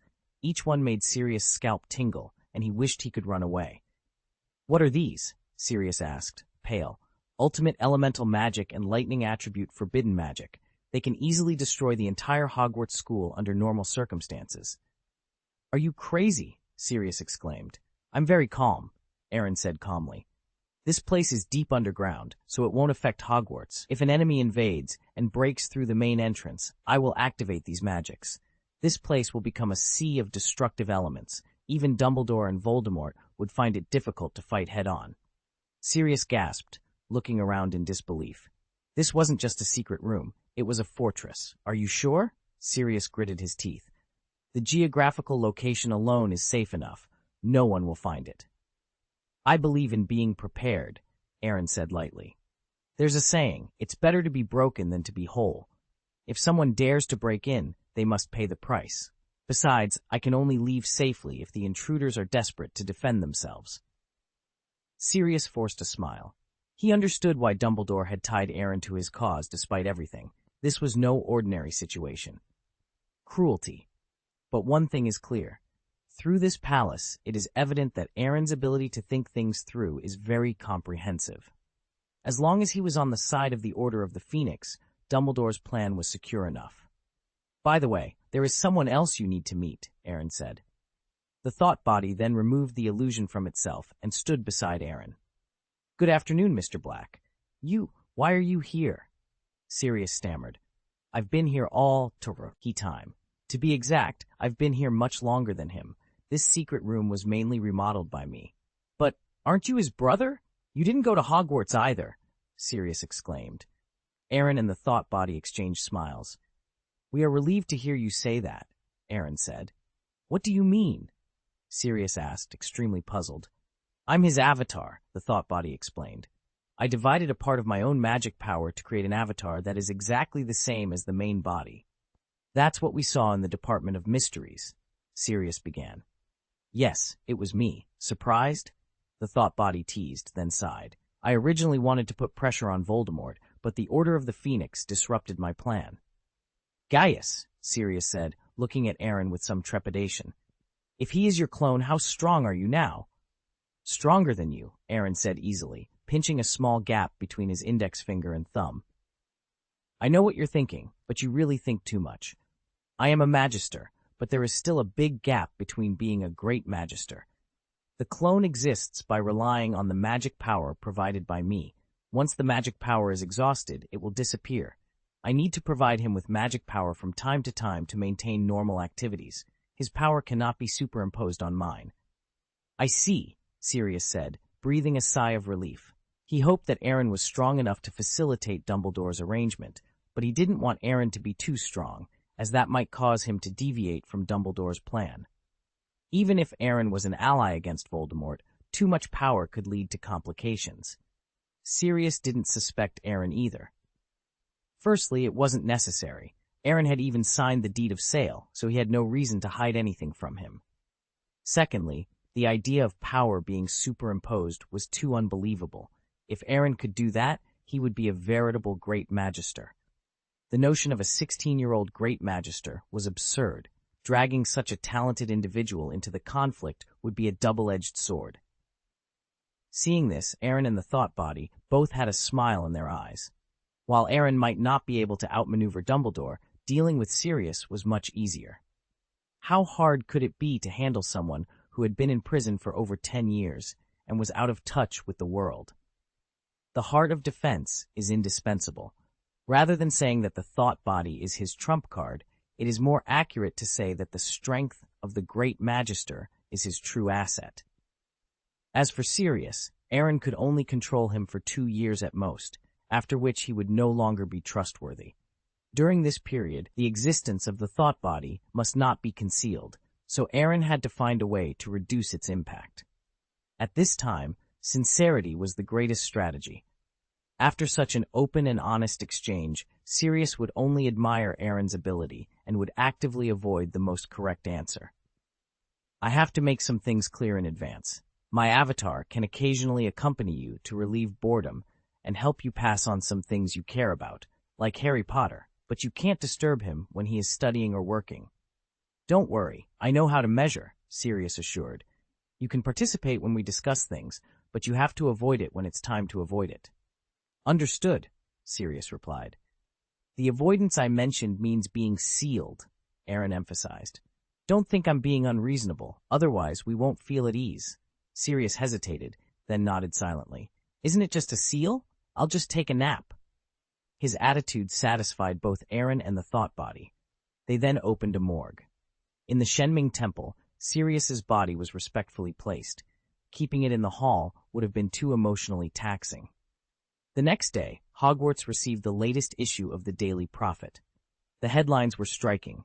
Dumbledore and Potter rehabilitated, the Minister to resign, Umbridge suspended for investigation, the Dark Lord returns, and Headmaster of Hogwarts reinstated. The students, having just finished their exams, were astounded by the news. Voldemort's return caused widespread panic, but Dumbledore's reinstatement brought a much-needed sense of security. Umbridge had been taken back to the school hospital. Dumbledore had rescued her from the Forbidden Forest, but the details of her rescue remained known only to the two of them. She was physically and mentally exhausted from the Centaur's torment. After her arduous rescue, she was suspended for investigation, especially since her supporter, Cornelius Fudge, was also in trouble. Though only a day had passed, it felt like a lifetime to her. All her authority had vanished, and she desperately wanted to leave Hogwarts, a place that now humiliated her deeply. However, her injuries forced her to stay in the school hospital. The students and professors seemed to have made an unspoken agreement to visit her frequently. Their mocking voices and smiles made her stay even more unbearable. Chapter 5/18, Snape Steals Paintings, Will Never Be a Triple Aspect Spy, 12 Grimmauld Place. Severus Snape walked into a room on the 3rd floor. He glanced back to confirm that no one was there, then closed the door quietly, moving with the caution of a thief. The room was sparsely furnished with 2 beds, a cupboard, and a blank portrait on the wall. It was simple, almost austere. Snape took a deep breath, removed the blank portrait from the wall, and carefully stowed it away. He left the room as if nothing had happened. 10 minutes later, the fireplace in the potions professor's office at Hogwarts flared with green flames, and Snape emerged, his expression dark. "Welcome back, Professor," Aaron greeted him, eagerly pouring a cup of hot tea. "Did you get what I asked for?" "Take it," Snape said angrily, placing the blank portrait on the desk. I really don't understand why you want this painting. Don't concern yourself with that, Professor. I have my reasons. Now that we have it, let's discuss the next steps. Snape's mouth twitched. Is there anything else you want me to do? Yes, Aaron replied indifferently. You need to speak with Professor Dumbledore. Arrange to meet him after curfew tonight. You can choose the topic. If you're unsure, discuss my stance on the Order of the Phoenix and Dumbledore. But the crucial part is to show Phineas this blank portrait. I have some personal matters to discuss with him. That's impossible. Snape shook his head. Phineas has been despondent since Sirius's death. No one can talk to him right now. Others can't, but you can. And make sure to speak naturally, so Dumbledore doesn't get suspicious. Snape fell silent, pondering for a moment. He then looked at Aaron solemnly. Don't tell me you want to plant an undercover agent with Dumbledore? Aaron blinked, and then gave Snape a thumbs up. You figured it out. I refuse, Snape said firmly, showing unusual resistance. You can ask anyone else, but not me. But you're the only one I can ask, Aaron said, spreading his hands helplessly. The only ones who can enter the headmaster's office and speak with Dumbledore at any time are Professor McGonagall and Hagrid. Professor McGonagall is still in St. Mungo's hospital, and even if she weren't injured, her loyalty to Dumbledore makes her unsuitable for this. As for Hagrid, it's not that I don't trust him, but his innocent and straightforward nature would likely betray me in less than 3 sentences. Enough, Snape growled, his voice sullen. You can't expect me to do all the dirty work. I've already told you the truth about the Department of Mysteries. Both you and Dumbledore think I'm the most suitable person to explain it. This morning, I went to the headquarters of the Order of the Phoenix to steal a painting. It was the first time in my life I did something so shameless, but out of guilt for you, I did it. But asking me to cooperate with you in placing an undercover agent is too much. I absolutely cannot accept it. Calm down, Professor. Hear me out before you decide, Aaron said, trying to soothe him. Snape sat down expressionlessly, picked up the teacup on the table, and drank slowly. I want to hear your explanation. Actually, I understand your feelings and your difficulties. Aaron began slowly. First, you became a Death Eater and worked for Voldemort, but then you turned your back and joined the Order of the Phoenix. Enough, Snape interrupted, coughing as he put down the cup. Just get to the point. Just listen to me patiently. If you don't agree, I'll leave, Aaron interrupted before Snape could continue his outburst, anger with murderous eyes. In other words, you are now a double agent, Aaron said appreciatively. You have done your best for the Order of the Phoenix, but you have not given up on providing information to Voldemort. When Voldemort rushed to the Department of Mysteries, he said that his servant would buy him enough time. This servant should be you, right? That's what Dumbledore meant, Snape replied, almost speechless. He asked me to send a message to the Dark Lord that he would try to hold back the Order of the Phoenix. Aaron paused, then continued. It seems that our principal is even more shameless than I thought. But to get down to business, both Dumbledore and Voldemort trust you very much. In a sense, you embody the noble quality of Slytherin's prudence and self-preservation, and you understand espionage. Hee, I'll take that as a compliment, Snape said dryly. Double agent, you are capable, but if you help me today, you will be a triple agent. The reason why you refuse is also because you think I am insulting your self-esteem, Aaron analyzed patiently. Seeing Snape's darkening expression, he quickly added, But don't worry, I'm not asking you to be a spy, and I can guarantee that I won't harm any interests of the Order of the Phoenix. If you don't believe me, we can make a covenant. Alas, Snape sighed, resting his forehead in his hand and shaking his head. Sometimes I really don't know what to say about you. Isn't this all forced by you? Aaron said, feeling a bit depressed. The moral bottom line of the Order of the Phoenix opened the door to a new world for me. If I don't want to be tricked to death, I have to make more preparations. Thank you for telling me so much, but, Snape paused. I'm sorry, but I still can't help you with this. Aaron was not surprised. He simply said a name, Harry Potter. Snape's expression changed slightly. What do you want to say? I can try my best to protect him once. Professor, you should know that voluntarily protecting him and being forced to protect him are two different things, Aaron said calmly. I just want you to help me with a cover tonight without passing any information. It will not harm any interests of the Order of the Phoenix. It's a one-shot deal. One-off deal? Snape gave him a blank look. It's easy for you to say. Then let me change the question. Do you think Phineas will betray Dumbledore? Ah, this? Snape's face suddenly became extremely animated, and he was speechless for a while. Phineas betraying Dumbledore? This was a complete joke. It was impossible. The wizards who could be hung in the headmaster's office by Dumbledore were all wizards who had dedicated their lives to Hogwarts. They had all sworn allegiance to the current headmaster of Hogwarts. It could be said that they were much more reliable than the Order of the Phoenix. I believe you have the answer, Professor. A large part of the reason why I sought out Phineas was because of personal matters. As for placing an undercover agent, it was purely your overthinking. I just want some irrelevant news, such as Dumbledore's itinerary, who he met with. I believe Phineas knows the importance. Of course, if you still don't want to, just pretend I haven't been here today. Aaron stood up as he spoke, turned around, and walked towards the door. It's just a pity for Harry Potter. I don't know about his ability to make trouble. Wait, Snape called out. Aaron turned around immediately, slapped a piece of parchment on Professor Snape's desk, and quickly handed over a quill. I've prepared the contract, just like the one-shot deal I just mentioned. You sign in the lower right corner, and it will take effect immediately. After finishing the work tonight, your task will be completed. None of the three of us can leak the secrets in any way. A few black lines appeared on Professor Snape's forehead, and the hand holding the pen seemed to be as heavy as 1,000 pounds, trembling as he wrote his name on the parchment. The contract is done.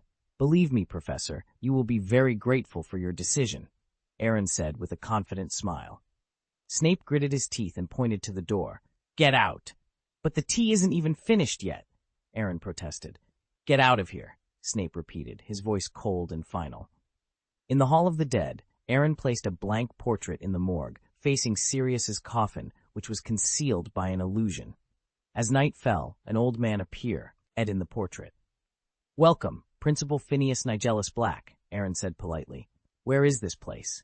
Phineas asked, eyeing Aaron suspiciously. Are you a child of the Gaius family? Oh, I see. You want to see me. Is Snape covering for you? Yes, it took a lot of effort to convince him, Aaron nodded. May I ask, how did Professor Snape convince you in front of Dumbledore for this portrait? He didn't say anything. He was just furious about my great-great-grandson's death. There wasn't a single curse word, but his words were so harsh that even Dumbledore couldn't persuade him, so I decided to avoid them for the time being. Aaron gasped in surprise. He hadn't expected Professor Snape to act in such a manner. Why did you ask me to come? Phineas inquired.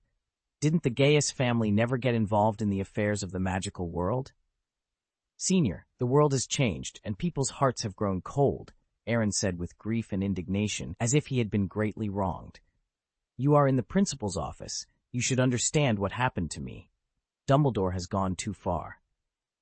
I don't deny that he hasn't acted kindly in this matter, but I can't deny that he is a qualified leader with a broad vision. Also, I'm in a really bad mood, so you'd better get to the point. Okay, Aaron calmed down and directly stated his conditions. I hope you will act as a notary and transfer 90% of all the assets of the Black family to my name within 3 days. Are you crazy? Phineas asked in surprise. Even if you are desperate, you can't be so greedy. Wait, are you short of money? What are you talking about? Compared to the Gaius family, the Black family's wealth is probably insignificant. You also said it was the Gaius family, not me. My assets have been frozen since the day before yesterday. It might be an exaggeration to say I'm penniless now, but it's close enough. I need money for many things, such as potions, alchemy, magic research, and raising a dragon that eats like a thief. All in all, I need to find a way to get some money to cope with this hard life, and the Order of the Phoenix, which pushed me into this pit, is undoubtedly the best target. But you can't choose the Black family, Phineas protested. Your family is the richest, and the others are the poorest.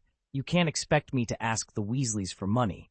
I've been to their house, and even a beggar would leave with tears in his eyes. But, This is unreasonable, Phineas said, speechless. Even if the Black family bloodline is cut off and the wealth is left unattended, it can't be because you want it. I have to give it. We'll talk about wealth later, Aaron said dismissively. There is one more thing you need to help me with. I need you to provide me with information about Dumbledore from time to time. This is impossible. I don't want detailed information, just where he went and who he met. That's all. That won't work either. For the sake of your surname Gaius, I'll pretend I haven't been here today. Phineas sternly refused and was about to turn around and leave. Wait, Aaron hurriedly stopped him. If Phineas left, it would easily arouse Dumbledore's suspicion. If the Hall of the Dead was exposed, Aaron's life would be in danger. You don't have to discuss the matter of breaking the sky, even if you say it. What if Sirius isn't dead? What? Phineas paused, then turned to look at Aaron. My great-great-grandson is still alive, but Dumbledore and Harry Potter both said... Aaron snapped his fingers, and the illusion concealing Sirius's coffin dissipated. Aaron removed the illusion from the ice coffin. What they saw may not be the truth. Just before he was struck by the death curse, I pulled his soul out of his body. In other words, his body has died, but his soul remains unaffected. This situation is manageable. With enough time to dispel the magic of the killing curse, he might be resurrected. As Aaron spoke, the soul of Sirius stood beside him, though Sirius seemed reluctant to acknowledge his great-grandfather. I really didn't expect to meet you like this, Sirius said. I didn't expect it either, Phineas replied excitedly. The realization that Sirius was still alive meant that the Black family bloodline continued, which brought him immense joy. Phineas, I think we can now discuss the conditions I mentioned earlier, Aaron interjected. I agree, Phineas responded without hesitation. Excellent, Aaron said, satisfied. Wait, great-great-grandfather, aren't you being too hasty? Sirius exclaimed in astonishment. I've never seen you care so much about me before. Fool, who said I care about you? Phineas retorted angrily. What I care about is the bloodline of the Black family. If you die, the Black family ends, and all the wealth we've accumulated will just end up in the hands of those greedy goblins at Gringotts. Chapter 519, Sending Gandalf to Collect the Bill, Sirius' Arrangement Before His Death. Under the witness of Phineas, Sirius signed a formal and effective property transfer agreement. Aaron put away the agreement with satisfaction and then skillfully took out a piece of parchment. Come on, sign this confidentiality contract. You must not disclose anything that happened here to anyone in any way. Additionally, over the next 2 years, you will provide me with information about Dumbledore's itinerary from time to time, Aaron instructed. Phineas hesitated for a moment. How am I supposed to sign? I have neither body nor soul. Are you trying to embarrass me? This is easy, Aaron replied indifferently. He placed the parchment on the portrait, and the contract was slowly absorbed by it. Phineas looked at the contract that appeared in his hand, smiled awkwardly, then picked up a quill and wrote his name. Satisfied? Phineas asked. It's acceptable, Aaron responded. Now, I'll remake a blank portrait for you as a contact point. As for this portrait, I'll find a chance to put it back, so don't be surprised if you feel another door opening soon. Understood, Phineas said, then walked towards the frame. Sirius smiled lightly and shook his head. I really don't know whether Dumbledore was right or wrong in dragging you into this. You are more capable than we thought, but this ability is quite extraordinary. Thank you for the compliment, but this is just a forced counterattack, Aaron said a bit tiredly. How do you plan to transfer the wealth of the Black family? Sirius asked. It would be reasonable to hand over this agreement to the goblins at Gringotts. I don't think you would do such a thing yourself, would you? That's natural, Aaron replied. A figure entered the room, transforming into a tall old man with a long beard and kind eyes. The white wand in his hand turned into a long staff. This transfiguration, Sirius swallowed. It's somewhat exaggerated. This is Gandalf, a friend I made a few years ago, Aaron introduced with some nostalgia. He and Dumbledore are similar. They both like to deceive their teammates, but I can assure you that no one in the Order of the Phoenix, Death Eaters, or even the entire wizarding world knows about him. And I will pretend to be a close friend of Sirius. Go to Gringotts to complete the property transfer, and retrieve the gold and silver antiques from 12 Grimmauld Place. Of course, I will not tamper with the necessary things that should be left behind. I have all the reasons thought out. You found me before you returned to Grimmauld Street and begged me to help you do something very important for Harry Potter after your death, but you couldn't tell anyone, Gandalf explained. Resurrect Sirius Black? Sirius asked with some heartache. That's right. This matter requires a lot of money, Aaron said confidently. Will anyone doubt it afterward? The image of Gandalf can definitely lower anyone's vigilance, and Voldemort won't give them time to doubt. Most importantly, they can't find me. Hiss! Sirius gasped. You are really dark. It's far worse than you, Aaron pouted. I can count some money at most. This is still a fair trade. A percentage of the wealth is exchanged for a life. No one will refuse. But the Order of the Phoenix directly ensnared me without considering whether I was willing or not. In contrast, I almost feel moved by my own kindness. It is estimated that there is no one more caring than me in the entire magical world. The next day, Aaron sent out his Mahdi because he was worried about long nights and dreams. With the property transfer agreement, he successfully obtained a significant portion of the wealth accumulated by the Black family from the goblins of Gringotts in the guise of Gandalf. He then went to 12 Grimmauld Place. At that time, Lupin, Moody, and a member of the Order of the Phoenix, named Mundungus, were staying at the headquarters. The members of the Order of the Phoenix were shocked when they saw Gandalf. The headquarters was heavily enchanted, making it nearly impossible for anyone to enter without permission. The sudden appearance of a strange old man naturally made them uneasy. The three members quickly drew their wands, but before they could cast any spells, Gandalf raised his wand first. A burst of white light caused them to pause momentarily. "Don't be nervous. I'm not your enemy," said Gandalf, taking a puff from his cigarette holder and blowing out a smoke ring. "Who are you?" Moody asked warily. "How did you find this place?" "Sirius asked me to come," Gandalf replied, a hint of sadness in his eyes. "Of course, it was during his lifetime. As for proof," he hesitated for a moment before handing a document to Moody. "Look, I know you were an Auror, so you must understand. If you don't believe me, you can verify it with Phineas. I have a bit of a friendship with him." Moody's face was a mix of suspicion and contemplation. His magical eye scrutinized Gandalf, but he couldn't detect any flaws. Gandalf gave him a kind smile, though inwardly he was relieved. The combination of illusion, transfiguration, a light element magic circle to weaken the effect of the magical eye, and ancient runes on his robe had worked perfectly. If Moody could see through all that, it would have been a disaster. "What's this?" Lupin asked. "It's a property transfer agreement," Moody said hesitantly. "Sirius made an agreement with him before his death." "Gandalf. My name is Gandalf," the old man corrected, slightly blushing and out of breath.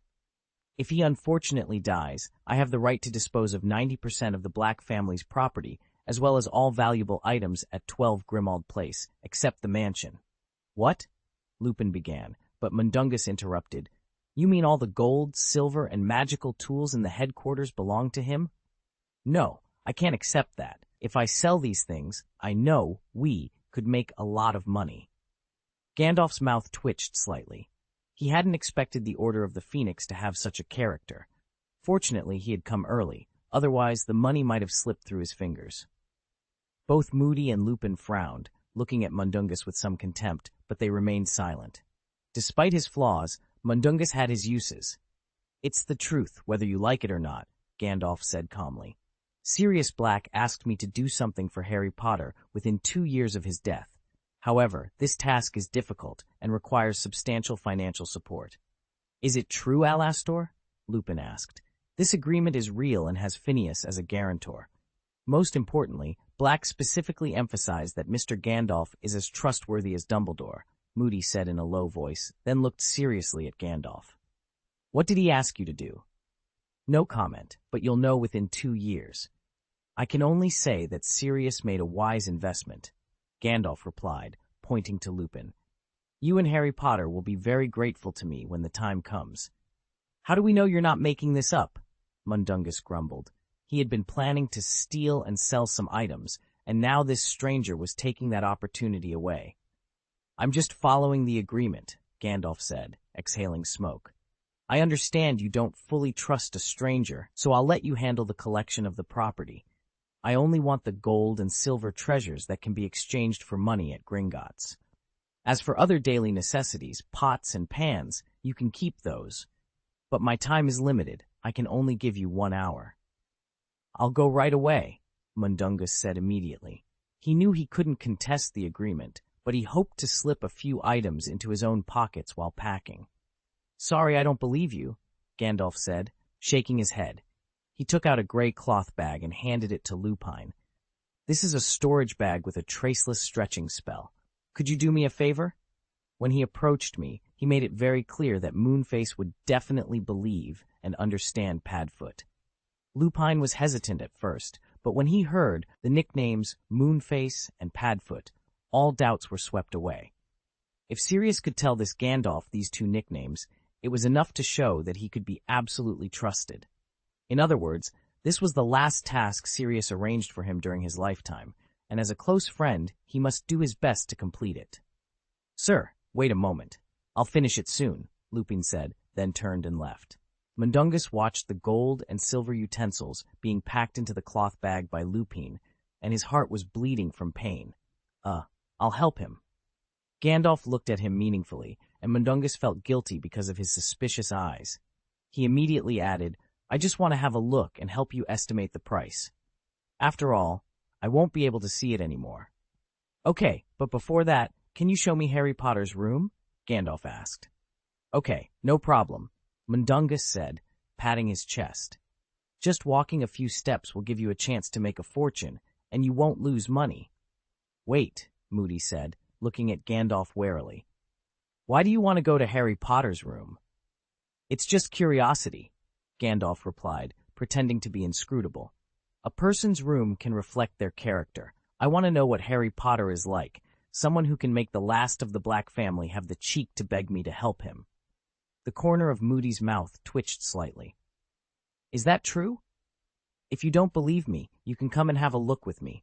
If you still suspect that I will be bad for Harry Potter, you can change his residence, Gandalf suggested. Hearing this, Moody no longer doubted. Maybe I was worrying too much. I'll take you there. Mundungus laughed and then led the way. The 2 came to the 3rd floor, and Mundungus brought Gandalf to the 2nd room. This is it. Gandalf smiled slightly, a purple light flashing in his eyes, and Mundungus was hypnotized without even noticing it. The moment he opened the door, Gandalf arranged another layer of illusion cover. In Mundungus's view, the room was no different from the original, and he introduced the few pieces of furniture in the room with relish. That blank portrait is Phineas's? Gandalf asked, pointing to the blank wall. Mundungus then pointed out to him where the picture frame was originally placed. That's where Phineas occasionally sends us messages through this painting. Gandalf immediately took out Phineas's photo frame, hung it on the position Mundungus pointed to, and then quietly removed the hypnosis and illusion. Okay, I've seen it. We can go. Is that it? Is there anything nice about this room? Really not, Mundungus said awkwardly. Even with his professional eyes, he couldn't see anything valuable in this room.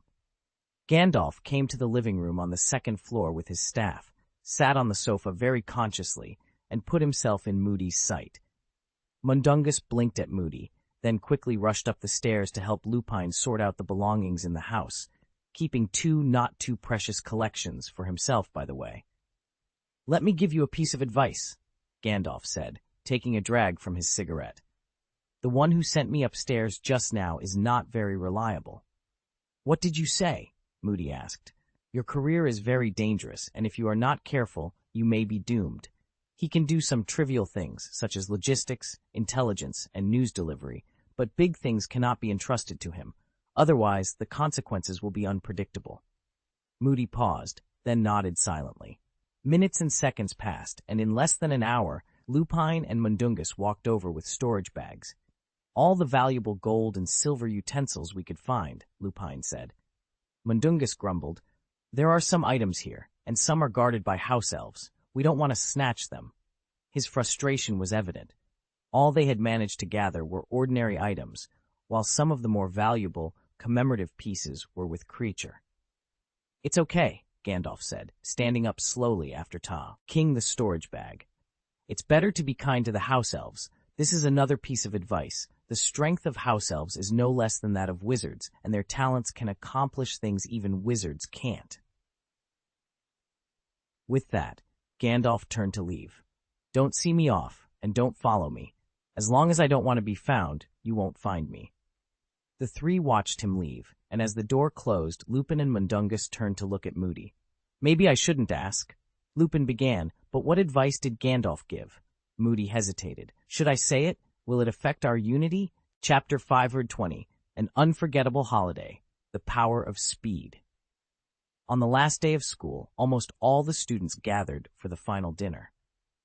Aaron took Abe to feast at the long table in Slytherin, ignoring the surprised looks from others. Although he had accumulated a significant amount of wealth from the Black family, he was not short of money. However, with his recent involvement in the magical world's conflicts, it was uncertain whether he could return to Gaius Castle, let alone enjoy a life of luxury. The end-of-semester dinner might be the most sumptuous meal before the 2-month summer vacation, and he didn't want to miss the opportunity to indulge. Both Hagrid and Professor McGonagall had returned to Hogwarts, but Defense Against the Dark Arts Professor Dolores Umbridge was notably absent. She had sneaked out of the school hospital the previous day, intending to leave Hogwarts quietly during dinner.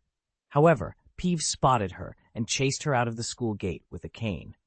Witnessing this, many students and teachers pretended to say a few words, but tacitly refrained from intervening.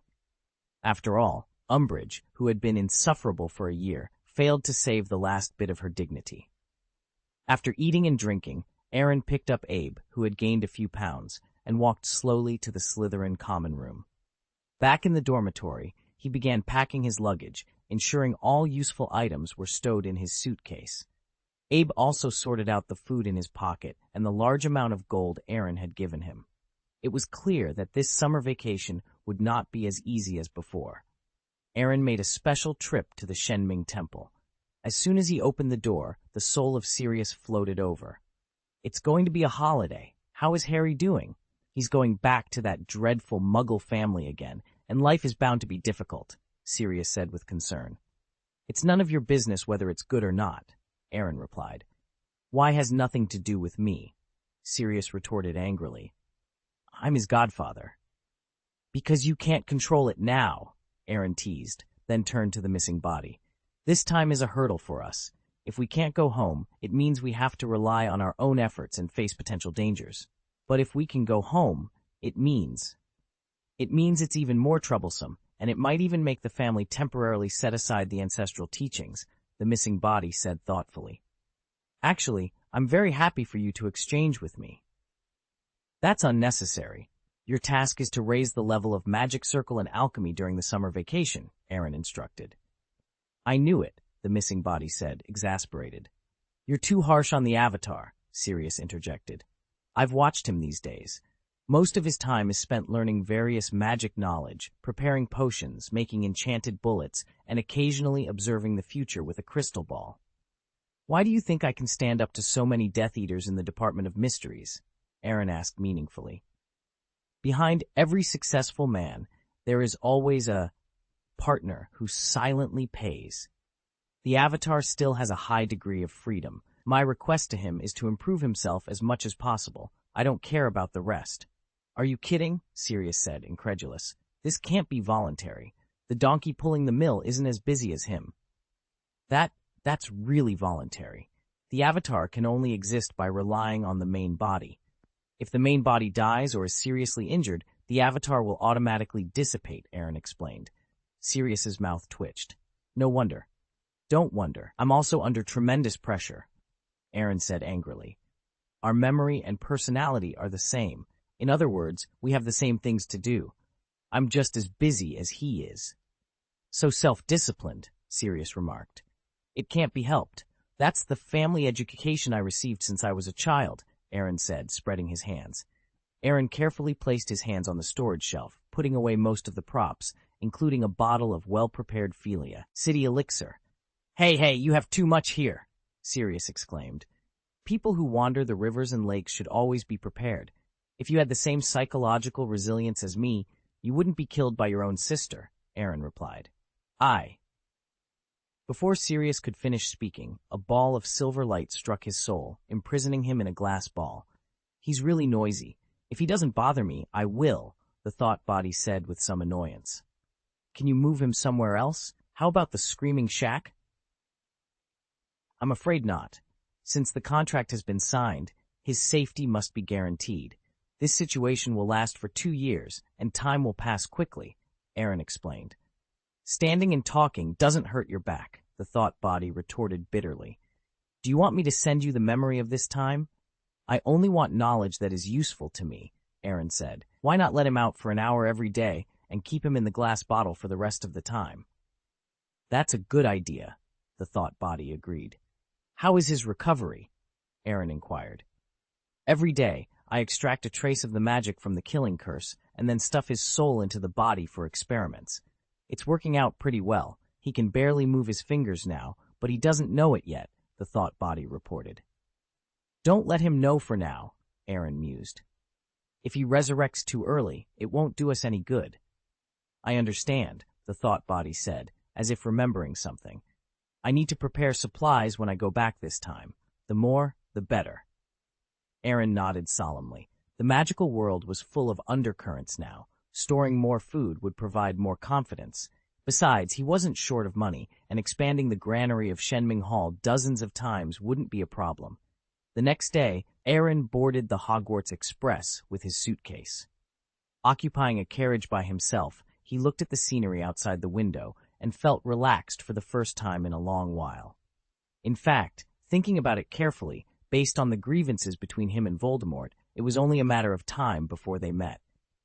But now, pushed by the Order of the Phoenix, he was forced to stand in front of the stage, losing the opportunity to develop quietly. The worst result would be not being able to return home and being chased by Voldemort's men. But not being able to go home also had its advantages. At least he wouldn't have to attend those cram schools. Even if Ancestor Wayhet wanted to find a reason to beat him, he couldn't find a chance. His guards wouldn't follow him either. In a sense, this was the freedom he had been craving. As for being hunted down, unless Voldemort took action himself, it wouldn't be so easy for his Death Eaters to catch him. Even if Voldemort hunted him down personally, as long as he recalled his thought body, he could still be sure of escaping. Forget it. I don't want to think about it anymore. There must be a way for the car to reach the mountain, and the boat will naturally go straight when it reaches the bridge, Aaron thought to himself, then opened his personal panel. Magic Energy, Body, 7906, Intermediate Magister. Thought Body, 7906, Intermediate Magister. Total, 15,812. Primary Great Magister, a rare existence in the magic world. Talent, rare in a lifetime. Magic energy increases by 4 points every day. Body increases by 2 points. Thought body increases by 2 points. Items, Moondrop, 1/3 can remove any negative spells. Resurrection Potion, can revive any creature that dies within an hour. Magic Carpet, Captain Jack's Compass. Magic Point, the Primary Magister is still a little short, but it doesn't matter. I can reach the intermediate level soon. Aaron's eyes flashed with excitement. System, open the task panel. Okay, host, the system responded. A transparent screen that only Aaron could see appeared in front of him. Task completed. End of semester. Reward, 1,200 magic points. No penalty for task failure. Got it now. This isn't just 12,000 points. It's my shortcut to becoming a mid-level Great Magister. It's the power I need to stand up to Voldemort and survive. Congratulations to the host for receiving the task reward, 1,200 magic points. The system's voice chimed in, sounding a bit bitter. But, are you sure you want to allocate this reward to mana? Of course, survival is the most important thing. Consider the host's artifact. If you can buy Deroth's Fang, the artifact's progress can be completed by at least 90%, and its quality can be significantly improved. Aaron sneered. Nice try, but what I need now is not an unfinished artifact. I need the power to protect myself. Can you recommend something reliable? Stop trying to get me to spend points on upgrades. If I die, you go down with me, right? The host is immortal. At least Voldemort can't kill you, so we should think long-term. Have you considered what happens if I'm captured alive? If you can't die, you will. Aaron laughed angrily. I really admire your righteousness system, but I'm sorry, your suggestion is far less appealing than becoming a mid-level Great Magister, so... Wait, the system hurriedly interrupted. Even if you become a mid-level Great Magister, you might not be able to defeat Voldemort. You said might. At least I can escape after a fight. That's enough for me right now. Actually, the host has other options. Among the 12 spells, there's one that can help you escape completely, even more reliably than becoming a mid-level Great Magister. Aaron blinked, and suddenly a purple rabbit representing the divine power of speed appeared in his mind. Wow! Aaron took a deep breath and then patted his forehead. I was too hasty. I apologize. But why didn't you mention this earlier?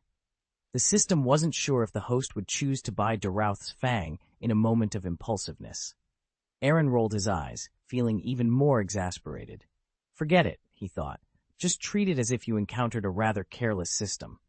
Silently complaining, Aaron opened the System Mall interface.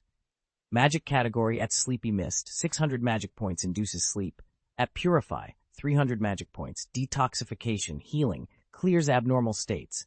At Mind Power, 1000 magic points. Heavenly Step, 2000 magic points, resonates with surrounding magic power to create virtual life from magic-infused items. Fire Control, 300 magic points. Material category at Deep Sea, 5 magic points. At Seaweed, 1 magic point. At Dorouth's Fang, 1000 magic points. Legendary Dragon Tooth with a lifespan of 10,000 years. 8-eyed Giant Spider Venom, 10 magic points. Bee Sting, 1 magic point. Item category, Lazo Mask, 2500 magic points. Summons the Shadow Core's Blade Group. Collect all 10 masks to control the Shadow Kingdom. Fire Crossbow Arrows, 50 magic points. Blank. Harmonica, 5 magic points. Big Bowl of Noodles, 5 magic points. Too large for one person to finish. Looking at the blank column in the item category, Aaron decisively locked onto the 12 spell series to refresh. After 5 consecutive attempts, he got what he wanted, an octagonal runestone with a purple rabbit pattern. At Rabbit Charm, 1000 magic points, allows the holder to move at supersonic or even superluminal speeds, enabling instant teleportation. Note, at extreme speeds, it can create space-time cracks and open time-space channels to the past. I'll buy it, Aaron said, barely able to contain his excitement. The price-performance ratio of the Rabbit Charm was more impressive than he had imagined. Traveling through time and space is undoubtedly a magical skill, but it is not one to be used lightly. It's too thrilling and risky, and there's a high chance of things going wrong. One thing to note is that the divine power of speed is not affected by the anti-apparition spell, making it a valuable trump card. With supersonic movement, even if he encountered Voldemort again, he would be able to hold his own. He could even land a couple of solid punches and still have the confidence to retreat safely. However, this ability should be used with caution. While speed is convenient, it can also be easily countered. It works well for surprise attacks, but once Voldemort is on guard, it becomes much less effective. Aaron took a deep breath and covered the entire carriage with an illusion. Holding the rabbit charm in his palm, he silently commanded, "Absorb." The purple rabbit pattern quickly turned gray and white, and the same pattern flashed in Aaron's pupils. "Cool, I feel good now," Aaron said with a triumphant smile, ready for a new round of refreshing. Healing in the magic class seemed redundant. The divine power of the horse charm was hundreds of times more effective, and the mental power was also somewhat unnecessary. The divine power of the chicken spell included mental power. As for fire control, he decided to keep it for the time being. The battle in the spiritual space had made Aaron realize his weakness in controlling flames. If he had been able to control fire at that time, Voldemort would not have broken out so easily. He spent more than 20 magic points. In addition to filling the blank commodity column of the item category with chicken charms, he replaced the healing and mental power commodity columns in the magic category with foresight, 400 magic points, which can sense danger in advance, and perception, 500 magic points, to perceive a certain area with the range determined by the user's ability.